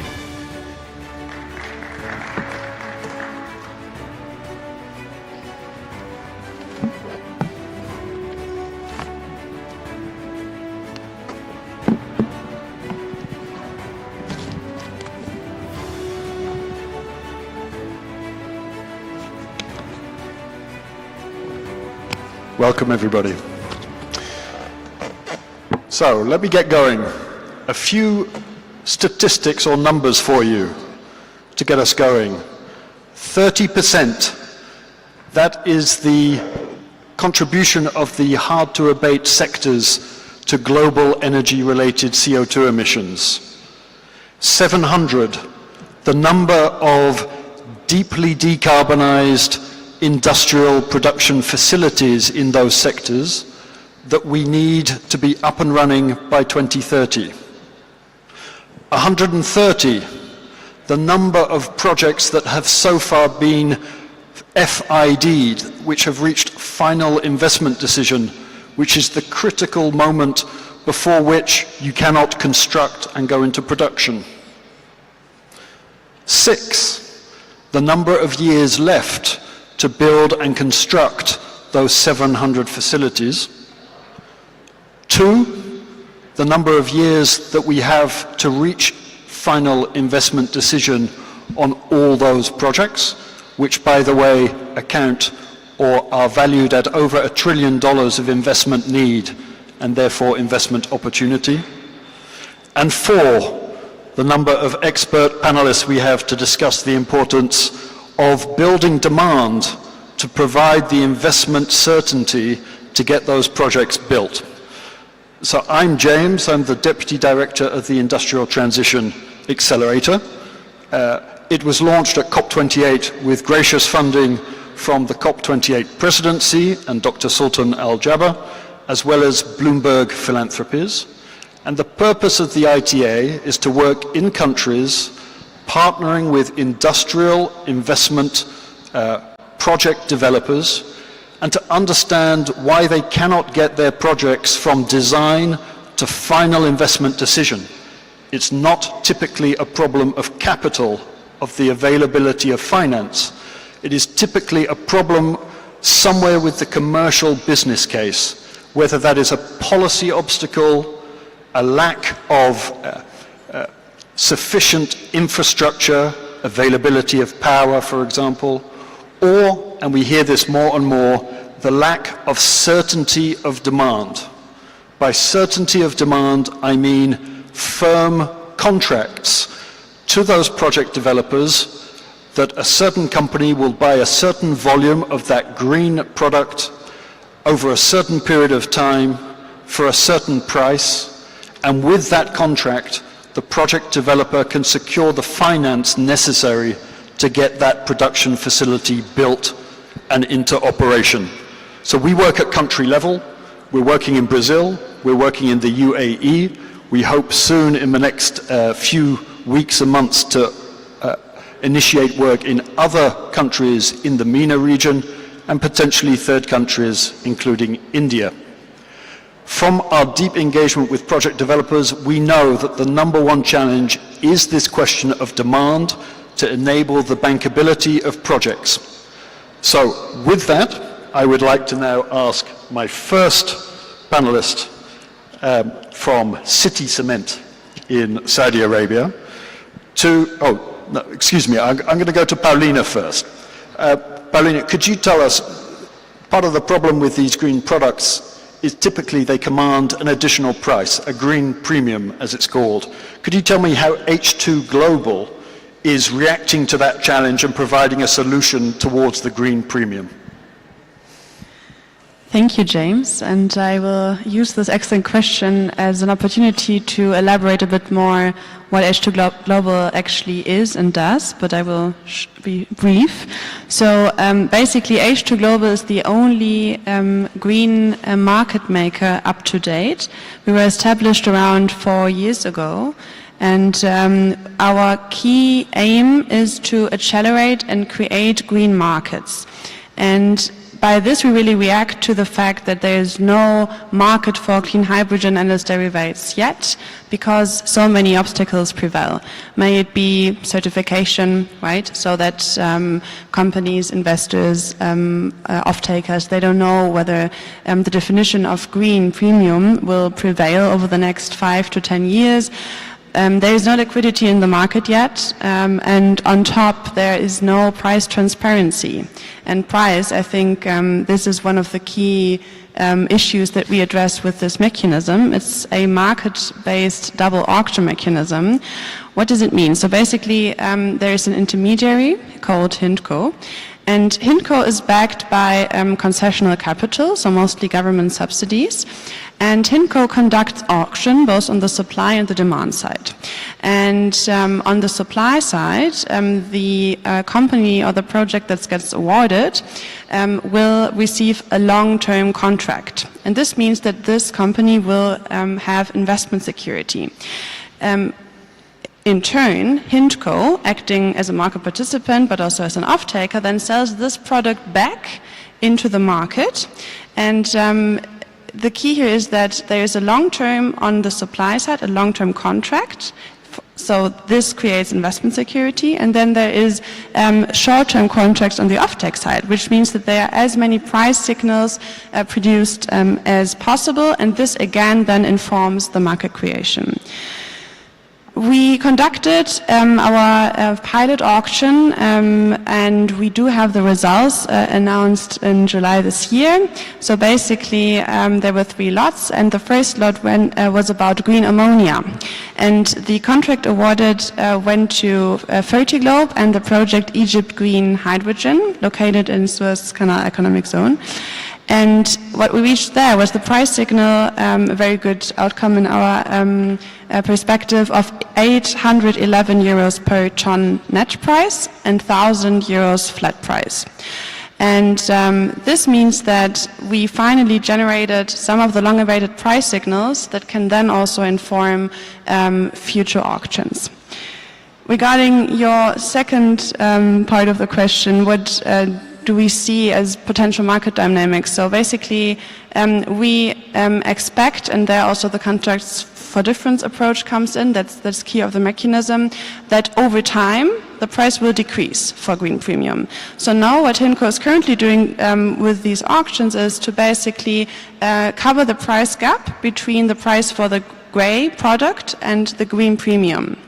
And this will then, through the short-term actions on the off-take side, lead to the fact that over time, the amount of subsidies that needs to be retrieved in order to cover this cost of difference will decrease.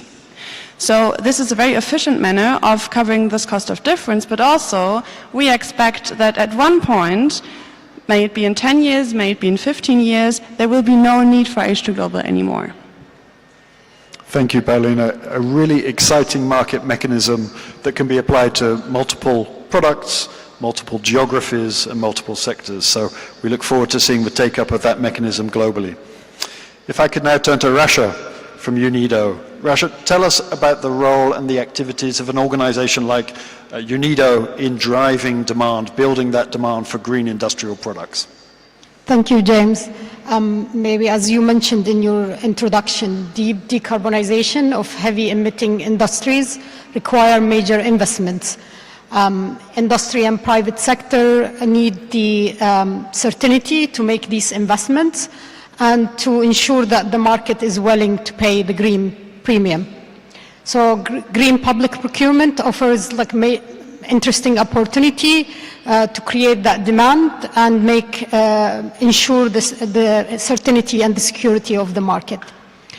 In major economies like Germany and Canada, where public procurement account for 25 to 30% of the demand of steel, cement, and concrete for public construction projects. So governments have a unique opportunity to lead by example and set the global standards through their green public procurement commitment. Through the Clean Energy Ministerial Industrial Deep Decarbonization Initiative, IDDI, UNIDO works with government, private sector partners, other international initiatives to stimulate the market for low and near zero emission steel, cement, and concrete.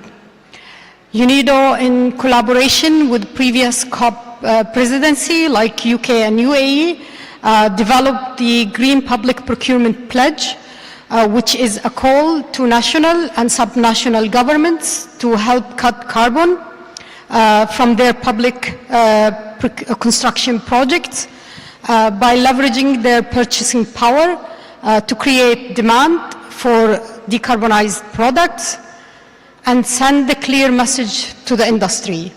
If you make it, we will buy it.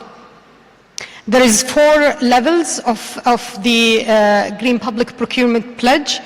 In summary, the first level is on the government set the requirement for manufacturers to disclose the embodied carbon of products procured for public construction project by 2025. This date is being revised to encourage other countries to join the pledge. The second level is for governments to require a whole project life cycle assessment for all public construction projects by 2030 and net zero emission in all public construction projects by 2050. The third level is governments require procurement of low emission cement, concrete, and steel in public construction projects by 2030. And the last level is on governments require procurement of a share of cement and crude steel from near zero emission material production for signature projects starting 2030. The good news is we already have government who committed to this on COP28, which is Canada, Germany, UK, and the USA. A statement of intent was added to the pledge for government to consult and come back with their commitment. We welcome the interest from the government of Austria, the United Arab Emirates, and Japan, where they will come back on COP29 with their commitment. UNIDO as well works on a study to quantify the impact of UK's commitment to the pledge, and also within IDDI, the Industrial Deep Decarbonization Initiative, we are working on preparing tools and methodologies to support the comparability of products using different standards. Thank you. Thank you, Rasha. Very exciting. Now, Ms. Fatma, my close colleague from MIPF, from the UAE's Ministry of Industry and Advanced Technology, could you explain to us how is MIPF working to reduce the barriers and incentivize the growing use of green alternatives, and particularly the role of sustainable procurement in the cement sector to drive the demand for low carbon materials? Thank you very much for your question, James. Ladies and gentlemen, assalamu alaikum wa rahmatullahi wa barakatuh. Perhaps I want to start with speaking about our domestic efforts. I think that was the focus of the question, but I would eventually want to also speak about our international efforts with that regards. Now, last year we launched the Industrial Decarbonization Roadmap of the United Arab Emirates. That roadmap charts a path forward towards decarbonizing our industrial sector and charts a path towards achieving our net zero targets in the industry. Now, that specific roadmap recognizes very clearly the role of green procurement or sustainable procurement in achieving those objectives. Now, to that effect, as Rashid mentioned, we signed the statement of intent towards the Green Public Procurement Pledge last year. And we're working and enhancing our efforts domestically to align our efforts with the objectives of the pledge and hope to come back by COP29 with stronger commitment as well. Now, we have been working on the federal level, yes, but we're also working on the subnational level as well as bringing in the private sector to ensure that our efforts are cohesive and complementary. Now, on green demand and green procurement, we also introduced what is known as the Green ICV, or Green in-Country Value. Green ICV is also another tool that we've introduced last year to kind of reward and incentivize companies to adopt sustainable practices, and with that they get access and get competitive advantage when it comes to government procurement. Now that perhaps speaks to our domestic efforts. When we talk about what the UAE is doing on the international level, first of all, we're supporting the efforts of the Industrial Transition Accelerator, which James was referring to earlier in this panel. And then the ITA, or the work the ITA has been doing to scale up demand, they've released a standards map, right, just this month, earlier this month. And then we're also looking towards the releasing a ITA demand policy playbook, but then also a green purchase toolkit. All of those tools together will complement the efforts of government and corporate in scaling up demand towards green products. Now, another aspect to look at this in the space of the green demand, I see, in my opinion, that standards and establishing a baseline, a definition, and understanding your products is a prerequisite to green demand and green procurement. And I mean, if we talk about the GPP, the Green Public Procurement Pledge, for example, the very first level is the disclosure of embodied carbon emissions, right? So that really speaks to the fact that we need to understand our market before we make decisions. So what we've done on going back to the domestic effort, we've included requirements for environmental product declarations, or EPDs, within certain categories of products, particularly in the construction material sector, so that we better understand what our products' carbon intensity look like. And that potentially could help inform future decisions. Now, going back to the international effort, the UAE is also a co-chair to the Cement and Concrete Breakthrough Initiative alongside our colleagues in the Government of Canada under the umbrella of the Breakthrough Agenda. Now, under the Breakthrough Agenda, we're working together to advance the international collaboration in the space of decarbonizing the cement and concrete sector. And a part of that was announcing a set of priority actions. We start by definition, standards, and certifications as level 1 of the priority actions, but then that is followed by demand creation. And our domestic and international efforts complement each other to ensure that we're contributing to the global community when it comes to advancing towards the decarbonization of the industry. Thank you. Thank you, Fatma. And thank you for the shout-outs for the ITA's products, which are going to be released. I'll say more about that in my closing comments. Now to Mr. Abdurrahman Ahmed from City Cement Company.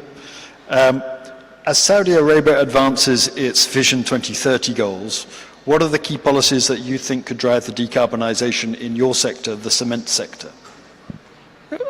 First, thanks for having me here. To address this question, actually, let's look at a macro perspective, from macro perspective to the cement industry itself. When we look here to Saudi almost, the Saudi entire industry is producing around 662 million tons of CO2. That was the statistic based on 2022. When we look to the cement industry alone, is almost 4.5% of this, out of this number. Those are only 16 companies. It means if we were able to decarbonize or neutralize the carbon produced by those 16 companies, we have the potential to save direct CO2 of 4.5%. This is the magnitude of the cement industry here in terms of the nationwide effect. This is from one side. On the other side, when we look to again from the macro perspective, the cement industry is, it is known like this. It is an energy-intensive industry, material-intensive industry, and capital-intensive industry. It means it consumes a huge amount of material, it consumes a significant amount of energy, as well as amount of capital injection. Having said that, to work comprehensively in decarbonizing the cement industry, you need to work on the three aspects. If you want to miss one of those aspects, the industry will still generate CO2. It is one of the very few industries worldwide that produce CO2 even from its raw materials. That means the feedstock that you are using, which is scientifically is calcium carbonate, is contributing only to 1-to-1 ratios with the energy. So you have to work comprehensively in the entire supply chain of this industry to be able to decarbonize the industry. Having said that, to go for that successfully, you need to have the enablers available on the ground. I mean, the synergies between the industries. So to substitute the fossil fuel with a cleaner source of fuels, it means you need to produce what's called alternative fuels. And alternative fuels is producing from a basket of wastes coming from other industries. I will give, for the sake of the example, to produce refuse-to-drive fuel, it means your waste management industry, in terms of municipal solid waste, should be able to produce significant amount of RDF, which is the refuse-to-drive fuel that I have mentioned. And in order to do that, you need to have the waste management industry itself ready to produce that such amount of huge amount of waste driven from fuel driven from waste. Similarly, when you look to the raw material, in order to replace, for example, the calcium carbonate, which is finally goes to be a kind of what's called the clinker, you need to produce significant amount of supplementary cementitious material. And to do that, again, you have to have other streams of industry, which is like the iron and the steel industry or calcined clay industries, or other streams of cleaner industries, cleaner streams of waste that can be treated within the cement industry to produce what's called supplementary cementitious material, which is a material, those materials that are cleaner than cement, but however they can have the same hydraulic properties. So what I want to say here, decarbonizing the cement industry is not about the industry itself, but entire the value chain around the industry in both sides, in its upstream and its downstream as well. And to do that, you need, firstly, in my opinion, it can't be just by doing one or couple of actions and say, yes, you say, hey, I have just, I put all the enablers available for the cement industry to decarbonize. You need to have a kind of a complete roadmap, and this roadmap is covering all the feedstock, all the energy inputs, as well as the downstream of the industries. That means the supplementary cementitious materials that finally will go into the concrete, because the concrete is our downstream.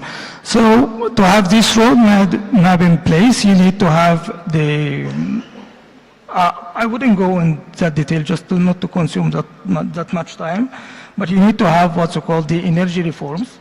What does it mean, energy reforms? It means it's not just to have in your portfolio of energy natural gas or HFO. You need to have natural gas, HFO, you have to have RDF, refuse-to-drive fuel. You need to have bioenergy fuels. You need to have green hydrogen. You need to have a basket of fuels that works together decarbonizing the streams of energy that goes finally into cement. Similar case when it comes to the supplementary cementitious material, you need to what's so-called having a kind of funds for these initiatives that as well as addressing the production of the supplementary cementitious material. That will come together along with other policies like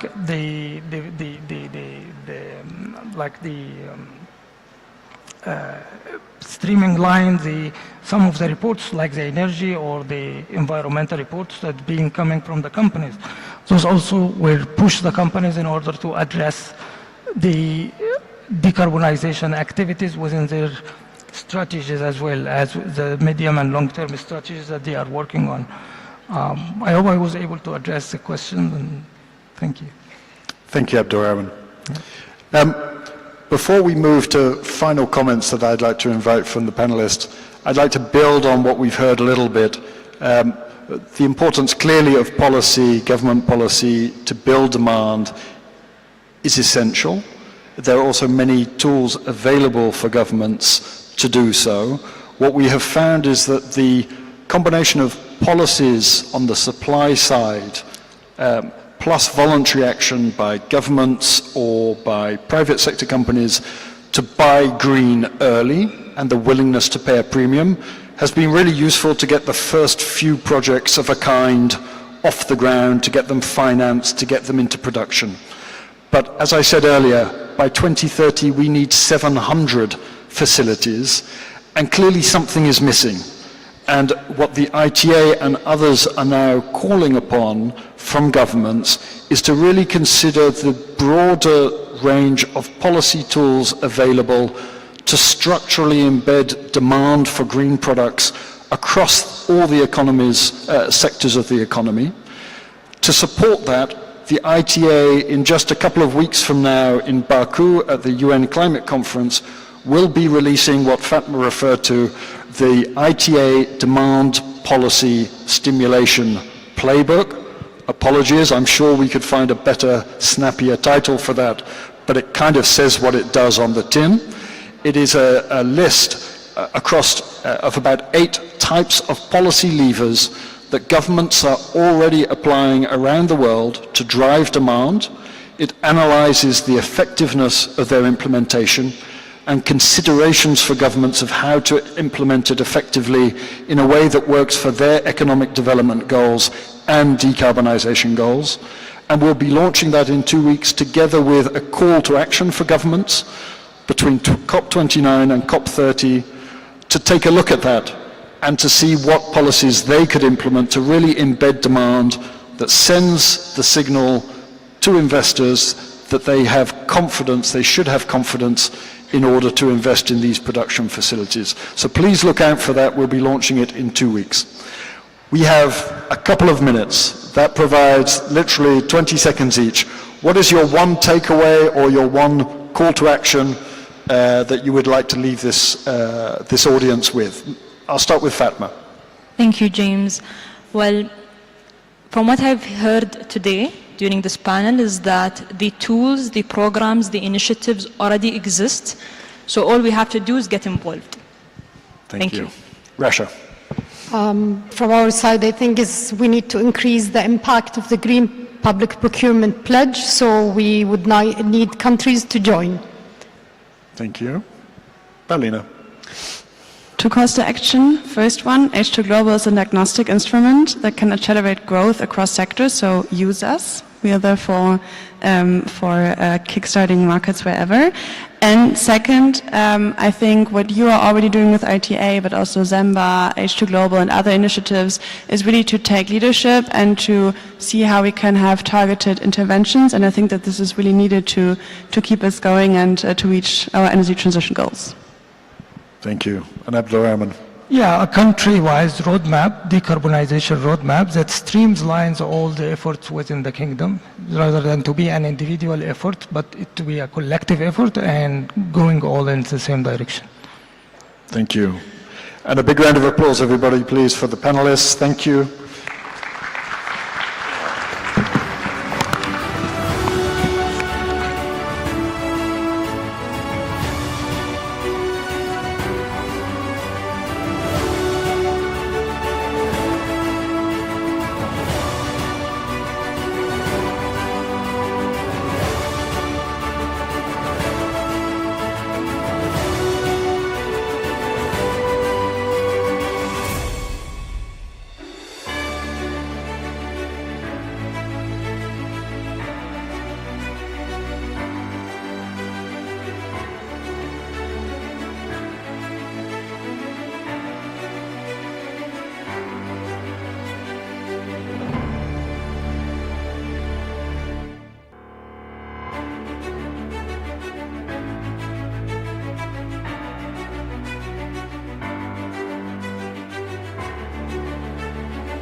So the next GC session is 2C, Sustainable Supply Chains. And before we move into the session, there's just a short video which we can play for you now.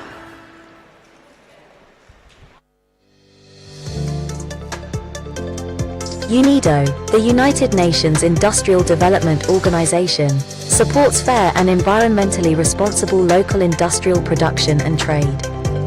Global supply chains are vital for trade and job creation, offering economic independence. However, for many workers, the harsh reality includes long hours, unsafe conditions, and low wages. This must change. In line with its mandate and the achievement of the 2030 Agenda, UNIDO offers solutions and supports fair and sustainable supply chains in developing countries. The organization addresses challenges for workers, especially women, and supports small businesses. It promotes trade through compliance with international standards and focuses on youth employment through technical skills development and digital technologies.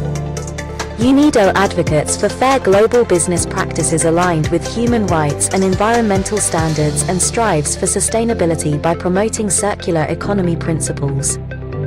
Let's work together and create a more equitable and sustainable economic landscape for the well-being of all people. Good afternoon to our audience here in person and also to our audience online. And welcome to our session on sustainable supply chains. My name is Virpi Stuki, I'm from UNIDO, and I'm happy to moderate today's session. We have esteemed panelists, and some of them will be speaking in French. So now is the time to get your interpretation device if you don't have one yet. I would like to start by asking a question to the audience. Does anyone know about the recently published State of the World Climate 2024 report? Has anyone seen it, read it? I see some hands, not too many. So this report stated that 25 out of 35 planet's vital signs hit the world record high this year. We are talking about temperatures, extreme events. So what does this have to do with the supply chains? 50% of the global greenhouse gas emissions can be linked to only 8 supply chains. So global supply chains has very big environmental footprint. But it's not only that. 450 million people rely directly on global supply chains for their livelihoods. And because of these environmental and social issues that not have always been handled in a proper way, many nations, in fact 40 plus nations, have now introduced what we call sustainability-driven regulations. So nations are putting mandatory requirements on due diligence for companies' supply chains. So we are moving from the voluntary sustainability standard landscape to a mandatory due diligence requirement landscape. This will be part of today's panel discussion. The other objectives will be to talk about policies and practices on supply chains. We also hear from other sectors, for example, quality infrastructure. And we conclude with some key takeaways and opportunities in the current landscape. So let me start by introducing the panelists. To my left, we have Madam Fathi, who is the Director of Automotive Sector at the Moroccan Ministry of Industry and Trade. Next, we have Mr. Bashiri, who is the Managing Director of Renault Group Maroc. Then we have Mr. Croft, who has extensive experience on management systems, including quality infrastructure, but also on sustainability systems. And then we have Mr. Ab Baler, who is the advisor to His Excellency, Vice Minister of Mining Affairs at the Ministry of Industry and Mineral Resources. Welcome to all. Let me start the question to Madame Fathi.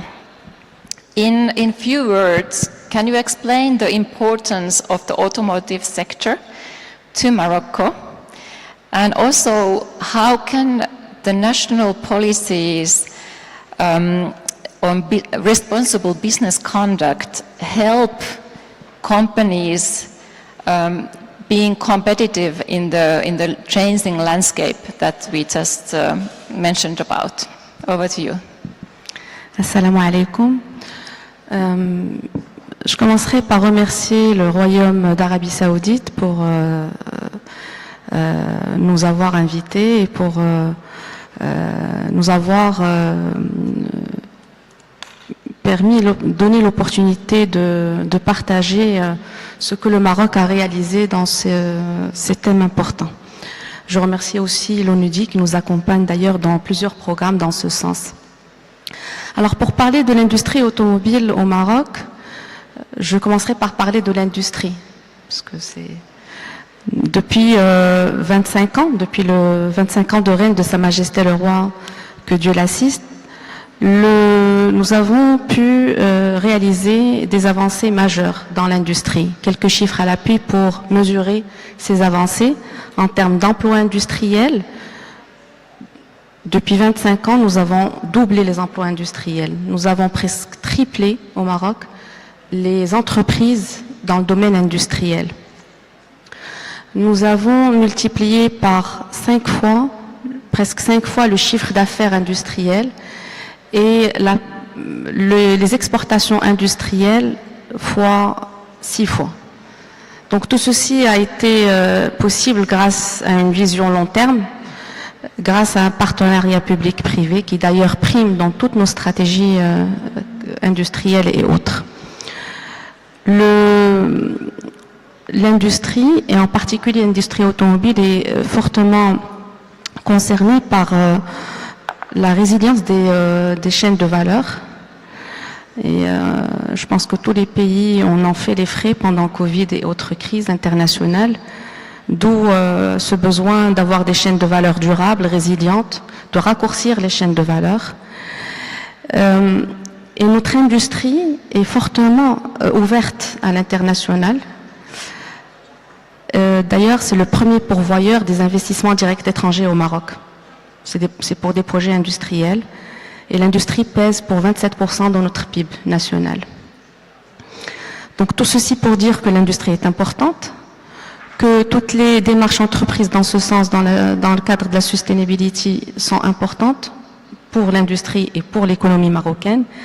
Et en première place, l'industrie automobile, qui est aujourd'hui, et pour déjà plusieurs années, le premier secteur exportateur au Maroc, avec un petit peu plus de 14 milliards de dollars d'export en 2023. L'industrie automobile au Maroc, c'est plus de 250 entreprises marocaines, donc une supply chain assez dense, couvrant toute la chaîne de valeur, y compris, et en relation avec notre thème, la chaîne de valeur du véhicule électrique. Et cette supply chain est organisée autour de 2 constructeurs majeurs, Renault, donc nous avons avec nous M. Bachiri, directeur général de Renault au Maroc, et Stellantis. Aujourd'hui, nous sommes à 69% de taux d'intégration locale. Ça veut dire que 69% de la part du véhicule Made in Morocco est sourcé au Maroc. D'où le lien avec cette redistribution des chaînes de valeur. Nous y travaillons depuis plusieurs années et notre objectif est d'atteindre 80% de taux d'intégration locale. Et les voitures Made in Morocco sont exportées à près de 70 pays dans le monde. Donc d'où la résilience des chaînes de valeur versus compétitivité. Donc c'est cette offre de valeur que nous avons travaillée pendant plusieurs décennies grâce à des stratégies industrielles qui se sont complétées, qui ont été dessinées avec le secteur privé, parce que c'est important, nos objectifs sont communs. Le partenariat public-privé, on peut le qualifier d'excellent au Maroc. Donc, ayant dit cela, et par rapport au thème de durabilité, je pense que les politiques nationales, les politiques et stratégies nationales doivent mettre un cadre réglementaire pour permettre une conduite responsable des entreprises, puisqu'il s'agit de souveraineté, de pérennité, d'accès au marché, de préservation de parts de marché, de compétitivité. Et au Maroc, nous avons fait le choix de l'ouverture. Donc nous avons signé plusieurs accords de libre-échange avec l'Union européenne, les États-Unis, les pays arabes. Et donc, ces cadres réglementaires vont promouvoir cette conduite responsable, notamment auprès des PME, parce que c'est ces PME qui, je pense, vont plus souffrir s'ils ne sont pas conformes à ces nouvelles normes. D'où la nécessité de mettre en place des programmes de renforcement de capacité en faveur de ces PME pour leur expliquer les nouvelles exigences de conformité. Aussi mettre à leur disposition la formation et les moyens nécessaires pour cela. Et il y a aussi un rôle à jouer de l'État pour la mise en place d'incitations en faveur de cette conformité. On peut penser à des allègements fiscaux, à des subventions. Et enfin, le partenariat public-privé est un levier important pour mutualiser les connaissances, partager les connaissances, le mentorat des grandes entreprises en faveur des PME et aussi mutualisation du coût, parce que tout cela a un coût. Donc brièvement, au Maroc, je peux citer quelques... Donc le Maroc est en plein dedans. Je peux citer quelques initiatives, quelques réglementations en faveur de cela. D'abord, notre nouvel modèle de développement a initié une transformation profonde de notre modèle économique en plaçant la durabilité, l'inclusion sociale et la compétitivité dans ses top priorités. Le label CGM, qui est le patronat marocain, le patronat marocain a mis en place un label de responsabilité sociale et économique des entreprises, d'où le partenariat public-privé. Notre nouvelle charte de l'investissement, qui est le dispositif qui donne des subventions aux projets d'investissement, incluant les projets industriels, a redéfini ses critères d'éligibilité. Et parmi ces critères, nous avons la parité. Donc la subvention est sensible au genre, donc homme-femme, parité homme-femme, préservation des ressources hydriques, économie circulaire, décarbonation et innovation. Donc tout ceci va dans le même sens. Il a été aussi mis en place un code de bonne gouvernance qui a imposé aux entreprises des standards assez élevés en matière de transparence, d'équité et de responsabilité sociale. En matière de développement durable, vous savez très bien que le Maroc a initié depuis plusieurs années une stratégie de production d'énergie verte et donc de décarbonation de son industrie. Et enfin, le Maroc a ratifié les conventions internationales qui ont trait au travail, à l'environnement et à l'éthique. Voilà, très brièvement. Thank you so much for your answer and good luck with your goal of 80% local content in the automotive sector. Let's stay in Morocco. Mr. Bashiri, how important is Morocco for Rayonne Group, and what kind of opportunities and perhaps challenges these new sustainability-driven regulations are posing to the sector? Thank you very much. Sorry, I will speak in French because my English is not very well. But I promise you, if next year we invite me, I will speak in English. Je tiens tout d'abord à remercier l'Organisation des Nations Unies pour le développement industriel et le ministère saoudien de l'Industrie de nous avoir invités. Le Maroc est considéré chez le groupe Renault comme un pays stratégique. Je vous donne quelques chiffres. On fabrique à peu près 17% des voitures que le groupe Renault vend au niveau mondial. On est le deuxième producteur de voitures au niveau du groupe. Nous sommes la première entreprise privée au Maroc. Nous avons une capacité de production au Maroc à travers nos deux usines de Casablanca qui s'appelle Somaka et de l'usine de Renault Tanger de 500 000 voitures par an, 1,5 million de voitures. L'usine de Tanger de Renault qui est la plus grande usine d'Afrique et du Moyen-Orient. Et c'est une usine exemplaire en termes de décarbonation. Je reviendrai tout à l'heure sur ce sujet.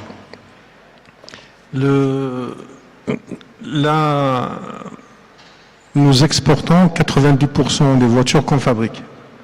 Et notre principal marché, c'est l'Union européenne, avec toutes les exigences que cela suppose. Et l'une des voitures qu'on fabrique à Tanger et à Casablanca, qui s'appelle la Sandero, de la gamme Dacia, c'est le véhicule le plus vendu pour les particuliers en Europe depuis 2017. Et donc depuis 2017, la première voiture vendue pour les particuliers sur le marché européen, qui est un marché très exigeant parce qu'il y a une concurrence importante, c'est une voiture qui est fabriquée au Maroc. Et donc le Made in Morocco voyage à peu près dans 70 pays dans le monde, en Europe, en Afrique et en Amérique latine. L'autre point qui est important pour qui concerne le Maroc, c'est l'écosystème.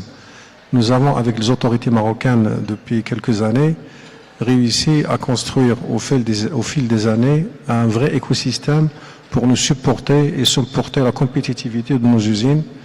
Et nous avons aujourd'hui à peu près 250 équipementiers, ça a été dit par Mme Aïda, qui travaillent pour nous et pour l'autre constructeur. Et nous avons réussi à avoir un taux d'intégration qui est important de 65 à 69%. C'est-à-dire que 65% des pièces qui sont montées sur nos véhicules sont fabriquées par des équipementiers qui sont installés au Maroc. Ça, c'est hyper important et nous avons une feuille de route pour avoir un taux d'intégration locale de 80% à l'horizon 2030. Et nous achetons du Maroc, les pièces que nous achetons du Maroc, c'est une valeur de 2 milliards d'euros par an. Et nous visons à un objectif d'achat de pièces de 3 milliards d'euros en 2030. Alors, on achète pour nos deux usines, mais le groupe achète aussi pour ses usines en Europe, en Espagne, en France, et on source à partir de la plateforme du Maroc. Our aspiration is to build more manufacturing facilities on a réussi à faire ceci car components and spare parts manufacturing facilities. Partenariat public-privé avec les autorités marocaines. And that is due, the success that we have received is due to the great partnership that we embarked on, and of course the vision of His Royal Highness King Mohammed VI.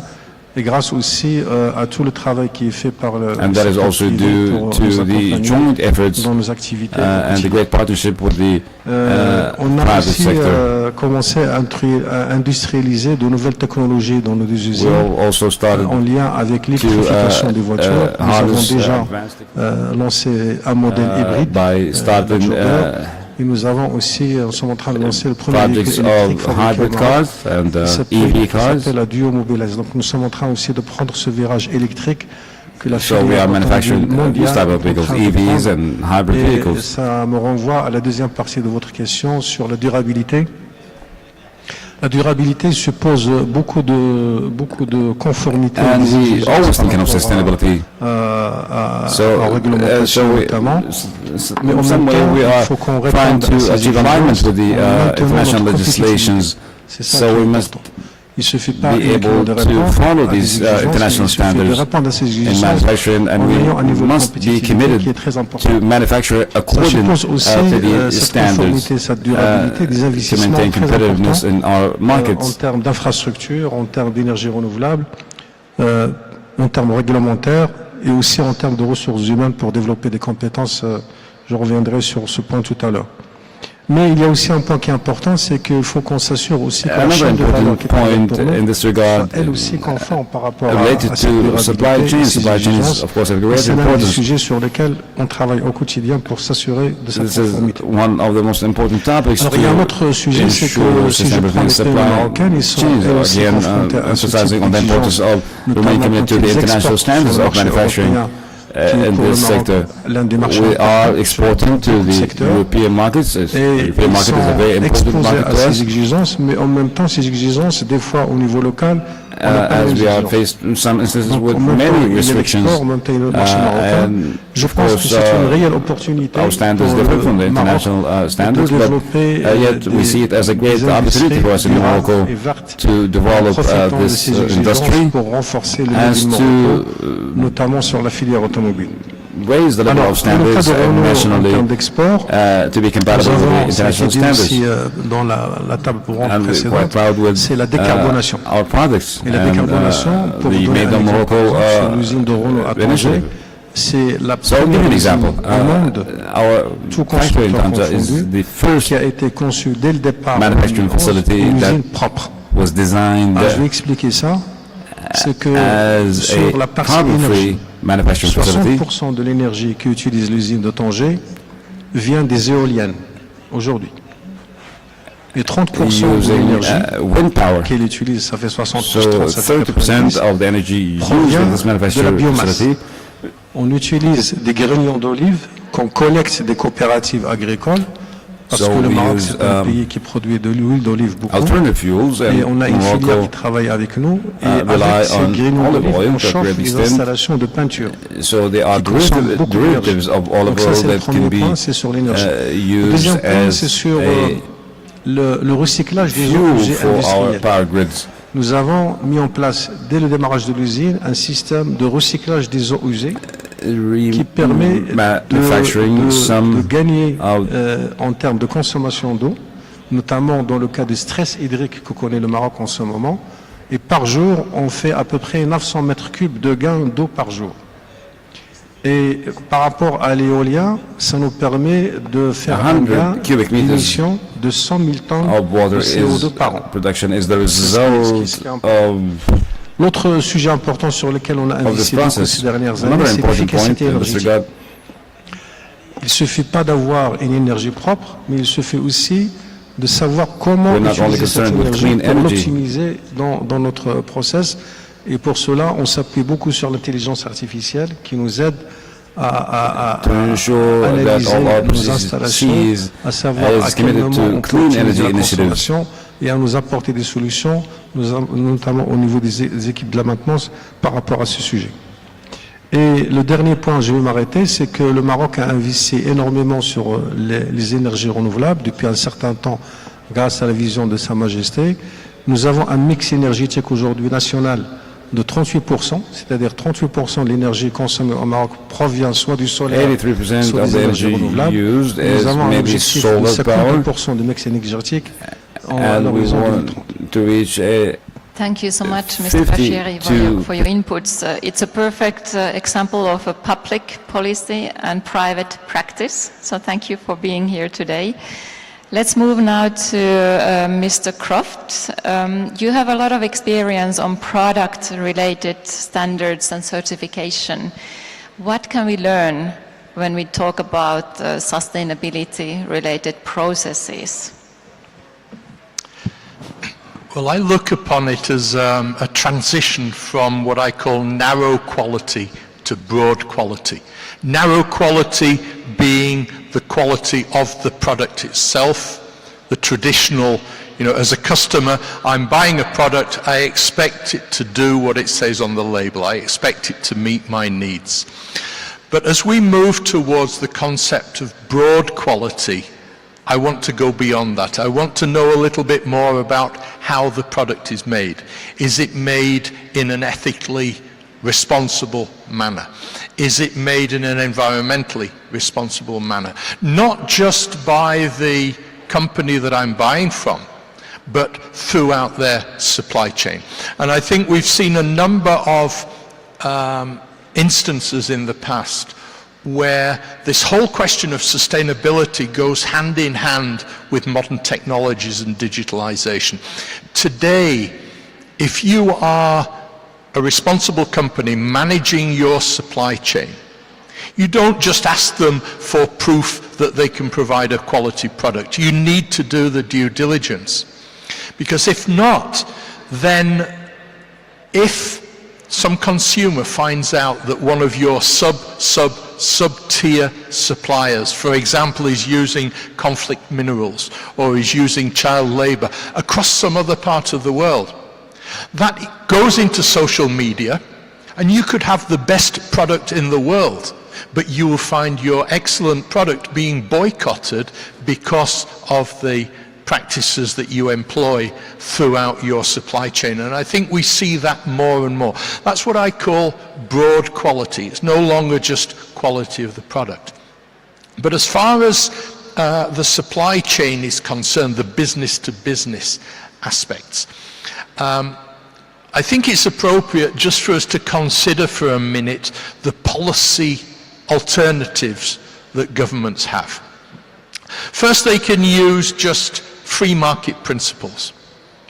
And examples of free market principles are, this paper that I've written on, you do not sell paper or wooden furniture in Europe unless it is certified as coming from a sustainable forestry source. So people look for the FSC logo. It's not mandatory, it's not regulatory, but it's something that consumers start to demand.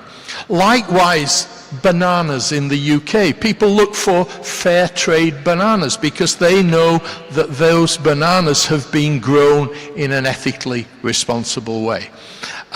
So they are the kind of what I would call the free trade, no legislation, no interaction.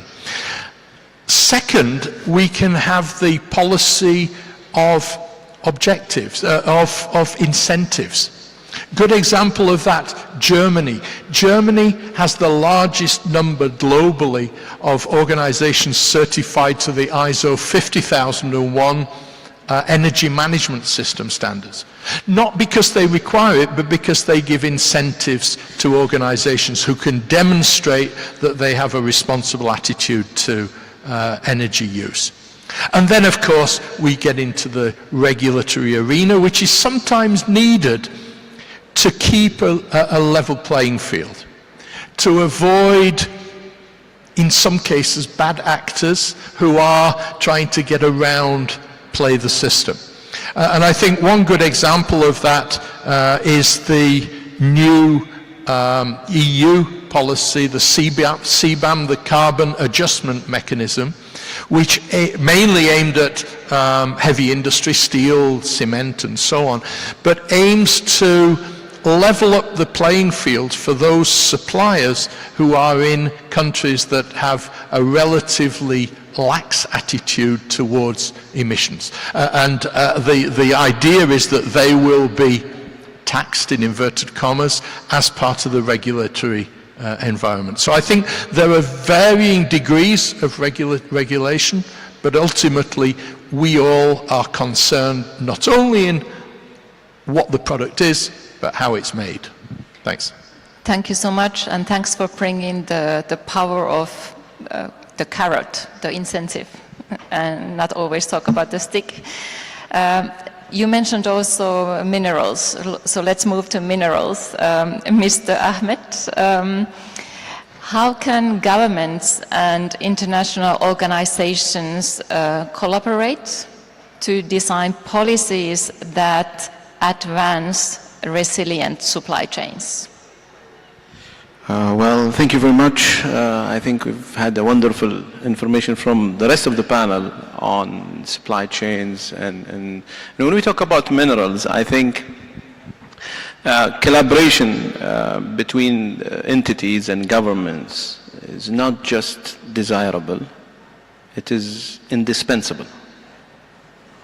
Without collaboration in this area, and especially in the supply chain, building resilient supply chain, we will have issues in maintaining long-term economic stability, long-term resilience, economic growth, and even technological advancement for that matter.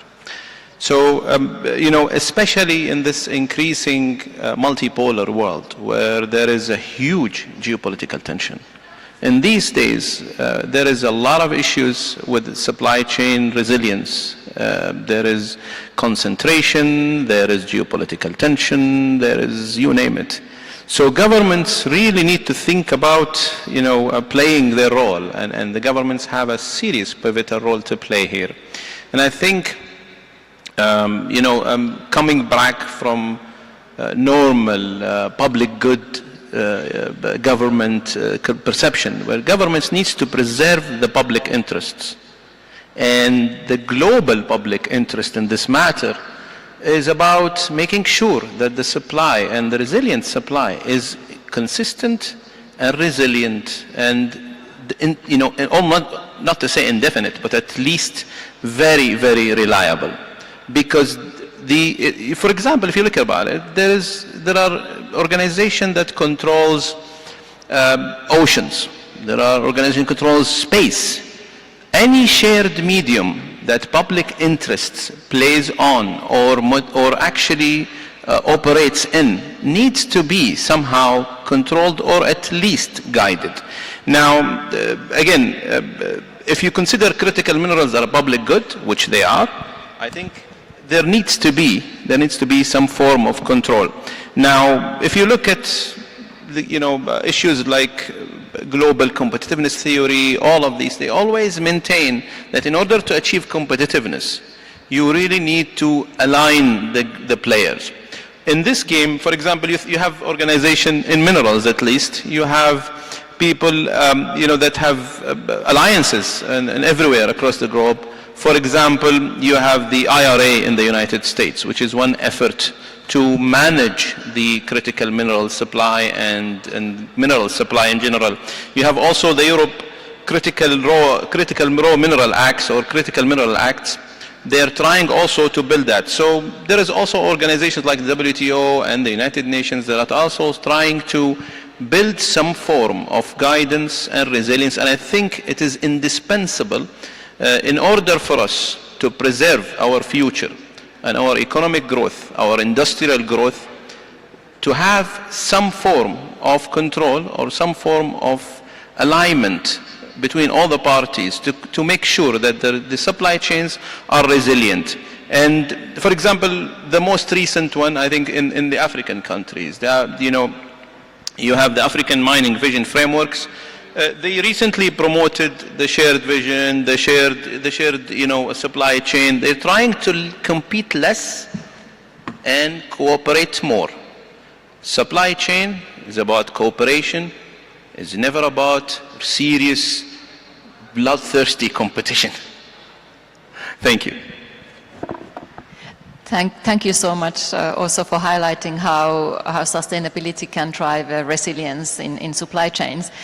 I understand that we are running out of time, but I wanted to ask all of the panelists to summarize in one sentence only, the one opportunity that you see is brought by the new sustainability-driven regulations.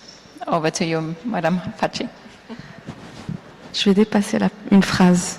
Alors, je pense qu'il est essentiel de confirmer que la durabilité est une responsabilité partagée par tous. Parce que la supply chain, c'est effectivement plusieurs acteurs, mais ça touche aussi les États et on l'a vécu. Donc c'est une responsabilité des gouvernements, des entreprises, mais aussi des consommateurs. Il est important d'accompagner les PME parce que c'est l'essentiel du tissu industriel aujourd'hui et qui ont des moyens limités par rapport aux multinationales. Et donc ça m'amène à ce coût caché, comment il sera partagé. Thank you so much. Mr. Bashiri. Moi, je pense qu'il faut prendre ce risque de durabilité et de normes, notamment sur les marchés européens, si je prends le Green Deal ou la taxe carbone, comme une vraie opportunité pour nous pour aller de l'avant et qui permet au Maroc demain de devenir un leader régional en termes de production verte. Il y a un point dont on ne parle pas beaucoup, c'est le recyclage des déchets industriels. Dans l'industrie automobile, c'est un enjeu très important pour nous. Nous avons commencé à mettre en place ce qu'on appelle des boucles courtes, c'est-à-dire tous les déchets métalliques qu'on génère dans nos process d'emboutissage, on les collecte et on va les donner à un emboutisseur, à un sidérurgiste au Maroc. On est en train de faire ça pour les recycler et qu'on puisse les réutiliser comme matière première, qu'on puisse les réutiliser plusieurs fois dans nos process industriels. C'est ce type de démarche qui va nous permettre d'assurer cette durabilité environnementale aussi.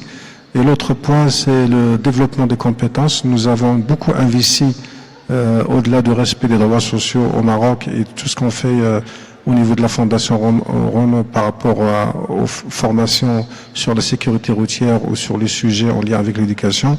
Le développement des compétences sur la durabilité, c'est un enjeu fondamental pour qu'on puisse assurer cette transition, notamment si on prend le cas de Renault sur tout ce qui est virage électrique, les habilitations électriques, la partie R&D, la partie efficacité énergétique. Thank you so much. Mr. Croft. I've been trying to figure out how to say this in one sentence, so I'll try.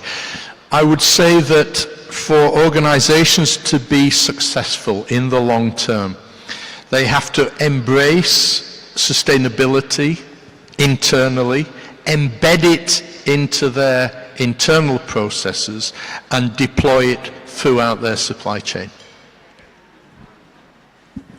Perfect. Thank you so much. Mr. Ahmed. Thank you. By now I forgot the question, but I'll try. I think my soundbite here would be, let's turn disruption, supply chain disruption, into serious opportunities for cooperation. Thank you. Thank you so much. When we were asked to shorten our session by half, we gladly agreed to it, but we also said that we need to come together with this same panel next year or the year after, so that we can ask the final second round and the third round of questions. So thank you so much for your contributions, dear panelists, and please let's give applause to the panel.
Welcome back all. So this part of the event is the collaboration between UNIDO and the Kingdom of Saudi Arabia.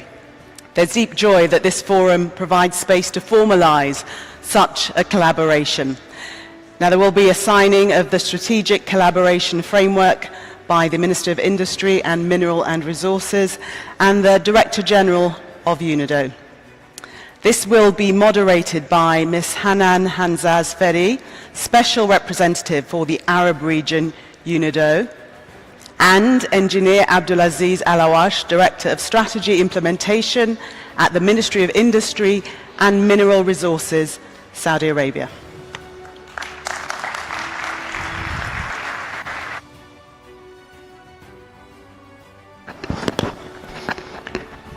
Assalamu alaikum wa rahmatullahi ta'ala wa barakatuh. Your Highnesses, Your Excellencies, distinguished guests, allow me to call His Excellency Mr. Bandar Al-Khurayef, Minister of Industry and Mineral Resources, and Dr. Gerrit Muller, the Director General for the United Nations Industrial Development Organization, UNIDO, to proceed with the signing of that will mark the launch of the official strategic partnership and programming. We will proceed to the signing of the following documents. The first document to be signed is a joint declaration of cooperation that outlines the commitment between UNIDO and the Ministry of Industry and Mineral Resources to collaborate on the development and implementation of a strategic programming partnership.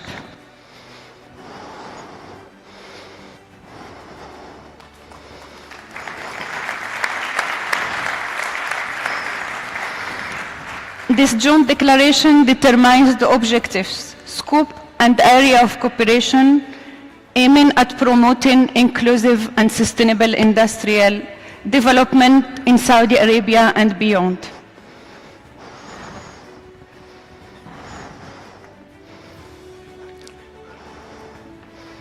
I call His Excellency and the Director General of UNIDO to exchange the two documents.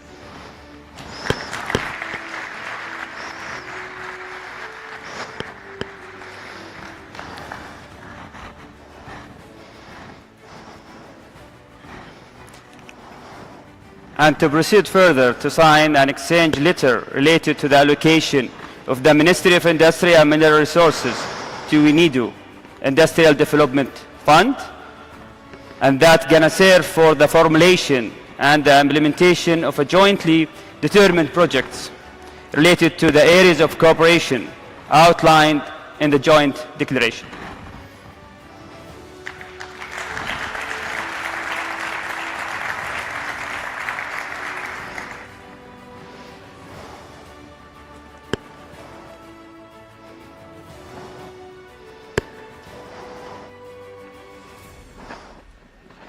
Your Excellency, Director General, we are in a country turning its dreams into reality and achievements.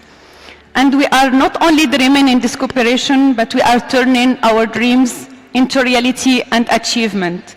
The technical experts from UNIDO and the industrial ecosystem in Saudi Arabia developed an important number of projects, concepts, and ideas that it will be turned also to great initiatives that will be implemented locally and globally. So, those projects are remanufacturing policy, industrial policy department in the Ministry of Industry and Mineral Resources, the policy support unit, the SPU, and the development of the industrial services sector in cooperation with the National Center for the Industrial Development, and the last, advanced manufacturing and innovation policies.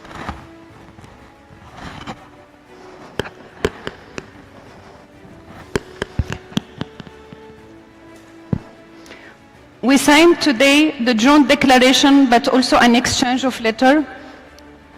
And His Excellency and Director General will mark through this exchange of letters the allocation of resources that will serve for the development and the implementation of the first projects.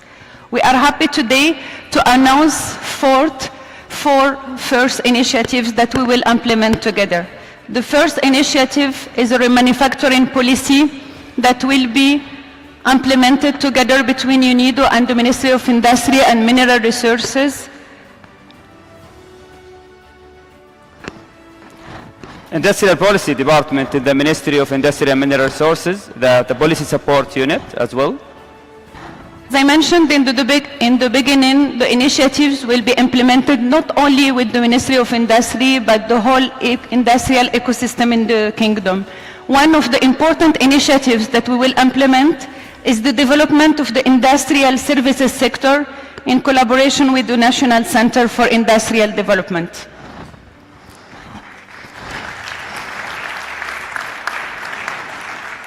And absolutely we cannot forget to shed light more into the advanced manufacturing and also the innovation policies that's playing a pivotal role in terms of proceeding further with the development of the industry sector as well. Thank you, my colleague Abdelaziz. We didn't want to conclude actually this event. We wanted to open new areas of cooperation. We just concluded a bilateral meeting between His Excellency and the Director General, and I think that we have a very hard exercise and a lot of ambitions to put in place. We started small and now we are dreaming big, and our objective is to implement those dreams. So thank you Hanan, and allow me to ask His Excellency the Minister Bandar Khuraif and also His Excellency Dr. Gerard Muller to go back to the stage and also allow us to proceed further to elaborate more about the partnership presentation with our colleagues Masha'il and Saif. Thank you, Excellency. Thank you, Director General.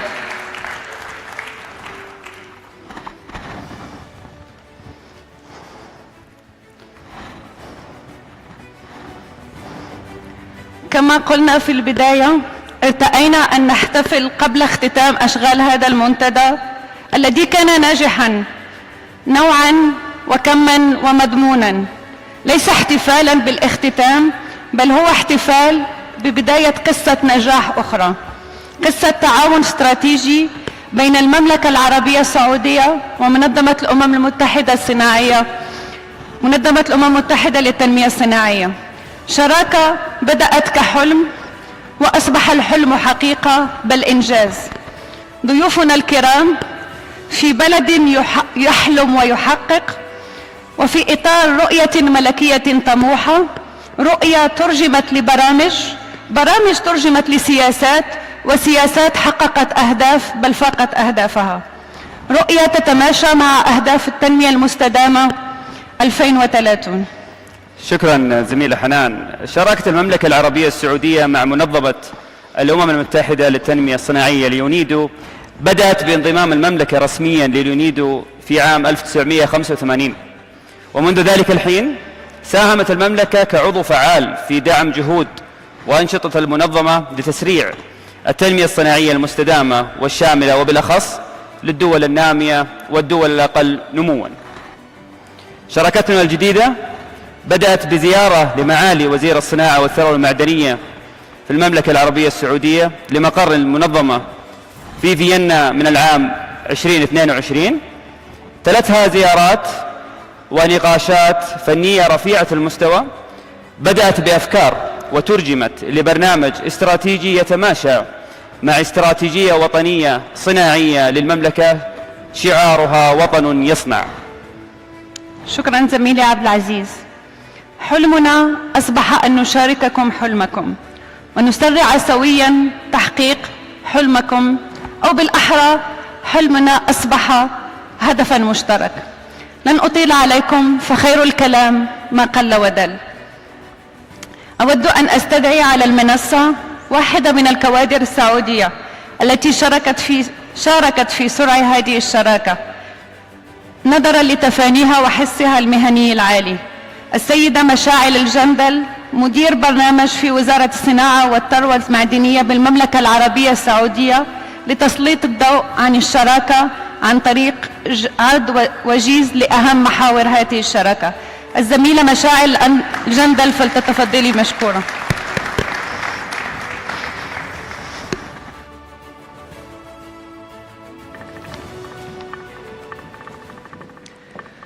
Assalamu alaikum. Thank you, Ms. Hanan, for kind words. Your Excellencies, Ministers, respected delegates, ladies and gentlemen, it is a privilege to address you today, the Multilateral Industrial Policy Forum in Riyadh, a significant event that highlights the growing collaboration between the Ministry of Industry and Mineral Resources and United Nations of Industrial Development Organization. I would like to express our sincere appreciation to Dr. Gerd Miller, the Director General of UNIDO, for his unwavering support, and His Excellency, Mr. Bender Ibrahim Al-Khrayef, the Minister of Industry and Mineral Resources, for his visionary leadership, which has guided us throughout this partnership journey. In today's presentation, I will brief you on the Ministry work with UNIDO within a strategic program framework. The Kingdom of Saudi Arabia aims to become a leading industrial hub with a solid ecosystem and ambitious strategies, like the National Industrial Strategy, advancing in step with other industrial nations around the globe. Shaping its policy in line with national priorities and global best practices, the Kingdom of Saudi Arabia aims to contribute regionally and globally to industrial policy development.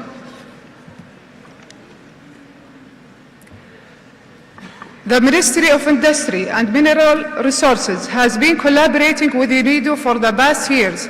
Several workshops and the meetings have taken place between the two entities, and the most recent event was the technical mission, which has conducted to further advance discussion on the strategic program framework.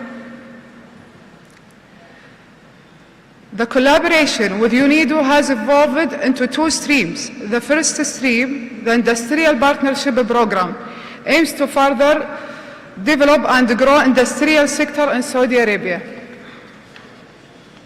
The second stream, knowledge transfer, is initiatives aiming to exchange Kingdom of Saudi Arabia best practices industrial development with other countries.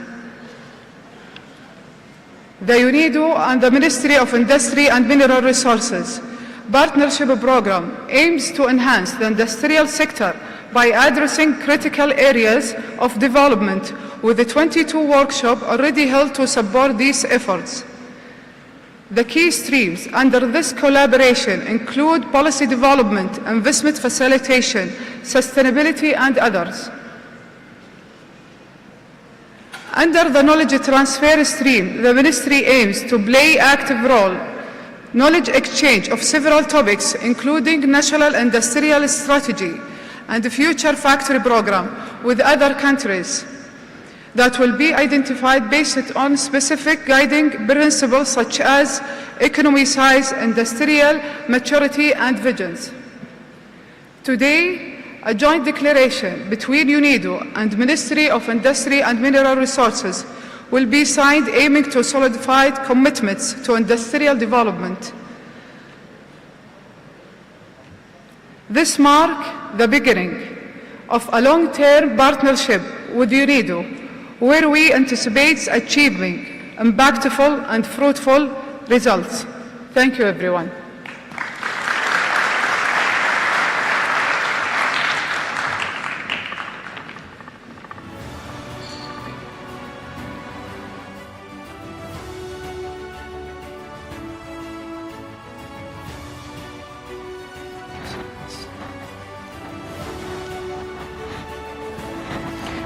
Thank you, Masha'al. Your Excellency, Ambassadors, ladies and gentlemen, allow me to introduce my colleague, Engineer Saif Al-Harthi, who is the UNIDO General Conference 21st Coordinator. Just to give a small shed light on Saif, that who is one of the youth that the Ministry invested in them in terms of working at early beginning about the file of UNIDO and also the cooperation on that side. So without further ado, welcome to the stage, Engineer Saif Al-Harthi.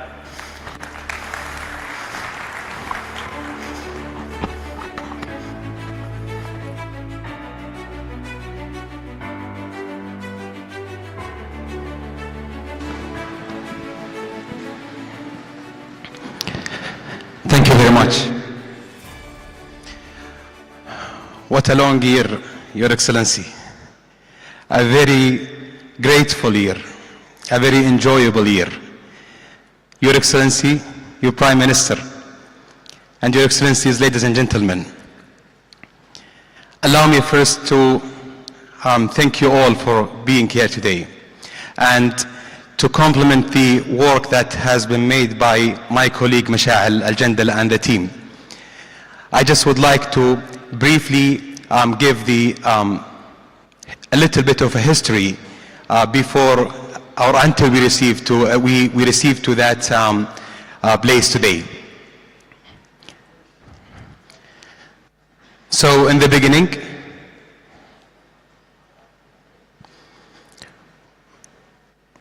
would you help us with the presentation? Okay, so in 2022, it was the first meeting happened between His Excellency Mr. Bandar Al-Khrayif and Director General in 2022, where the agreement on accelerating and putting the teams into work to the strategical partnership with UNIDO in so many aspects and so many tracks. And then in the May 20, or before that, in January, where Director General, we were privileged by your acceptance of His Excellency invitation of attending the Future Mineral Forum for the first time in the Kingdom of Saudi Arabia. And then on May 2023, the first high delegation visit was in Vienna between UNIDO and MIM, where so many aspects of exploration between the management, the divisions, took place at that time. Right after that, it was the visit of the UNIDO team to Riyadh to prepare for hosting the General Conference 2021. And then, last but not least, it was the time of the 2023 November, where His Excellency Mr. Ibrahim Al-Khrayif gave the Kingdom of Saudi Arabia speech in the General Conference, the 20th, 2023. And at that time, I was really honored to participate in that moment, and it was announced officially that the Kingdom of Saudi Arabia is going to be hosting the 21st General Conference in 2025 in Riyadh. So you are welcome today in Riyadh, and we will see you next year in Riyadh in 2025. Thank you very much, Your Excellencies.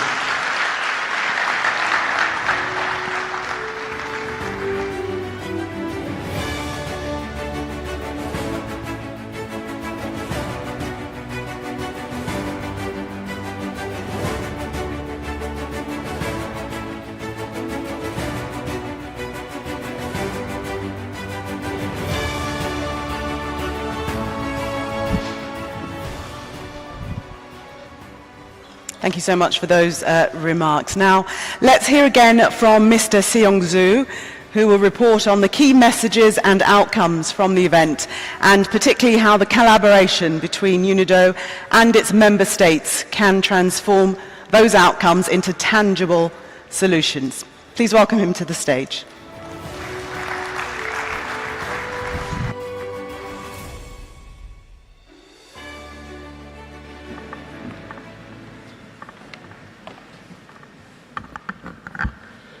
Excellencies, distinguished participants, ladies and gentlemen, as we wrap up the knowledge exchanges and the solutions discussed at the MIPF 2024, I would like to express my heartfelt gratitude to our host country, the Ministry of Industry and Mineral Resources of Saudi Arabia, as well as our speakers, partners, moderators, and panel participants.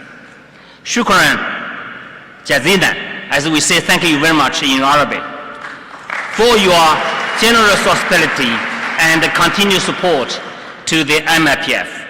Your contributions highlighted the importance of bold, transformative industrial policy solutions to meet the needs of an increasingly complex global landscape. Allow me to summarize some crucial messages of the forum. Firstly, Industry provides solutions to dynamic economic growth, planetary protection, and social development. It thus helps us accelerate progress towards the Sustainable Development Goals. Governments have a major role to play in these processes. They can design and implement modern industrial policies aligned with the SDGs. The new era of industrialization must integrate cutting-edge technologies, clean energy solutions, and inclusive practices to ensure growth and job creation, protecting our environment, and reducing inequality. Secondly, it is important to adopt an integrated, ecosystematic approach towards national industrial policy and regional coordination. We commend Saudi Arabia's ambitious plans to become a hub of future-ready manufacturing, driven regional industrial integration. We also commend the strong cooperative spirit that Saudi Arabia and countries in the Arabic region have shown to advance a common industrialization agenda. This will be a major contribution to economic growth and prosperity in the entire Arabic region and beyond. For the least developed countries, the opportunity is to leverage on the incentives and the favorable treatment they receive in the global market to continue their industrialization efforts. Industrial policies should help them to add value to their substantive natural resource base and agro products, which should help them join global value chains in a fair and sustainable manner. Thirdly, as we all recognize the crucial role of AI and the innovative technologies for advancing inclusive and sustainable industrial development, we have tested to several governments from different regions, confirming that their vision positions digitalization and AI as a cornerstone of industrial development strategy, emphasizing the crucial role of public-private partnerships in promoting innovation across economic sectors. However, we must also address concerns related to job displacement and inequality caused by digitalization, among others. This calls for proactive measures, including retaining, reskilling, and upskilling programs, initiatives that ensure equitable access to technology, and the establishment of robust governance frameworks. Fourthly, building resilient and sustainable supply chains play an indispensable role for the dual digital and green transition. This requires strategic investment in infrastructure, technology, and innovation. Equally important is embedding sustainability practices across supply chains, particularly through energy transitions and circular economy models to secure long-term resilience. Lastly, young people should be actively engaged in the process of industrial policy formulation and implementation. They can inform our actions towards providing them with the skills they need to thrive in labor markets, to bring about innovative solutions, and to lead the way in an evolving global market. Excellencies, distinguished participants, listening to our esteemed speakers and panelists, it is clear that we must intensify our efforts to implement more technical cooperation projects for developing countries. There are opportunities for UNIDO to strengthen its provision of industry policy advisory services in cooperation with development partners. This calls for an increase in investment and enhanced collaborative action to create alignment and build momentum for a successful industrial transition. Neither UNIDO nor individual countries can achieve this goal on their own. The process we want to achieve requires strong partnerships, shared knowledge, and collaborative action. While we have learned important insights and heard about many best practices and approaches to using industrial policy to solve problems at MIPF 2024, our work has only just begun. As we look ahead to UNIDO's 21st edition of General Conference, which will take place here in Riyadh next year, let us continue to focus on building partnerships, mobilizing investment, and further advancing inclusive industrial strategies for shared prosperity. UNIDO is committed to supporting you, but lasting change depends on collective action. Together, let us build on the insight and the solutions discussed here at the MPF 2024 to drive progress towards the SDGs and create a future that benefits us all. Finally, building on the positive experience of this second edition of MPF, I would like to invite other member states to come forward and support future editions of this forum. Thank you.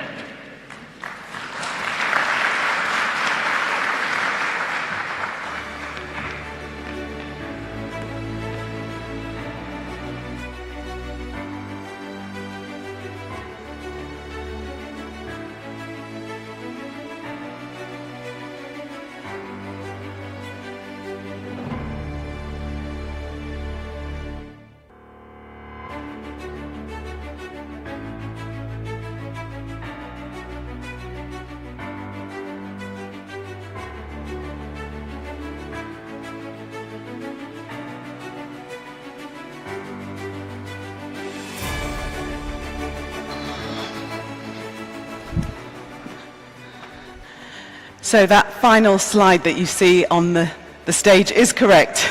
This is the closing session after 2 wonderful days of debate, of discussion, no fighting, all very, very friendly. We are now coming to the final moments that we have together.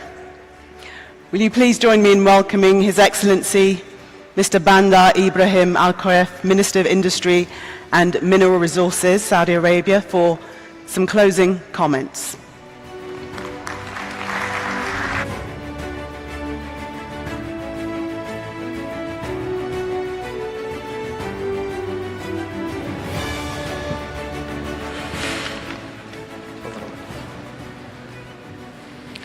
Assalamu alaikum wa rahmatullahi wa barakatuh.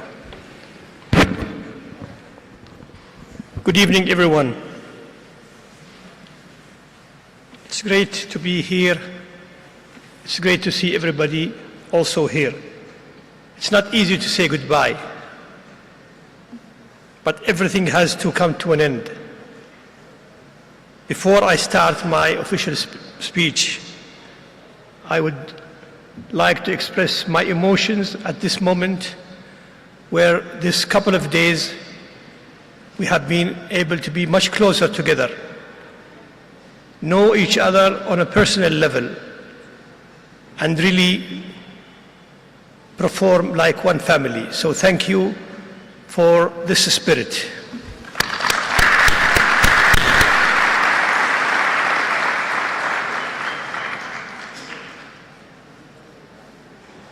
Your Excellency Prime Minister of Guinea, Your Excellency Director General UNIDO, Excellencies, Ambassadors, colleagues and friends, welcome to the closing session of our forum, where we have enjoyed a couple of days discussing serious issues, but with a spirit of hope, with a spirit to focus on solutions rather than talk about problems, with the spirit of looking at the different aspects that allow us to look for a brighter future in this sector that has great value to bring to societies and economies. I would like to also thank everyone here for their great contribution in the discussion, in bringing their expertise, their knowledge and wisdom to foster a foundation of collaboration. We have enjoyed listening to some of the ministerial roundtables which had discussed very important topics. So in the first ministerial roundtable, we were talking about collaboration. How can we work together to collaborate? The panel was several ministers from the Arab world, just to give an example of how working together, understanding each other, will allow for so much value to come out of this collaboration. In the second session, we talked about the industrial policies on sustainable development goals and how drafting the right policy can have a great impact on the social fabric of different countries, while at the same time produce great impact on the economy of these countries. How we can ensure that the right motivation is there for countries to adopt these policies. We have also looked at different examples of successful implementation, which makes us more and more convinced to move with that direction. In the third ministerial roundtable, we talked about the role of industrial policies in the graduation of least developed countries and how the investment in the sector, how tapping into new technologies, and how the education and skilling, reskilling of human capital can change significantly least developed countries to become middle income states. So, in conclusion of so many discussions, there was a lot of emphasis on the importance of exploring the impact of digitalization on industries, recognizing how advanced technologies like AI, automation, and so on can transform manufacturing processes and global supply chains.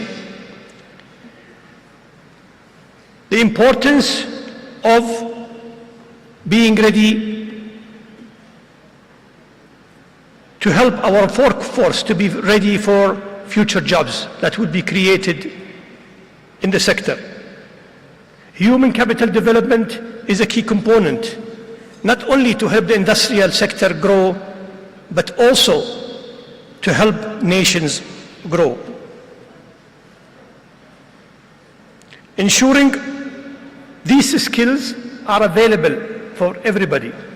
And today, more than ever before, we are blessed with so much abilities that everyone have the chance to learn, get trained, skilled, and the right skills for the future. We talked about the importance of supply chain resilience and how we can cooperate to ensure that disruption in supply chain, while may happen, is always that we are always ready for any disruption. We believe in the great opportunities that the collaboration can bring together, not only to address the supply chain challenges, but also to use supply chain solutions to further grow our economies and widen our industrial landscape. So with this, I would like to thank every one of you for their great contribution. It is the minds and the expertise and the wisdom and knowledge of all of you that make this event a success. So thank you again for all of the efforts you have been able to put in the last 2 days. Now, looking ahead, I am pleased to invite you all to the UNIDO General Conference in November 25. This will be another important milestone in our journey. It will be here in Riyadh. It will pick up many of the discussion that we have talked about and will convert them to the Riyadh Declaration. So I would urge you all to work with our team from now on, so that when we meet in November in Riyadh, we have great results to show on the ground. I also would like a moment to acknowledge the tremendous contribution of everyone involved in preparing and making this event the success it was. Your input has been instrumental in pushing these discussions forwards, and I would like to especially thank the UNIDO and all of our participants for their invaluable role in organizing this event and ensuring it is a success. Allow me also to single out different organizations that have been part of the making of this event. Ministry of Energy, Ministry of Environment, Water and Agriculture, Ministry of Communication and Infrastructure Technology, Local Content and Government Procurement Authority, Future Industrial Revolution Center, King Salman Humanity Aid and Relief Center, the Saudi Development and Program of Yemen, Saudi Development Fund, Saudi Industrial Development Fund, Export-Import Bank, the Royal Commission of Jebel Yanbu, Mudun, Nidlib, Youth Zone, Human Capacity Development Program, Munsha'at, Misk, SASO. We have a big list of partners. Corporate Communication Team, International Cooperation Team, Industrial Sector Team, Mining Sector Team, Industrial Ecosystem, and the supporting partners, and of course the team in my office.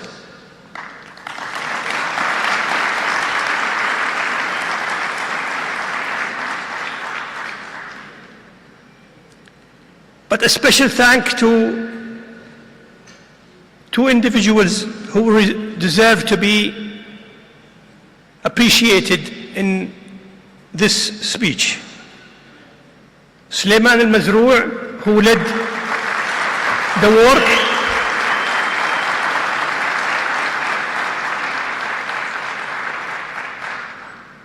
so I think Suleiman will learn to say no to me next time I ask him to do something. And also our star, Abdul Aziz al-Hawash,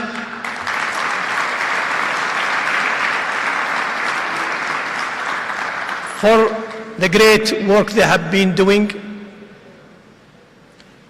It is really a privilege to be in this position. One of the things I feel bad about is having to take credit for something I didn't do. So thank you all for the great work. You have made me look good, but most importantly, our country deserves to be positioned the way we have done in this event. And I can assure you, everyone here, and especially Director General, that we will work very closely with you, because we share the same values, we share the same hopes to make sure that our efforts not only stay in paper and discussion, but also is implemented on the ground. Thank you very much. Enjoy the rest of the day. Assalamu alaikum wa rahmatullahi wa barakatuh.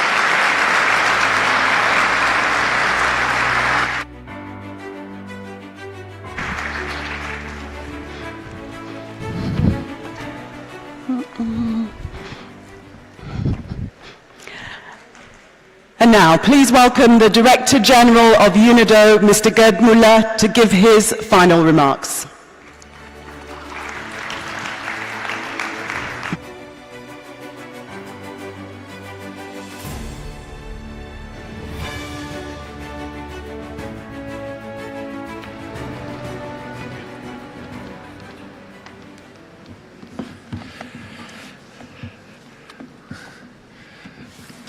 ladies and gentlemen, Minister Al-Khuraif, Prime Minister, Excellencies, let me first thank our host, the government of Saudi Arabia, and especially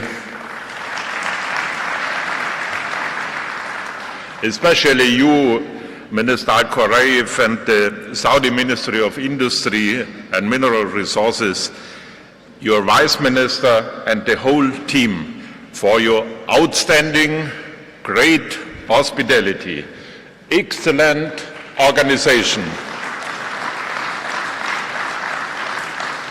and the great success of this conference. And I'm very grateful to all of the distinguished guests, speakers, the panelists, moderators, and everyone here who has participated. Thank you so much to all of you for making this conference a great success.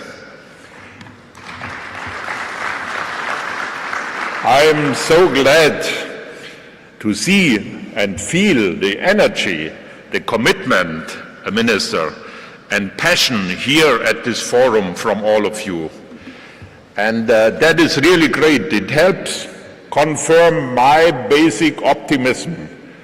The solutions exist and we can make them reality. That is the great message. We do have the solutions for the great challenges of today. Ending hunger, creating decent jobs, mitigating climate change, protecting and shared planet. Sustainable industrialization now with digitalization, with AI, is the great game changer for the future.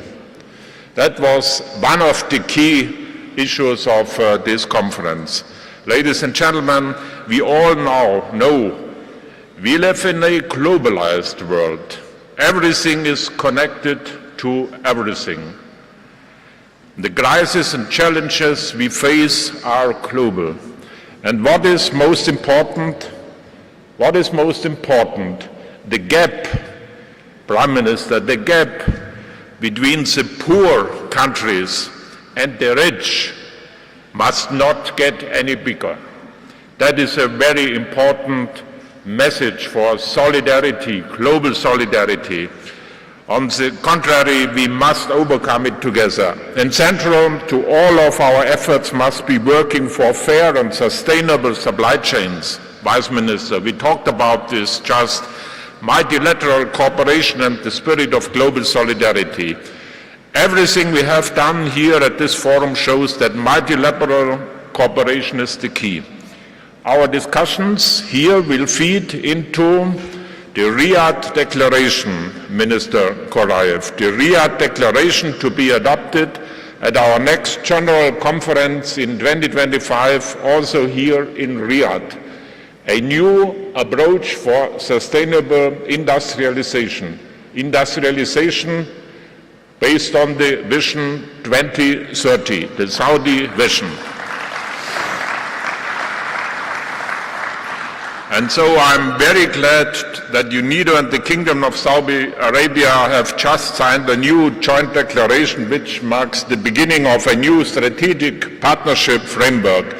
This will enable us to jointly drive innovation, capacity building, and sustainable industrialization in Saudi Arabia with projects and together in partnership in developing countries. It is a roadmap for a new quality of cooperation and engagement with the Kingdom of Saudi Arabia. And I'm very glad and very thankful to announce that we are opening together a UNIDO regional office here in Riyadh in the future to help achieve sustainable development in all countries of the region, and especially supporting developing countries and LDGs.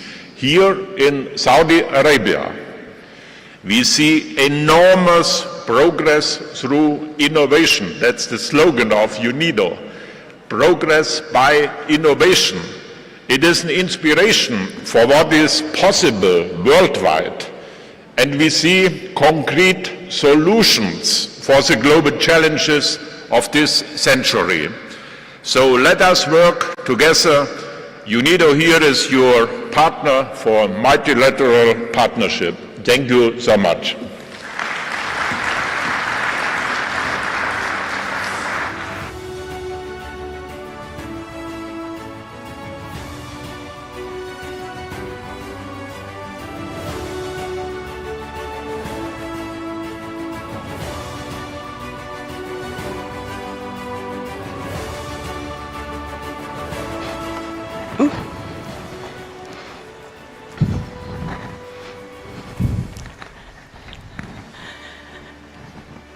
So we really are at the end. It's been a long 2 days, but I say that advisedly. I'm sure it has been enjoyable. We've learned a lot, we've laughed a lot, made new connections, and I think I joked on the first day that we were now a family. I think even more so at the end of day 2. Would you agree? Who agrees that it is one happy, collaborative family? Abdulaziz. Yeah, so we came to the end, but honestly, first of all, thank you, Your Excellency, for the motivation and for the support and the enablement that you are giving to me and the entire team working in the MIPF, either from the Ministry of Industry and Mineral Resources as well as from UNIDO. So both they've been doing a great job. Thank you very much. Now, we know also that I mentioned on the first day that there's certain things that families like to do. What do families like to do? I think you said it on the first day, right? Aha, not fight, take pictures. So that's what we are going to do to end this. We're going to have the family photo. I don't know whose mum is or who dad is, but please come up to take the family photo. Your Prime Minister, Your Excellency, Ambassador, ladies and gentlemen, also the team working from UNIDO side and from the ministry side on the MIPF and who's converting the dream to fact. And this is only just the beginning. See you in the General Conference 2025 as well. Thank you. Thank you.